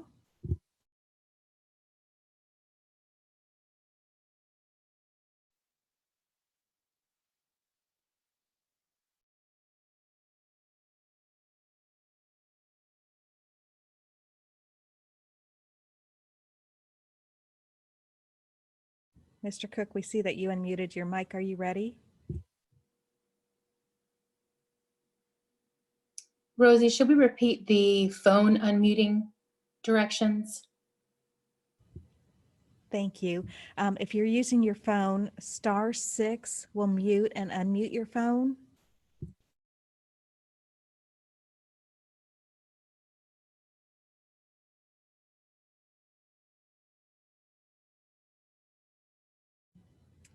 Okay, we'll circle back to Adam Gelber and Newton Cook, and we'll go to KW Miller. Yes, hi, it's KW Miller. Can you hear me? We hear you. Thank you. Okay, tell me when we're live and we'll go. You're ready. Okay. Good afternoon, KW Miller. I am a candidate for Congress in the Florida Congressional 18th District, just for everybody's benefit. I, first of all, appreciate all of the public comment. I have done this for over 30 years in the global energy and infrastructure space, both domestically and internationally. So I have a unique perspective on water, not just in the United States, but frankly, globally around the world. And I will tell you that the comments that are being shared here are unique, certainly to Florida in one respect, but not unique. And these common views and concerns can be shared from many perspectives. I've spent a great deal of time in the Western US. And as you know, the Western US is driven by what we call water rights, drawing rights. And I will say this, in my professional opinion, where we're heading, listening to this conversation today and basically researching this for as long as I've been in the business, we're heading to drawing rights, because fundamentally, special interests in dark money, and I think you all know who that is and what that is, have fundamentally captured South Florida's water and environment, and it's protracted. We are basically caught in a vice grip. There's not going to be common ground here. I don't see it, because no matter what the science comes out to say, no matter what the expertise comes out to say, there's going to be a bought and paid for expert on the other side to say just the opposite. I've dealt with this my entire career. I've dealt with it in Washington. I've dealt with it in Europe. I've dealt with it in the Western United States. And we're just going nowhere here. And I really hate to say that, because I think there's some very good people working very hard. I grew up in South Florida. I spend my time on the water. I grew up spending half of my time in the Florida Keys and Florida Bay. I know the ecosystem extremely well. And it's really disturbing to me to find that we just can't find common ground on this matter when we are caught into the political vice grip of nothing more than lobbying, exercising special interest. I've heard the comment, send the water south, since I was a child. Yes, we need to send the water south, but we need to send it south for the right reasons, not for the political reasons. So what I'm going to do is encourage everybody here who's a stakeholder, who's paying attention, to think about what you're really trying to accomplish and what your mission statement is. Because the mission statement, to save the Everglades and save Florida Bay, you're failing, we are failing. And I'm involved in this political matter now to try to make a difference. And I encourage all of you to really think hard about what you're trying to accomplish and what you're saying to the public. We'll be talking shortly. Thank you so much for your time. Thank you. Adam Gelber. Hello, sorry for the technical difficulties. Can you hear me now? I hear you. Thank you. Great, thank you so much. I was not planning on speaking this morning or this afternoon. Don't have any prepared comments, but like has been said, you all have a tremendous responsibility, and it's a huge task for you all to manage this entire system, working with the Army Corps of Engineers. Again, Adam Gelber, Director of Office of Everglades Restoration Initiatives. I wasn't going to really speak this afternoon until I heard Ms. Estinos's comments, and I'd like to, reiterate what she has said, that I completely agree with her, which is what, if you went back to the March comment that I had provided, is those continual flows at the end of the rainy season, in the beginning of November and December, is where you're going to maximize those benefits that we have lost as a result of the current water situation that we have. It's not about doing it now, it's about doing it earlier. It's not about solving all of the problems. It's about mitigating or lessening the effects of the condition that we're in right now.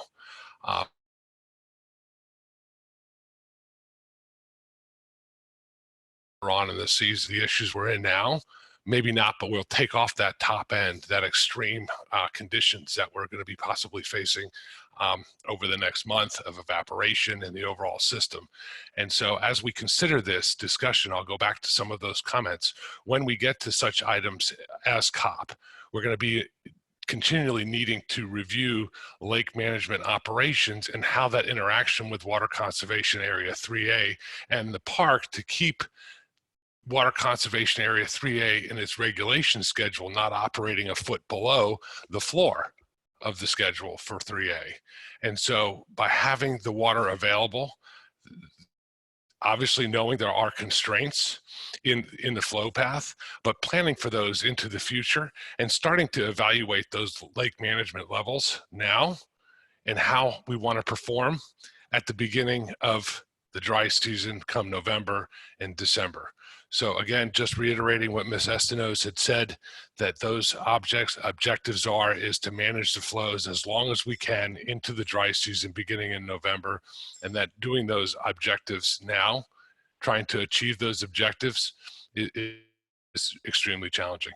Thank you all, and hopefully we have a good water year. Thank you.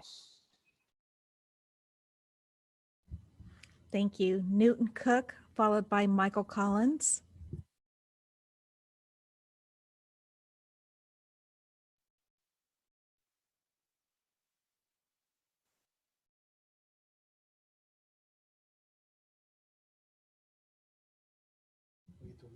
We'll circle back to Newton Cook. Michael Collins.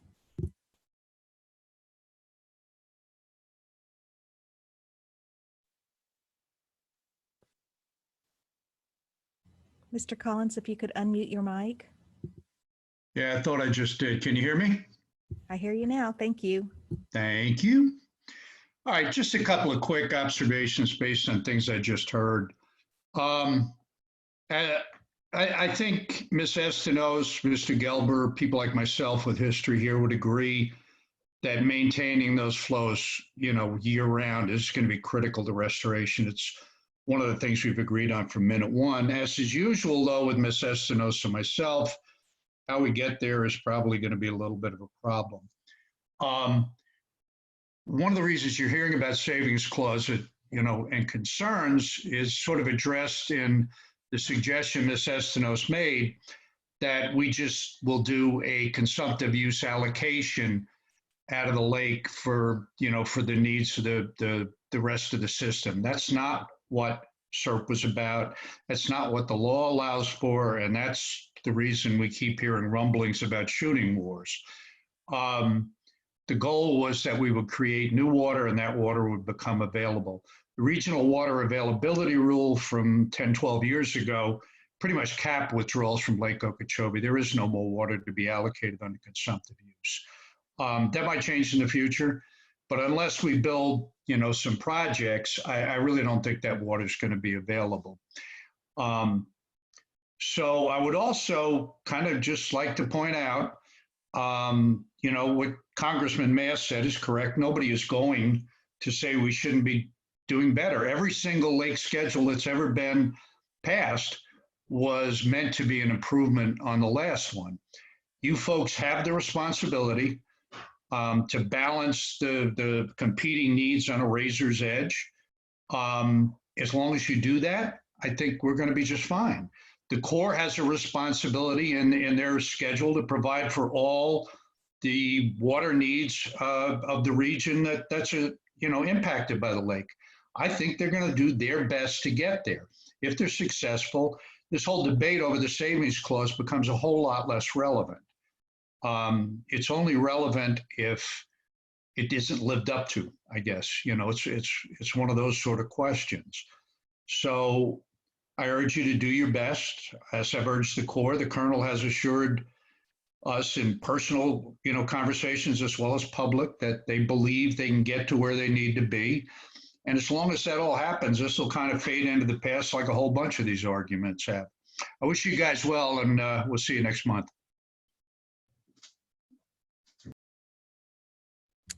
Thank you. Doug Gaston, and then we'll circle back to Newton Cook. Can you hear me? I hear you. Thank you. Great. Thank you.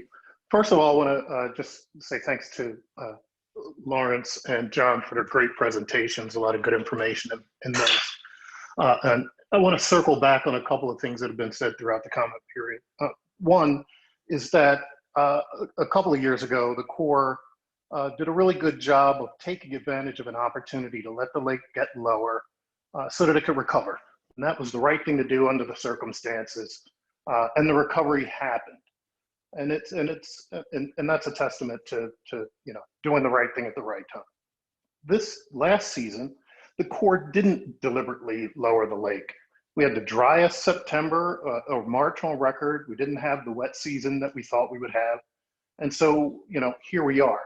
And so it gets back to this question of, trying to go through this LOSM process, take all that learning and figure out how to put that into a regulation schedule that takes the Lake of the Health into account and all of the other authorized uses of the lake.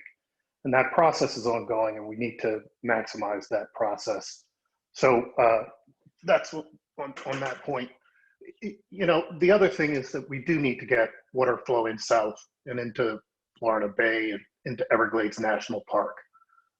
And that has to be part of the equation too. So back to that issue of trying to get new infrastructure built to hold water, treat water, and get it south. I've got to focus on that too. So those are my comments on that. Thank you.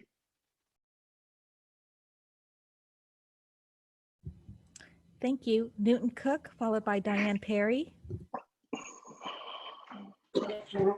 Can you hear me this time? Hi, Mr. Cook. Hi, I apologize for the technical difficulties. Thankfully, my son is here. I just have a couple of quick things. First of all, it's a great meeting today, and I have been listening to it. I want to thank the land management staff again, as I normally do on these meetings. We have some difficulties at the SDAs with some of the rules and regulations, and regarding walk-ins, and also some construction that's going to happen on SDA 1 West. And I just want to say how much I appreciate the people over there working with us to get the very best thing we can for the stakeholders going into next year. So just a word of thanks. The other thing, I just heard the gentleman mention the lake at 21 feet. I think that happens because 21 feet back in those days is not what 21 feet is today. I think if you really look at the lake at 21 feet, that's above sea level, about half of South Florida down here would be flooded most of the time. So I think we had to be very careful trying to compare old lake level measurements to current lake level measurements. Now, the subject of the day, part of it, we're at 11.23 feet on the lake today. And this whole meeting's been about problems, problems, and problems. Can you imagine if we were at 10.5 feet today? And if we were 10.5 feet next year? And if we were 10.5 feet the year after that? We don't want to have these conversations every year. So I'm very strong about LOSM. And when we negotiate LOSM, we remember what we did when we took a foot off the top of the lake for lures, because that's what lures was about, making the dike safer, taking a foot off the top of the lake. It wasn't 2 years later we had an 8-foot lake. When you mess with the top, you also mess with the bottom. So these numbers are important. And if we had a 10.5 lake every year, we would no longer have Lake Okeechobee as we know it today. There would be no marshes, it would be willows. The deep water areas would be muck holes a good bit of the year. And the water going out of the lake to the estuaries would be a lot dirtier than it is today. So I just caution when we start talking about 10.5, driving the lake down to a drought like we are today every year. And thanks again to the land management people. And I hope one of these days we get back to meeting in person. Thank you.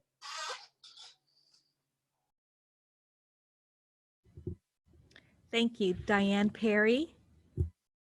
Thank you. Diane Perry, Earthing and Stewardship. I am so glad to hear a couple people bring up the water quality. LOSM does not address the water quality. The reason for the need for Lake Okeechobee's levels to be lowered is because nobody wants the water, because the water quality kills precious eco and economic systems. So it's a shame that all the political dollars are designed around the amount of water and not the quality of water. The sediments in the water has to be addressed. So I don't know how to get that into the plan that you all are working on. And when I hear about the drought, I just keep thinking and seeing these beautiful series of, water towers that have other uses as well. So sometimes I think we have to think outside the box as to what we're actually doing and what are some proactive things that provide some solutions that can help in what we're doing. I know you guys have your hands really full, and I really commend you for, taking on all these tasks. So I just want the sediment to really be addressed, because it is the water quality that is making all of these problems. And thank you very much.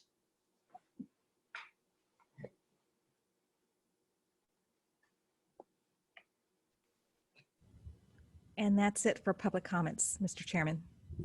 Well, thank you very much, Rosie. And thank you very much to everybody who took the time to comment there. Those were some excellent comments, and it gives us lots to think about. And I certainly appreciate that. Next, we're going to go to the discussion agenda. Item number 23 is a resolution proclaiming May 17th to 23rd as Water Reuse Week. I'll ask Mr. Rick Nebulis to present. Can you hear me?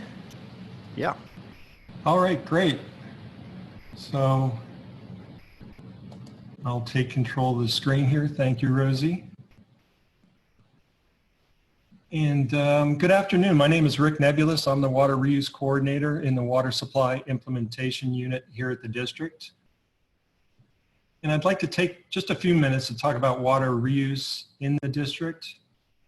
And at the end of my presentation, I'll be asking the board to consider a resolution proclaiming May 17th to the 23rd as Water Reuse Week.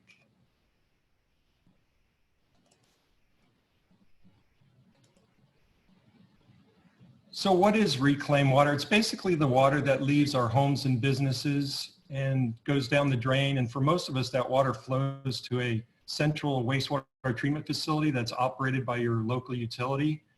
And that reclaimed water receives additional filtration and high-level disinfection that's commensurate with its end use. And it's the local utility that determines the end use, and it can be a variety of uses, including irrigation, industrial uses, groundwater recharge, and environmental enhancement. The pie chart on the right of your screen shows that the predominant amount of reclaimed water is used for landscape irrigation in our district.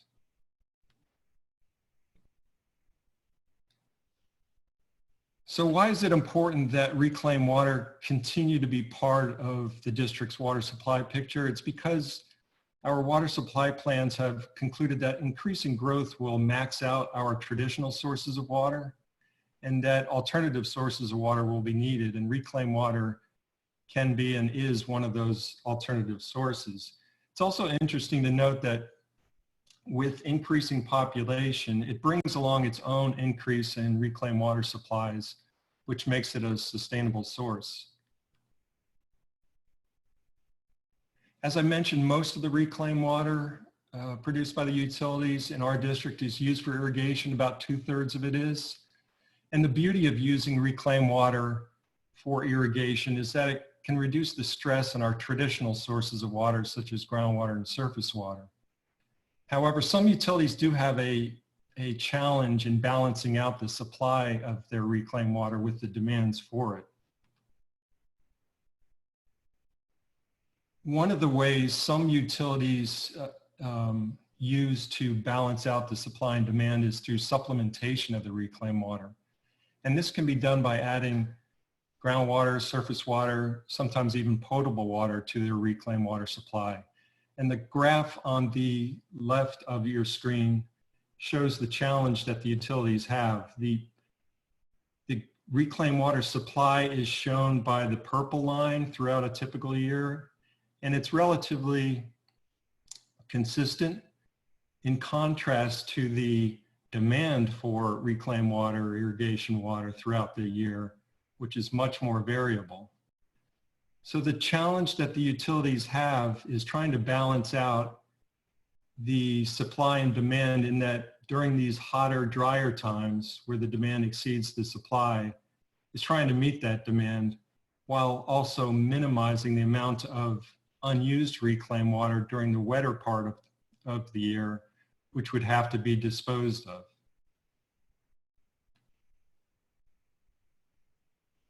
Here's a geographic look at water reuse in our district by percent of reuse, and the counties highlighted in purple are the ones with a relatively high percentage of water reuse.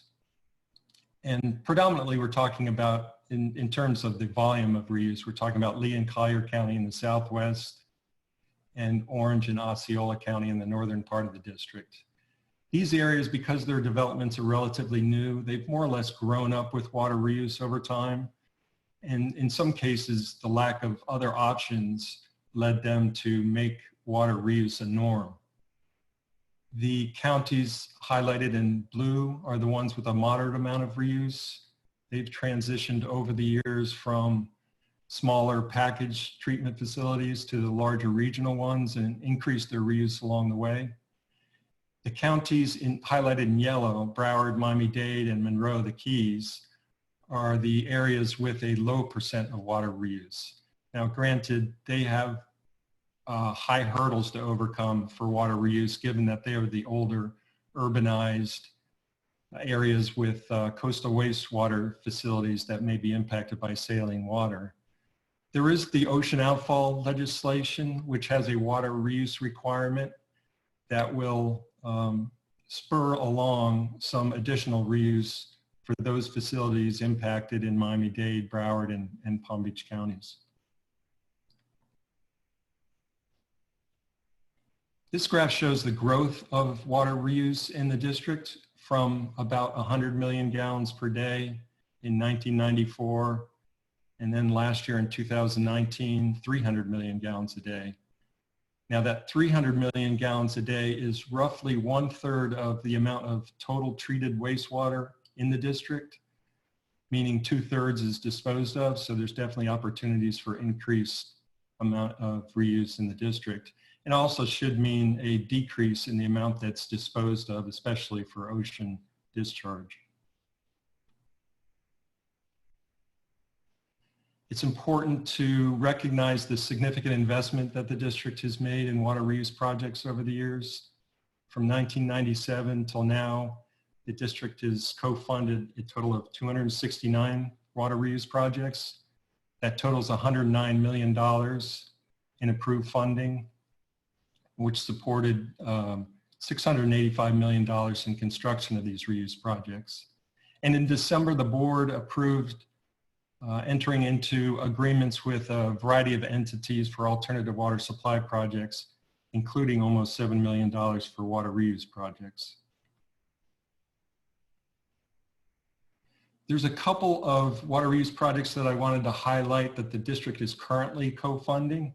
The first one is the Reclaimed Water Interconnect between Cape Coral and Fort Myers. And over here, if you look on the map, on the northwest side of the Caloosahatchee River is Cape Coral. There's the Caloosahatchee River. And on the opposite side is the city of Fort Myers. And this project was born out of Cape Coral's need to have more irrigation water, which is fed by reclaimed water. Well, across the river is the city of Fort Myers, which has available reclaimed water and also plans to reduce or eliminate their discharge to the river.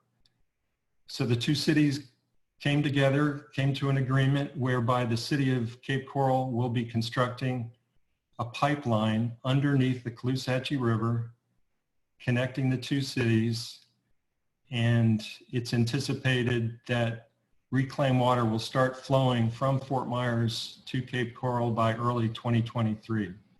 And in December, the board approved a $2 million state grant to help towards construction of that pipeline. The other project I wanted to mention is the cooperation between Broward and Palm Beach counties.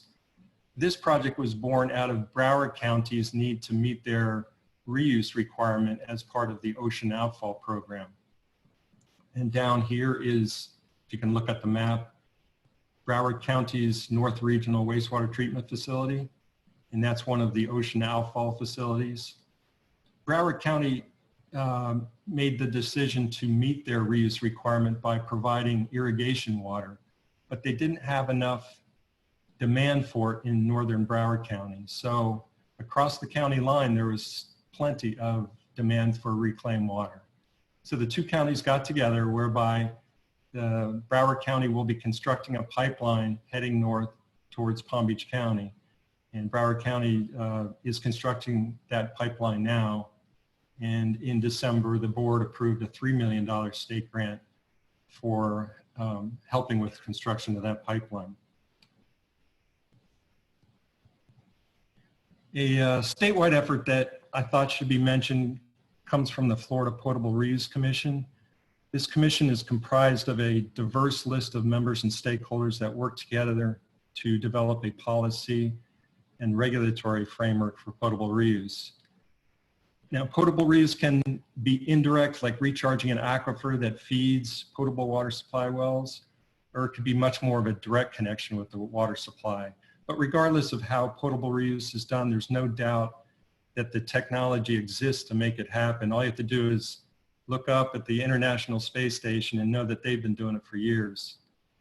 Now, granted, potable reuse is not for everyone in all utilities, but it does offer a water supply alternative for those that could benefit from it. So looking ahead, we see continued increase in water reuse, which is good news for reducing the stress on our traditional sources and also decreasing the amount of water that's disposed. And of course, the district, along with the EP, will continue to promote and encourage reuse into the future. And with that, here's a resolution for the board's consideration proclaiming May 17th to the 23rd as Water Reuse Week.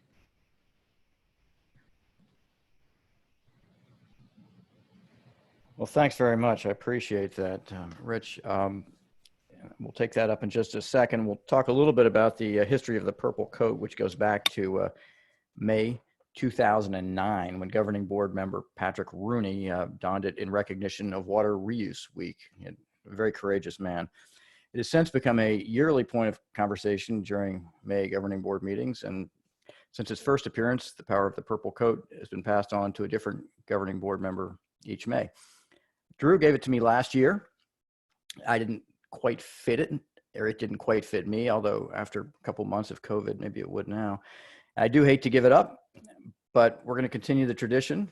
It's time for me to pass it on to someone who's also going to cherish the history, if not the coat, and who it might fit a little bit better, and that's Vice Chairman Wagner.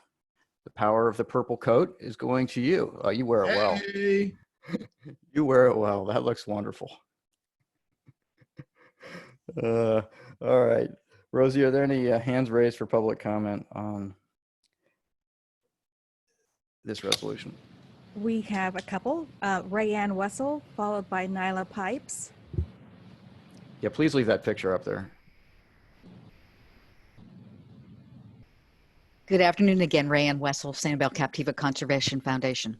I want to absolutely applaud the water conservation efforts of the district and would like to comment on the benefits.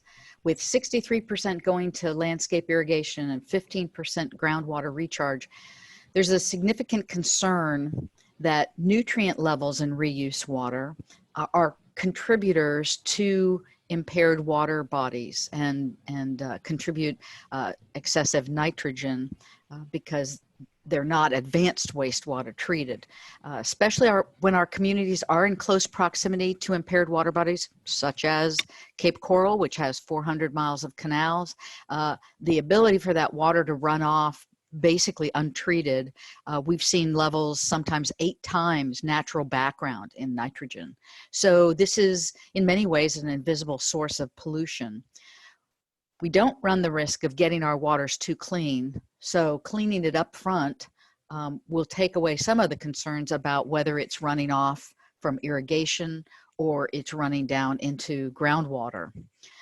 I would like to see the communities in this district and statewide move to advanced wastewater treatment. And I don't know if that's something for a future agenda that you could work with local communities, local utilities on. But given the focus that we've had today in this meeting on the need for more water, I wonder if, when the district might explore the euphemistically called toilet to tap as a source. Second item I just wanted to ask was, last month there was an announcement that about 88% of communities have not passed conservation resolutions, and I wondered if we could get an update on if there has been any progress in that regard. Thank you for all you do, and appreciate the comment. Thank you, Ran. And Rosie, you can go to the next slide. I forgot about the timer. That's helpful for people if you have it. Thanks. Thank you. Nyla Pipes.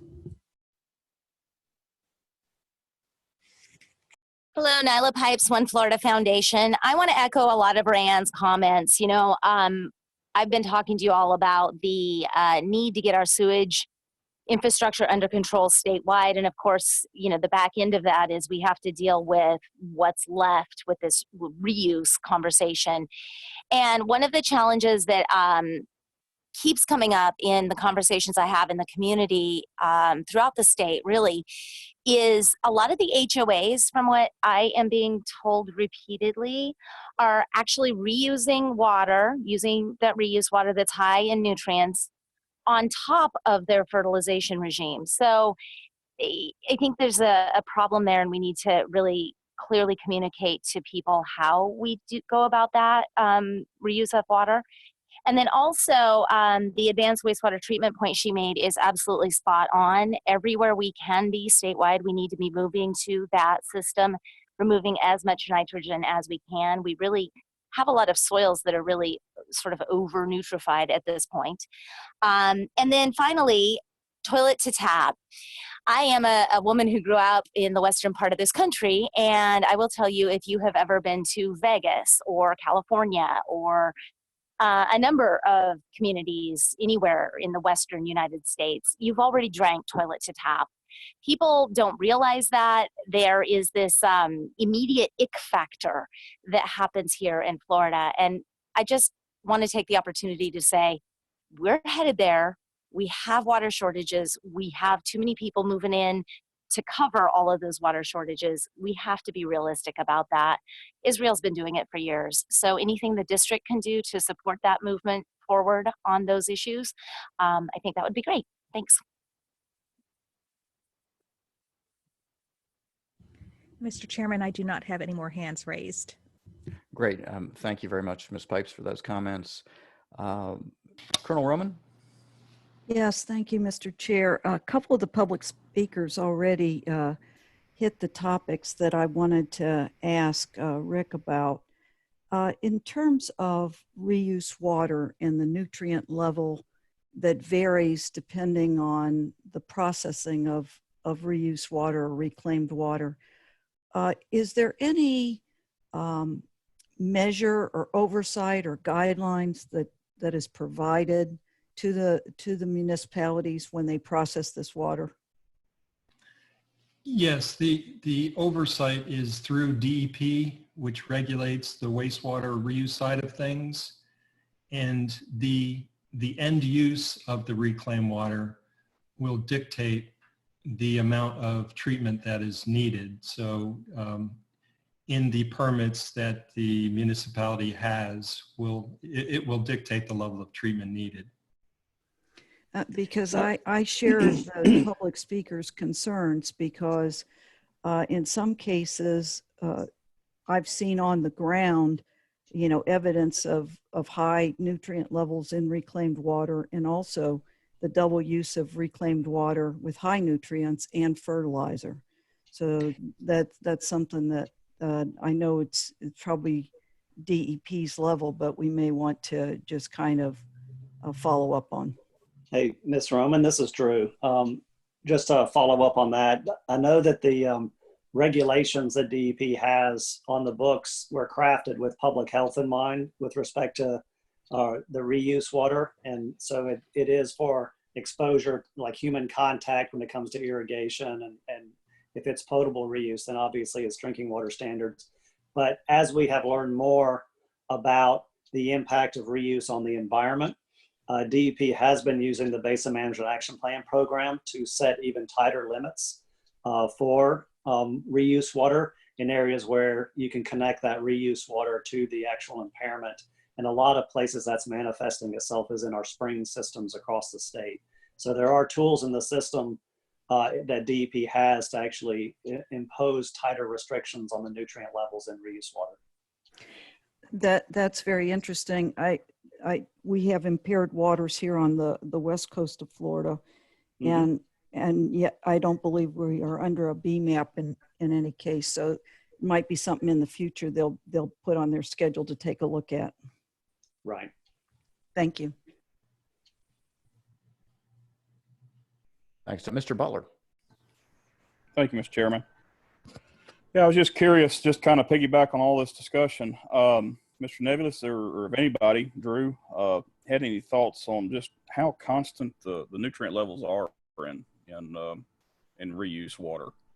And you know, I know, speaking from my perspective, you know, before we make any decisions to put additional fertilizer to use on the farm, we take soil samples and tissue samples from the grass just to see what's actually needed. So we're being the most economical and efficient use of maybe additional nutrients that the crop may need.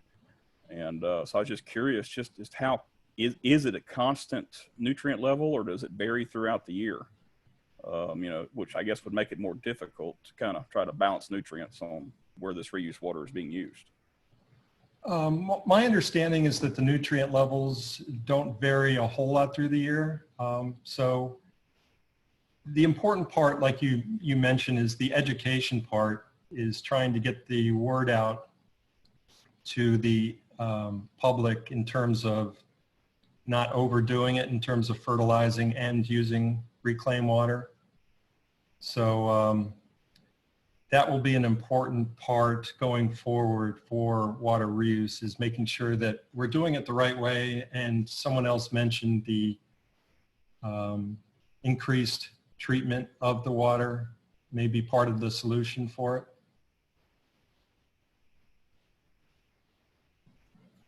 Of course, I'll echo that. You know, the talk of increased treatment. You know, one of the easiest ways to increase treatment is to use it to grow crops or grow grass, and that's probably one of the most economical ways to pull nutrients out of water. It's what we do on the farm all the time, and so yeah, I think every opportunity we can to kind of help educate and give the public the tools they need to be better stewards, I think is a great opportunity. Agreed. Thank you, Mr. Butler. If there's no more board comment, let's see, I need a motion on resolution 2020-0511 to accept this resolution. I move, this is Cheryl Meads, I move to accept the resolution. Thank you, Ms. Meads. Second, this is Charlie Martinez. Thank you, Mr. Martinez. I have a motion and a second. If there's no more board discussion, I don't see any raised hands. I'll call the roll. Mr. Bergeron.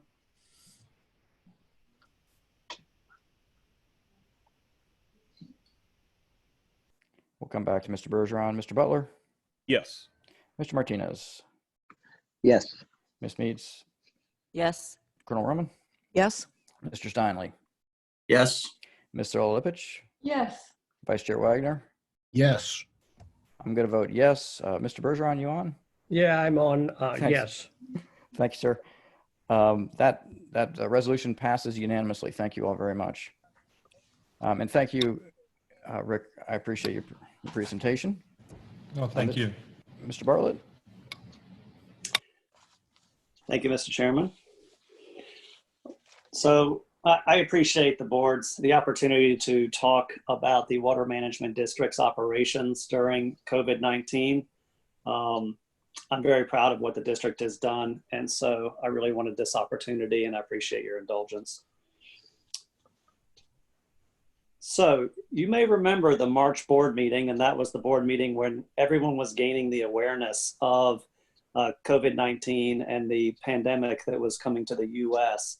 And you may remember these signs that were at the board meeting that we quickly, as we saw the problem coming to our shores, we quickly, with Candy's folks and facilities, started buying products, whether that's sanitary products, PPEs, and created these signs. And you saw them mounted all around the district in the hallways.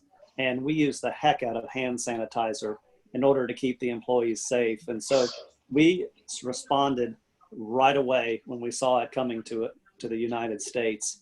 And then right after that board meeting, Governor DeSantis issued his emergency order saying we're going to continue work, but we've got a pandemic and we need to keep rolling and try to get the job done, but implement social distancing. And so what you had is we began our transition, and this was right through a weekend. And so we have different areas of the district. We have jobs at the district that can work from home, and then we have jobs at the district that can't. And so our field crews and scientists and water managers and staff who couldn't work from home, they immediately started implementing procedures to implement social distancing, wear protective gear, improve sanitary conditions while getting the job done. And then the IT staff really stepped it up, worked through the weekend to put the capabilities for 900 plus employees to work remotely. And each time they set up an employee to work remotely, that was about a 30-minute task. And they worked around the clock to make that happen. And we made that transition. And in addition, we do have partial activation of our Emergency Operations Center, which started on March 16th. And we work with the State Emergency Operations Center just to make sure we're tracking everything and everyone is communicating very well. So that transition happened in probably a week and a half or two. And the majority of conversations we had as a district with the management team was how to make that transition, how to deal with certain circumstances and get the job done. But as a management team, we thought, look, we can't talk for COVID-19. We can't only think about COVID-19 because we have a mission. And this board gave us this mission to restore and safeguard our ecosystems, protect communities from flooding, meet water demands, and connect with public and stakeholders. And so we quickly started having conversations about how to keep getting our job done. And so you can see this by the numbers. These are all numbers that we pulled together from when we activated our Emergency Operations Center. And so you can see we're still working with vendors, we're still working with contractors, getting work done in the field, paying them, getting the purchase orders done, doing prescribed burns. We are well ahead of schedule on our target for prescribed burns this year. And of course, our IT desk has been really activated. And when it comes to working with permittees and making sure the permits are protective and that we are continuing to do our compliance and enforcement activities, we're not missing a step there. And of course, our science continues. So one of the first things that came across our desk was, oh my goodness, we can't gather for public meetings. And you heard about the May Employee of the Month and how he stepped up. But the very first public engagement we had was the C43 Water Quality Feasibility Study. And that was within weeks of when we went into emergency operations. And Henry and the team really put their minds together to come up with a way to do that public meeting. And we did it very well. And then we've had workshops and public meetings and 2 governing board meetings and ever since. And we've kind of become a model in my mind for how you can do a virtual public engagement successfully. And as you heard before, we've helped other agencies and organizations with their virtual public engagement as well. When it comes to land management and land acquisition, during this time, we actually acquired almost 20,000 acres of wetlands permanently protecting those Everglades wetlands from oil and gas exploration. That happened during COVID-19. The board approved the acquisition that we came to agreement with on the Eaves property to finish out the C-23-24 land acquisition needs for that southern reservoir. So our land acquisition team has stayed on it and didn't miss a beat, and we got some incredible acquisitions done during COVID-19. And of course, we had to deal with our lands and our recreational areas. And as the counties and the state started, closing them down in order to enforce social distancing, we had to deploy staff to make sure that we noticed it, put up signs, managed our gates, and managed the public at those entrances during this pandemic. Fortunately now, as we've flattened the curve, we've been able to deploy those staff again to reopen them and make sure that we also put up signs to encourage the social distancing as they are used. So very proud of the staff that responded very quickly when we saw those needs to shut down and then reopen. Of course, we've had to engage in rulemaking. That's something the district has to do. And so we've actually had public rulemaking workshops for the Kissimmee Basin. We've started the scientific work for the EAA Reservoir Water Reservation, and that we've engaged the peer review committee on that. And of course, we published the draft rule for public comment for 40E61 and have scheduled those workshops that start next week. And I'll go into that a little bit more during my executive director's report. But this rulemaking hasn't slowed down either. And of course, our compliance and enforcement continues. The permit actions keep coming across our desk, whether it's a renewal, a modification, or new permit. Same with the consumptive use permits. They keep coming across the district's desk. And we're still being responsive to the public on when that happens. Same with rights-of-way permits, and then the field inspections continue. Compliance actions continue. We've even started 6 new enforcement cases. We are not resting. We are making sure that we are being responsive to those public demands and making sure that we are doing our compliance actions and enforcement actions as necessary. So, and then, of course, very important to the district's mission is the science. We have not stopped monitoring. We have continued to monitor at our monitoring stations. We've tested 16,000 parameters and put 30,000 records into the water quality databases, which is used by the public, us, DEP. And as you know, we are one of the biggest collectors of environmental science in South Florida. And I'm very proud of the team to continue to do that while being protective. You can't do lab work from home. You have to do lab work in a lab. And so we've certainly done everything necessary to make sure that we continue that work and maintain safety for our employees. And again, just because we have a pandemic doesn't mean the pythons don't grow. And so during this process, during this the COVID-19 operations, we have actually removed 83 pythons. Also during that time, we've finally gotten through all the paperwork and everything to double the number of agents for the Python program by finalizing agreements to get into national lands. So it's this was one where we're like, hey, does this continue? And we said, why not? The pythons aren't going to stop. Let's keep going. And then, of course, as we've talked about all meeting, we've had these drought conditions. And so that didn't deter us. We said, all right, we got to keep doing our responsibility. So irrigation guidelines were issued. And then, of course, we worked with Lee County very carefully and remotely to implement these irrigation restrictions. And as soon as they go in, there's a lot of engagement with local governments, local utilities, local stakeholders on what that means and how they can adapt to less irrigation. And then, of course, we didn't let up on the communication engagement on these forums with the water utilities and users. And then we have talked about the ordinances. We did a review and finished the review of the year-round irrigation of 157 different municipalities and counties. Finished issuing the 138 letters, and we're currently engaged with 43 utilities on updating their ordinances. And I can get you the more detailed report on that from staff later on this week. And then, of course, we still, as John kept talking about, you still have to look at the gauges, you still have to look at where the water is moving. And so our SCADA teams have still been out there making sure that we have the data, we can still operate our systems and make sure it all works. So during the COVID-19 operations, 658 site visits for maintenance repairs and installing new SCADA systems, 658. And then of course we had wildfire response that we saw the video on this morning. I did call Pedro that morning. We had that conversation, and that evening we had pumps running, pushing water into the park. That is quick response. And then of course, our project work does not finish. We've actually finished during COVID-19 operations, the installation of flow dissipators into STA 3-4. You can see the photo on the lower right where the pile of rocks in the red circle, that is an energy dissipator. Before that was there, the water would come in and go down that river.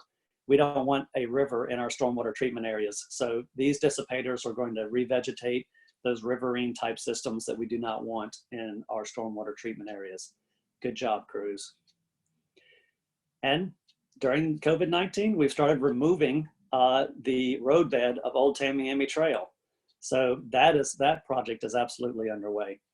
And of course, you know, there isn't a month or a week that goes by without maintaining our infrastructure, the overhauls and repairs of gates and structures. And that is a constant thing. The CNSF system is vast and needs constant maintenance to make sure it's always working. So that did not delay a bit. And there we are. You see the canal right down on the right, the canal right next to it. That is the perimeter canal around the C43 reservoir. So it is getting dug and built, and the embankments are being created for the C43 reservoir. And then we did a ribbon cutting to start filling the cells 1 through 3 of the C44 STA stormwater treatment area. And during April, during COVID-19, Cell 4 started filling. And we also began the nursery for our plants that we use to maintain the STAs in April as well. And so we have one more cell to fill, which we hope to in the over the summer.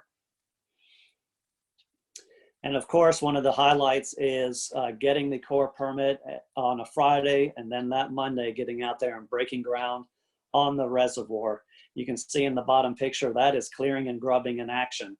You should see it now. It is vast. It is scraped down to bedrock in many of the areas right now. And so that is underway, the stormwater treatment area associated with the EAA project. So work has absolutely continued. And the one thing I really wanted to talk about is the perseverance of staff during COVID-19. So you have TJ, Nafisa, and Francois in the upper. They are working from home, doing veg management and working on ecosystem projects. And then you have in the upper right, and there Francois is at his kitchen table. So that's our new offices these days. Then you have Sean Cooley, who's at home working with baby twins. Now, I must say they're probably the best babies I've ever witnessed, but still, that's different than working in an office. And then you have Liz in the lower left, and all of us often are working at home with our pooch right at our feet, saying, why are you sitting in that chair all day? Shouldn't we go for a walk? What's going on? I know mine does, and you know that doesn't happen in the office. And then of course you have Leo and Brian. Those are the field people, donning the protective gear, getting out there. And when you're in the field, you can't always maintain that 6 feet distance. And so it's important that they do those protective measures, but don't dawdle and don't delay on our responses. And one of those pictures is for fighting the fire. And then you all know Rosie. Rosie's working from home, and she's also doing what she needs to do when she works from home, and that's getting out there and exercising and using her bike. But then she broke her wrist using her bike while exercising. But that didn't slow her down. Nope, she's still here working this meeting. So it takes an amazing amount of perseverance and focus to do your job in these times. And then there has been many staff in the district who have stepped up and not only did their job here at the district, but also gave back to the community because there is a lot of suffering going on during this pandemic. You see Karen in the upper left, who's making masks for the Good Samaritan Hospital with her little kitty there. And that's not actually her kitty, that's a foster kitty. So if you need a kitty, it's right there. It's pretty dang cute.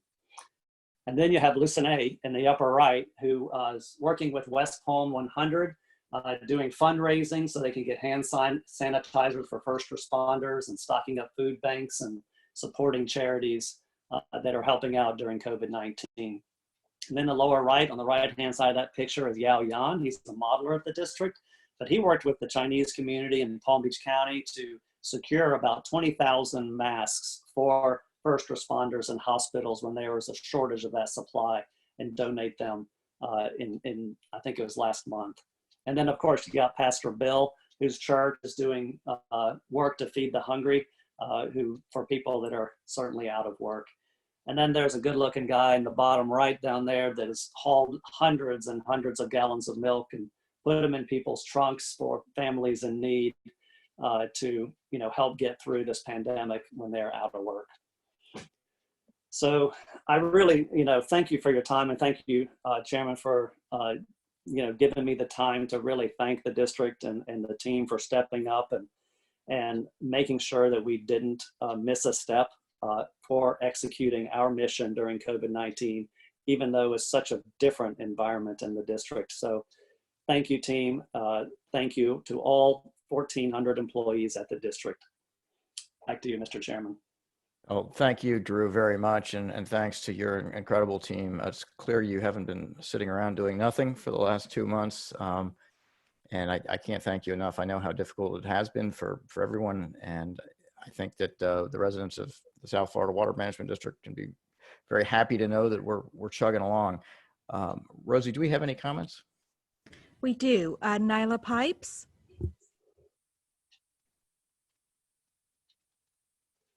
Nyla Pipes, One Florida Foundation. I just want to take this opportunity to also thank you all for making sure that we had such great opportunity for public interaction. And I want to go on record requesting that we continue to offer the Zoom function and the ability for the public to interact with you remotely, even after we return to normal and have in-person meetings as well. I don't really know, how that might work, but it seems to me that it should be a capability that we can offer. And I'm going to tell you, I think you would have a lot more people on this call today, except for there's also an FWC meeting. But I know for a fact, the past meeting that we did this way, there were people who were not able to participate in person because of the 3-hour drive to get to the Water Management District headquarters, who did participate. So I just think it's a really beautiful thing. I think that we need to keep this technology and keep that open, transparent public interaction going. And I think this is a great way to really integrate what we've learned into our future. Thank you.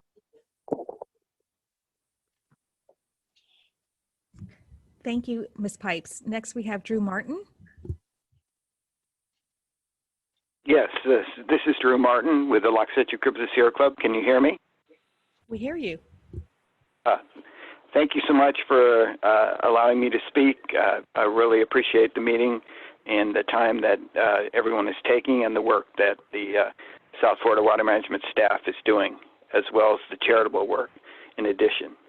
I think it's very important as we talk about being in dry times that we continue to emphasize water conservation. And I ride a bicycle home at midnight, and I still see people watering more than they need to. And I see people watering even after it's rained all day. And I think that, I know that Drew is working on that, but we need to keep emphasizing to the public that landscaping watering needs to be reduced and needs to be carefully monitored. We need to see more of the type of thing we have had in the past, which is our mobile irrigation labs, and also the use of nighttime monitoring, where you have officials from the various cities and counties that send people around at night, and when people are watering, to see if they're not watering the right way, if they're watering when it's raining. Also, golf courses need to be carefully monitored. I know in Lee County, you're doing this, but I did not hear much about the eastern side of the state and what they're doing. So I think that's important that we talk about that. We also need to reevaluate agriculture. I think it would be a huge mistake to put the savings clause on Lake Okeechobee. Absolutely essential that the lake be driven by science and ecology and not be forced into a political situation where you're holding water for strictly agricultural interests in the cities while the Everglades is starving for water. We don't want to go back to what we had in Florida Bay where we had the seagrass dives. So again, thank you so much. I don't see the clock, so I assume I'm out of time. So I'm going to thank you and look forward to talking to you next month. Thank you, Mr. Martin. Next, we have KW Miller, followed by Shannon Estanos. Yes, hi, it's KW. Can you hear me all? We hear you. Very good. So look, part of my responsibility is to kind of remind everybody in this meeting of their fiduciary roles and responsibilities. And I don't mean to be reciting per se chapter and verse, but I do want to remind everybody why we're here, right? So let's focus on a couple things. And this always is something that I used to do with my people globally. And remind yourselves that under Florida Statute 373.073, membership of governing boards shall be selected from candidates of diverse background: agriculture, development, local government, government-owned, privately owned, water utilities, etc. What that basically is designed to make sure of is we have a broad, diverse group of people who are looking at all sides of these problems and opportunity sets for the state of Florida and also the residents. Now, the law also states that the district cannot plan or develop any project that adversely affects flood protection or existing legal water uses. That includes agriculture, municipal, industrial, and tribal. Now, to my understanding, I believe I've heard from all of those. I may not have heard from agriculture today. I don't know if they were on this call, but I believe I've heard from tribal and municipal. Let's all understand that we are a cooperative. This is a group and a team effort. And if we basically go down the path of not addressing that while we go through these discussions and while we try to solve these issues, we will fail. Again, we are a team. This is not a one-way street. This is a combination of people trying to work on this for everybody's benefit. We've got to feed our people. We've got to have water for our people. We have to have business. We have to basically take care of our ancestral brothers. This is something that we need to work on. And I remind everybody in this call, when you go home today and you keep talking about this, think about that, because everybody has a view, but we all have to put our views into the pot and stir that pot together. Thank you very much.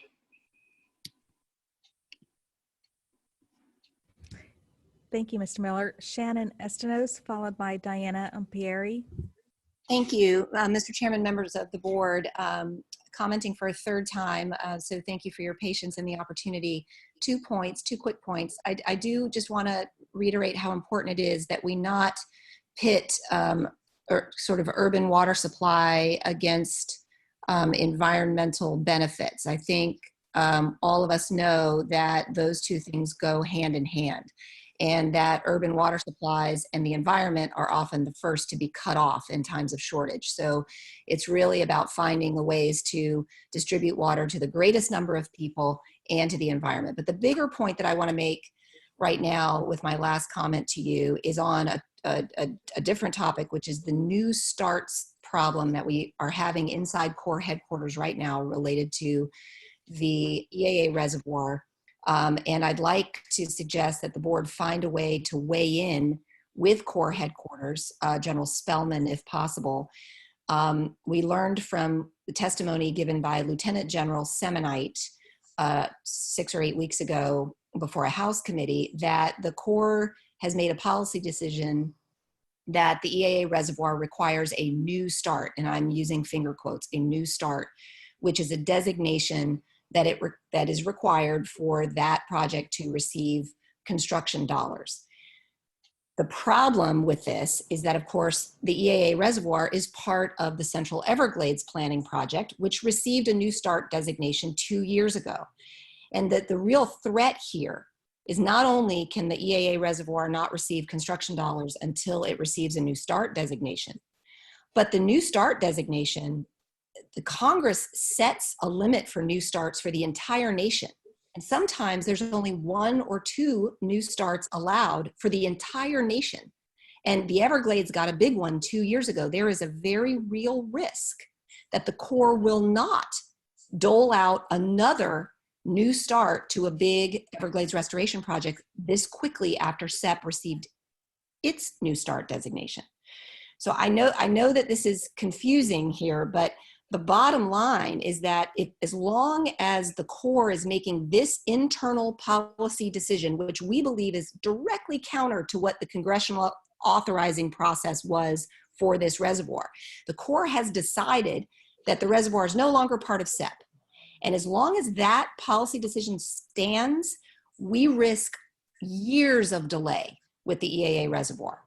So if the state of Florida, if the Water Management District can find a way, Mr. Chairman, to weigh in and explain the ramifications of this policy decision to the Trump administration, I think the time is now to do that for the benefit of the reservoir, for the benefit of the central and southern Everglades and the estuaries.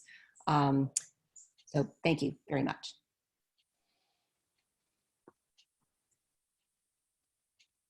Ampieri, followed by Mr. Miller, you have your hand up again.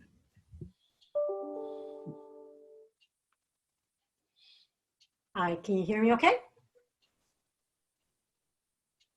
Can you hear me? We hear you fine. Hi, we hear you. Thank you. Okay, thank you so much. Yeah, this is Diana Ampieri again with Sierra Club. I wanted to thank the district for all the hard work during the pandemic. I appreciate it. I want to kind of bring attention to one of the really important things that Drew mentioned that I just want to make sure that we also give credit to all the people that fought so hard to try to stop the oil drilling in Water Conservation 3 in the Broward County area. You know, our fight on this issue started back in 2015. You know, I'm actually a Broward County resident, and I remember just a large amount of citizens, community leaders, people like Commissioner Beam Fur, Mayor Wayne Messam, and many other partners and volunteers that really literally raised hell over how wrong that would have been for oil drilling to occur at that location. In fact, last year in February 2019, we sent a letter to the governor. About 75 organizations did. And we stood at a press conference right there at the very edge of the Everglades saying, not here, not now, not ever, no oil rigs in our Everglades. So, so I just wanted, you know, obviously I thank the Water Management District for making this happen, making this deal happen, and the governor. But I just want to make sure that you all recognize those of us that were behind the scenes fighting for this. And so thank you so much for helping to end that battle. And with that said, I want to also make sure that that the district is aware that there are still private holdings, parcels out there in the water conservation areas with both surface and subsurface rights. So this issue could come back again. There's still data. I mean, even when I looked at the GIS layers from the Water Management District GIS portal, I counted probably close to 5,000 acres that are still privately owned, and there might be more that have mineral rights that could allow this. And then, of course, we know that we have oil drilling and more exploration going on at places like Big Cypress. So needless to say, I hope that the Water Management District and the governor also look and pay attention to other areas of the Everglades that need that same permanent protection. So again, thank you so much for taking this step. Thank you, Ms. Sampieri. Mr. Miller, did you want to speak again? Yes, just a brief comment. I'm back online. You are, thank you. Yeah, okay, so again, thank you for your indulgence. I just want to, I guess for lack of better terms, put some adult supervision into the process, and no insult to anybody on this call. My job is to remove politics from this, and I want to be clear. The law is very clear. We have 50 plus projects, 68 plus growing. we have a comprehensive process. Now, what people aren't talking about on this call, and it's probably not the forum for it, but we're going to be having this conversation in January, is how are we going to fund this? And the first thing I'm going to tell you is we're not going to cherry pick, okay? So that's not how you do infrastructure management. You do not cherry pick, and we're going to remove the politics from it. We're going to basically go after this on a comprehensive basis. And as you know, the state of Florida budget is in serious trouble. Now, Ron didn't say it per se, but I can tell you that the budget's challenged. When we get back to the budget discussion, the money is going to be tight, which means somebody like me has to go to Washington and get the big money, which is what I do anyway. So I want to be clear that everybody on this call needs to understand that while we all have our wish list, we all have our pet projects, this is a comprehensive issue, and it's going to be dealt with on a comprehensive basis. That's the adult supervision that we're going to be bringing into this process. And that's why I'm here. And you'll hear more about that. But as I listen to this, I have to say that I just want to help the board find its way clear of the political navigation that it's challenged with. And it's not your own fault. It's that you're being bombarded by so many different groups continuing to just deliver a very concentric message versus a comprehensive message. Everybody needs to realize what we're trying to accomplish. And you know, you'll hear that from me more and more, but as we go forward, keep in mind, where does the water come from that goes into Lake Okeechobee, right? I understand it's not popular to talk about the septic systems. I understand it's not popular to talk about Central Florida. I understand it's not popular to talk about Disney World and all of their apparatus. But the reality is, I understand it's not popular to talk about the golf courses and all the municipal runoff, but that is the reality we face. So let's all understand that we might be talking about sending everything south from Lake Okeechobee at the bottom of the spigot, but we've got a lot of work to do up north, and I will not allow those projects to be put on hold. We're going to push those projects forward, because if we don't get the garbage in out of the funnel, we'll never get the garbage out at the bottom. Now, we're going to have to treat it as we go, but let's all get on the same page here, because I'm very concerned listening to this call today that nobody is really on the same page in that regard. We'll talk more about it, but remember, somebody has to write a check here, and that's a very big check, and that's going to be the bottleneck. Thank you very much. Thank you. I have a phone number ending in 3858. Who is next?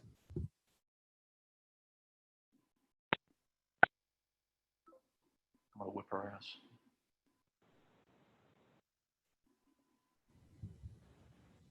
Hi, you're connected. The phone number ending in 3858.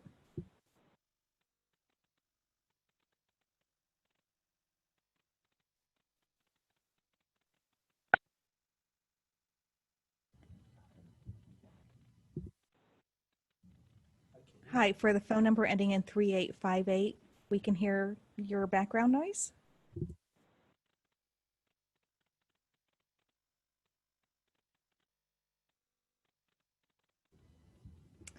Okay, while you connect, we're going to go next to Celeste De Palma, and then we'll circle back to the phone number ending in 3858. Thank you so much. I'm Celeste De Palma with Audubon, Florida. Thank you for the opportunity to continue having these very, very important conversations. I want to go back to the point that Shannon just brought and tie it back to what's happening right now in the system being so dry. Florida Bay's lack of water supply, lack of water flow is directly tied to the need to reconnect it back to Lake Okeechobee, which is really the reason why we need to get the reservoir going. Also, it's important to recognize that getting water flows down south is also essential to restocking the water supply for Broward, Miami-Dade, Monroe County. 100% of the water supply for those families depends on replenishing the Biscayne Aquifer. And that is going to happen when we put SEP into motion, when we bring that big gulp of water to rehydrate the Southern Everglades. This is why it's so important that the district weigh in with the Corps and tell them that this is a priority. We all knew it. The EA Reservoir was authorized in WRDA 2018 as a component of the Central Everglades Funding Project. It is nothing new. So the fact that this is now being raised that, well, you know, it's a separate project and it needs a new STAR designation, that is not true. We all know that the Central Everglades Planning Project included a reservoir in it. We made the authorization in WRDA 2018 to be able to authorize this new reservoir. We got that in place. We got the money in the fiscal year 20 budget. The President of the United States included a bump in the budget for Everglades restoration construction projects to give this project the green light that we needed so that we had all of the tools available at our disposal. So I urge you, governing board members, to sit down with our friends of the Army Corps and weigh in strongly in the need to advance with this project right now, because we really just cannot afford any more delays. Thank you so much.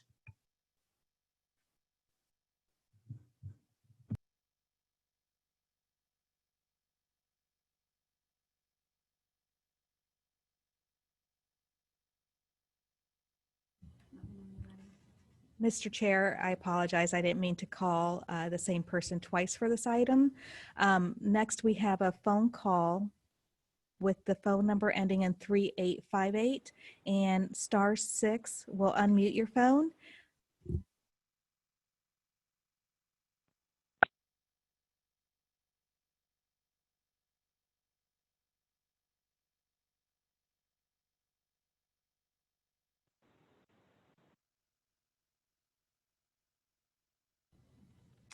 There's an opportunity for public comment again in a few minutes.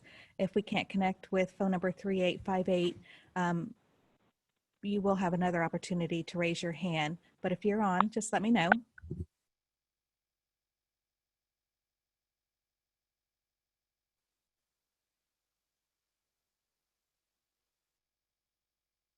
Mr. Chair, that's all I have for raised hands right now. Great, thank you very much, Rosie, and thank you for all those comments. I'd like to just comment quickly on something that Ms. Pipe said, and I tend to agree with her on when we go back to West Palm Beach and have our meetings there. I think there will be a new normal, and I think we've learned a lot from this whole Zoom process, and I'm hoping that we can take some of the lessons learned from it and help make our public participation better. And I'd like to comment quickly on what Ms. Estenos and Ms. DePalma just said regarding new starts. We're aware of the Corps' ruminating on this, and I think Lieutenant General Semonite is reviewing it right now. I haven't heard what his final decision is going to be, and we're sort of waiting to see. Drew, if you have anything more on that, if you feel free to pipe in.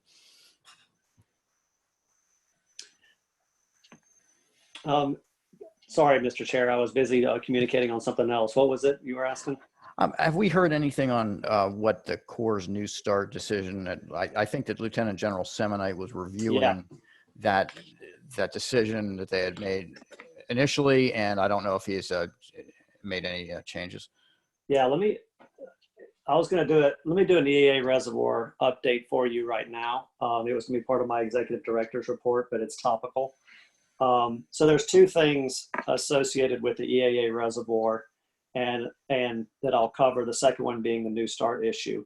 But the first thing is the Corps has been working on their report that we've been anticipating for some time now, that was passed out of WRDA 2018. And we anticipate getting the report. It's called a 1308 status report tomorrow. And that is the report where they answer the Assistant Secretary's 10 questions. And that report will finish the authorization process for the EAA reservoir. And then we'll be free to sign project partnership agreements. They can issue different permits, and we can get rolling on the construction of the Northern Canal and berm, part of the STA. I've already signed the contract, and so the next step is signing a project partnership agreement with the Corps after tomorrow, and then issuing a notice to proceed to the contractor so we can start building that canal and berm to the north of the STA. So that's the authorization side. So that should resolve tomorrow. And then we get to the appropriation side. And this issue, certainly this board, it's no secret to anybody that this board places the EAA reservoir as its top priority, just because it has so many benefits to the whole Everglades system. And of course, we advocate for construction funding for the EAA reservoir. And when we heard the issue with the New Start, we immediately engaged the Corps of Engineers about the problems that creates. So we are, it was raised at the task force meeting last week, and the problem essentially is the FY21 budget doesn't have construction dollars for the EAA reservoir. The integrated delivery schedule had construction for the EAA reservoir starting in FY21. And so that needs to be rectified. So through the South Florida Ecosystem Restoration Task Force, there was a lot of dialogue, including from the district and DEP and local governments down here about that problem. And at the end of that, that exchange, Ryan Fisher, who was representing the Corps of Engineers at the task force meeting, committed to look at that issue and get back to us. And I'd sensing communication from him that they were going to get back to us this week. And so we have been monitoring my email, and we have not seen any final communication on that. So maybe that will come tomorrow in associated with the 1308 report. But right now, he did say that they were looking at it and re-reviewing it, and hopefully they'll come out with a decision that that they can give construction dollars to the EA reservoir project next year for FY21, because that would be monumental. Okay. Thank you, Drew. We'll come back to your executive director's report if that's okay with you, and we'll go to Candy. Ms. Heater. Thank you, Mr. Chairman. The monthly financial report that I'm reporting on today is for the month ending March 2020. The district's current operating collections of over $431 million are $67 million higher than prior year collections of $364 million for the same reporting period.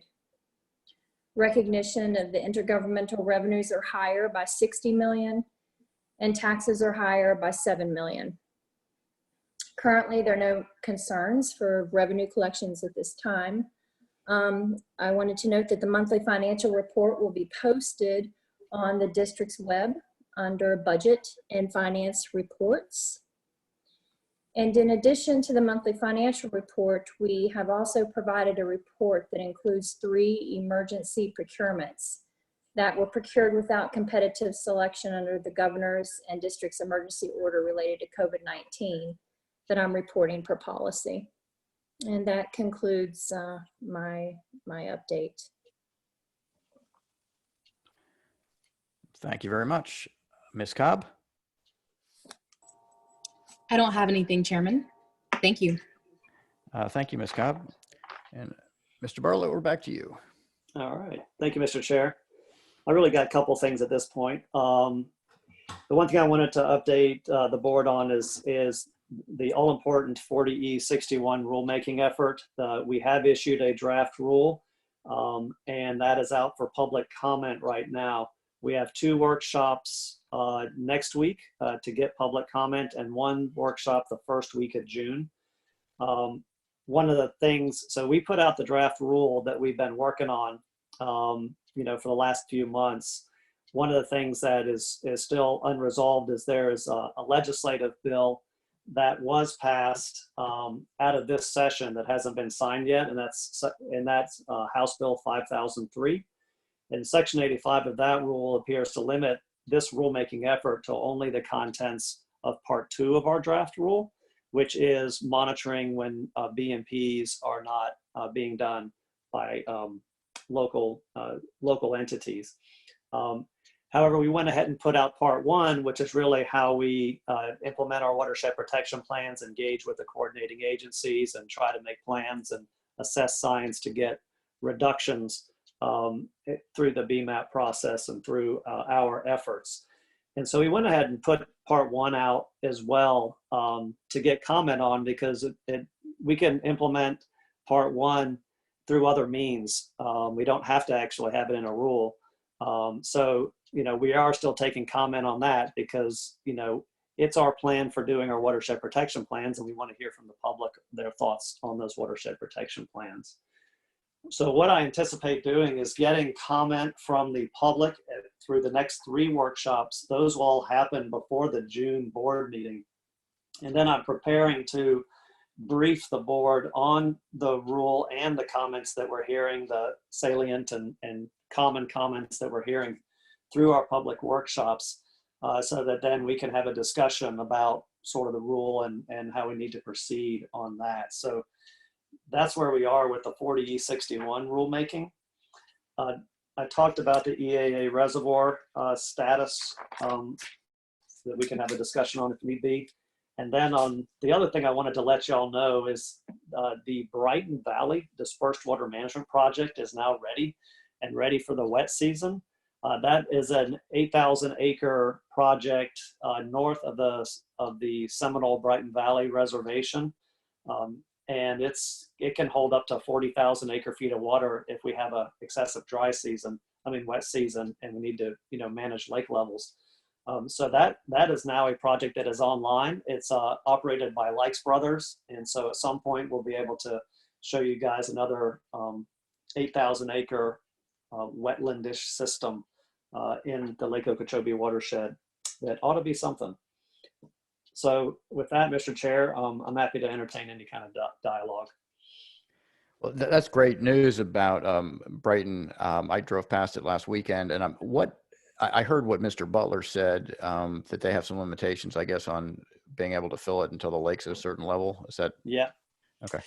So when we went through the permitting process to try to permit the operations for the Dispersed Water Management Project, the Seminole Tribe engaged quite directly with us and the Corps of Engineers because they needed a Corps permit as well about their water rights. And their concern is that the project will get filled up and, basically take water out of the system that they might have access to. So as it currently is, the conditions for which they can withdraw water is during Lake Okeechobee discharges. But certainly as we go forward and get more experience with these operations, maybe there's other ways we could do it because we can't always revisit those permits. Great. Thanks. We're going to go to public comment real quick, and then we'll come back to board comment if anybody wants to follow up with Drew on anything that he just reported. Rosie, are there any raised hands right now? We have one, Mark Perry. Yes, do you hear me okay? We hear you. Oh, great, thank you. Sorry, couldn't cut in early. I appreciate Drew's comments and particularly the ending comments. The two things just to bring up are the EAA New Start situation was really a shocker, and we need to really get that to the Corps of Engineers right away. So the sooner the state can get, you guys can get to the Corps and to Lieutenant Colonel Semonite, General Semonite. I mean, this is really critical that we worked very hard to get the EAA reservoir into a Packer, the project area change report for, in the year 2018. And it was part of SEP. It's always been part of SEP. And that's really where it needs to be authorized and be funded and go through. This thing about a New Start is really outside of their purview, and I don't know where their legal team is going with that, but the state here should weigh in. I appreciate the governing board weighing in on that as soon as possible. The other thing is, of course, is the 40E61 rule, and I'm glad that Drew brought that up as well. And that really is a shocker, too, when the state passed that appropriation legislation that limits the rulemaking to implement BMPs and monitoring only. Here we thought that 40E61 and the revised of the rulemaking was really going to cover a lot more of the greater Everglades ecosystem, all that permitting and the potential for really improving our water quality throughout the system. And here we are being bound by that appropriations legislation, which I think is totally outrageous that the state could even think about doing that. So I appreciate the workshops coming up. We'll participate in those and provide feedback for part one and all the other parts of that important rulemaking, which is that 40E61. So I appreciate the opportunity to comment. I've been listening all day and commenting it. Thank you very much for your due diligence in keeping these important meetings monthly going on. So thank you, and we'll talk to you next time. Thank you, Mr. Perry. Next, we have Drew Martin. Yes. Drew Martin with Lox Hedges Group of the Sierra Club. I just want to take this opportunity to thank the governing board for your work in improving the water quality in Lake Okeechobee. And I think it's really important to give you credit for that, because I think a lot of the credit goes to this new governing board and the actions you have taken along with the Army Corps of Engineers. It's important to understand that water quality is the key, and someone else brought that up as well, that if you don't have clean water, then the water you distribute is not going to help, and that goes to the people who live around the lake as well, who need clean water to be healthy. I think that, and I hope eventually the board will have a workshop to look in how water is used for agriculture around the lake. And agriculture is an important industry, but we also have to understand that in times of drought, there may be ways to modify agriculture uses, and a workshop on that might be a good idea to talk with agriculture. It's really important that the lake not be forced to be a reservoir, and it's dangerous when people want to apply political solutions rather than scientific solutions, because if the lake is simply forced to be at high water, then we're going to have a lot of different problems when there's too much water in the system. And no one can predict what's going to happen. I mean, right now the water's low, but a year from now the water could be high. So we don't want to adopt a rigorous political solution that requires high water when we really can't predict. What we want is a scientific solution that uses the best science to create an ecologically viable Lake Okeechobee. And we want to make sure that water is getting to the environment, particularly places like Florida Bay. We don't want to see another heavy seagrass die-off, and I agree with the comments that Shannon Esnes had made about getting that water earlier, as well as Mr. Gelber. So thank you again. Appreciate the opportunity to comment, and have a great day. Mr. Chairman, there are no additional raised hands. Great. Thanks very much, Rosie. Before we go into board comment, I want to remind everyone that just after this meeting, we're going to go to the South Florida Water Management District Leasing Corps annual meeting. The Leasing Corps was established to oversee the proper fiscal management of certification of participation, or COPS funds. COPS were issued in 2006 to finance the district's capital projects, like the Accelerate projects from the Bush administration. The sole members of the Leasing Corporation are the governing board members. So we're going to wrap up this meeting with governing board comment and then go into that meeting. That meeting usually doesn't take very long. Are there governing board members who would like to comment? Ms. Thurl-Lipich.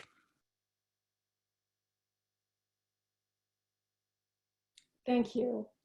Mr. Bartlett, I just have a simple question that hopefully you can at least give an idea about.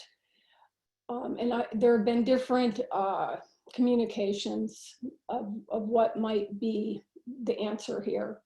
Mm-hmm. So how much, like when the budget for the year would have been coming through, that would have included the EAA reservoir, how much money would the district have, quote unquote, expected or hoped would be there? Or, you know, you may have to fill me in on how these budget procedures work. And then, of course, I also want to ask you to speak positively about what is happening for the C23, C24 reservoir that there was a presentation to. And wonderful things that hopefully we can see moving forward with that too. But that's the key word, too. Right. Thank you so much. Sure. So what we were hoping for is that the Corps would get funding for the EAA reservoir enough to continue to design the entire EAA reservoir, but also essentially issue a design build contract for a major component of the EAA reservoir. And I think the one that we had our eye on was either the pump station or the northern canal. And so I think to build one of those, it's going to be either $80 to $100 million to do a design build contract to build out one of those features.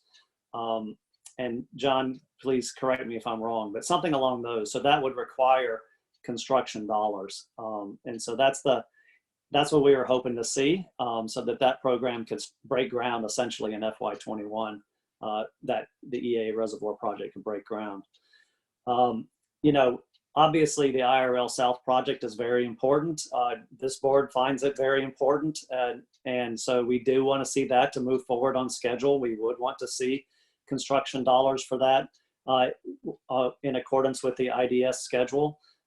So we do want to see that project move forward, and so much so that we finished the land acquisition just at the last board meeting. The board approved the remaining land acquisition for the C24, C23 South Reservoir project. So I think our land acquisition is complete for C23, C24 Reservoir. We still have land acquisition in the C25 Reservoir to accomplish. So we still want to see IRL South go forward on schedule. It's important for the St. Lucie estuary and for the folks in St. Lucie County. So that's why the board continues to be committed to making sure that happens. Thank you. Mm-hmm.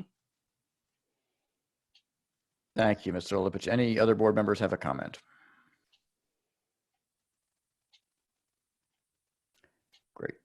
Seeing no hands raised, I think we'll go ahead and get ready to adjourn this meeting. I want to thank the public for their engagement and participation today.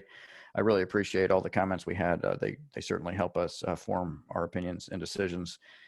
With that, I'm going to announce adjournment of the governing board business meeting, and we'll take a brief pause, change hats, and we'll start the other one in about 15 seconds.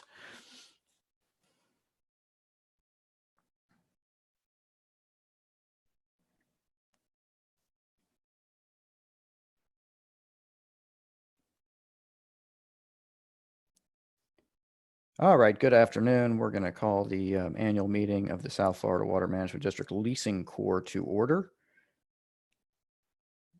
First order of business is to call on Rosie. Are there any changes to the agenda? No, Mr. Chair, there are not.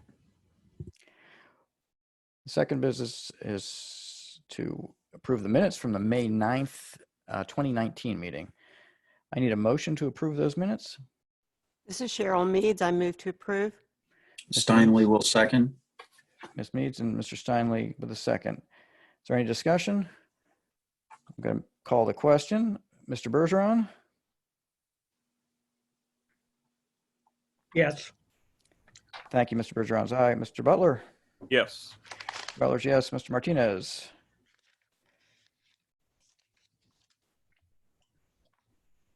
Ms. Meads? Yes. Ms. Meads is yes. Colonel Roman? Yes. Colonel Roman's yes. Mr. Steinley? Yes. Thank you. Mr. Steinley's yes. Mr. Lipich? Yes. Thank you. Mr. Lipich is a yes. Vice Chair Wagner? Yes. Vice Chair Wagner's a yes. Mr. Martinez? Yes. Mr. Martinez a yes, and I am a yes. The motion passes unanimously. Mr. Brown? Yes, sir. Thank you. Pursuant to Article 3 of the Leasing Corporation bylaws, the Board of Directors must ratify the officers of the corporation during the annual meeting of the Leasing Corporation. The officers of the corporation for your consideration today include Mr. Goss, Chairman of the Governing Board and Chairman of the Board of Directors as President, Mr. Wagner, Vice Chairman of the Governing Board and Vice Chairman of the Board of Directors as Vice President, Mr. Bartlett, Executive Director of the District as Secretary, and Mr. Mitnick, Assistant Executive Director of the District as Treasurer of the Corporation. Thank you. Rosie, are there any public comments? No, sir. Is there any board discussion? If not, can I have a motion to ratify, and a motion and a second to ratify officers? I'll make the motion. This is Ron Bergeron. Thank you, Butler Mr. will Bergeron. second. Thank you, Mr. Butler. We'll call that question. Mr. Bergeron? Yes. Mr. Butler? Yes. Mr. Martinez? Yes. Ms. Meads? Yes. Ms. Roman? Yes. Mr. Steinley? Yes. Mr. Lipich? Yes. Vice Chair Wagner? Yes. I vote yes. That passes unanimously. Thank you all. The annual budget report? Yes, thank you, sir. Pursuant to Article 4 of the Leasing Corporation bylaws, in your packet is the annual budget report, which summarizes the items in the proposed district budget for the upcoming fiscal year that relate to the leasing corporation. Therefore, I would like to report that the proposed fiscal year's budget amount is $30,354,251. Thank you. Rosie, is there any public comment? There are none. Thank you. Is there any board discussion? Is there a motion and a second to approve the budget as just read? I'll make a motion to approve. Thurlow Lippish. I'll second Wagner. Thank you. I have a motion and a second. Is there any further discussion? If not, we'll call that roll. Mr. Bergeron? Yes. Mr. Butler? Yes. Mr. Martinez? Yes. Ms. Meads? Yes. Colonel Roman? Yes. Mr. Steinley? Yes. Mr. Lipich? Yes. Vice Chair Wagner? Yes. And I vote yes. That passes unanimously. Thank you all. Rosie, are there any public comments? There are no public comments. Hearing no public comments and having no further business, we will adjourn the meeting of the District Leasing Corps. Thank you all very much. Have a great afternoon. Thank you, Mr. Chair. Thank you. Bye-bye. Yeah, thank you. Yeah, have a Thank good one. you.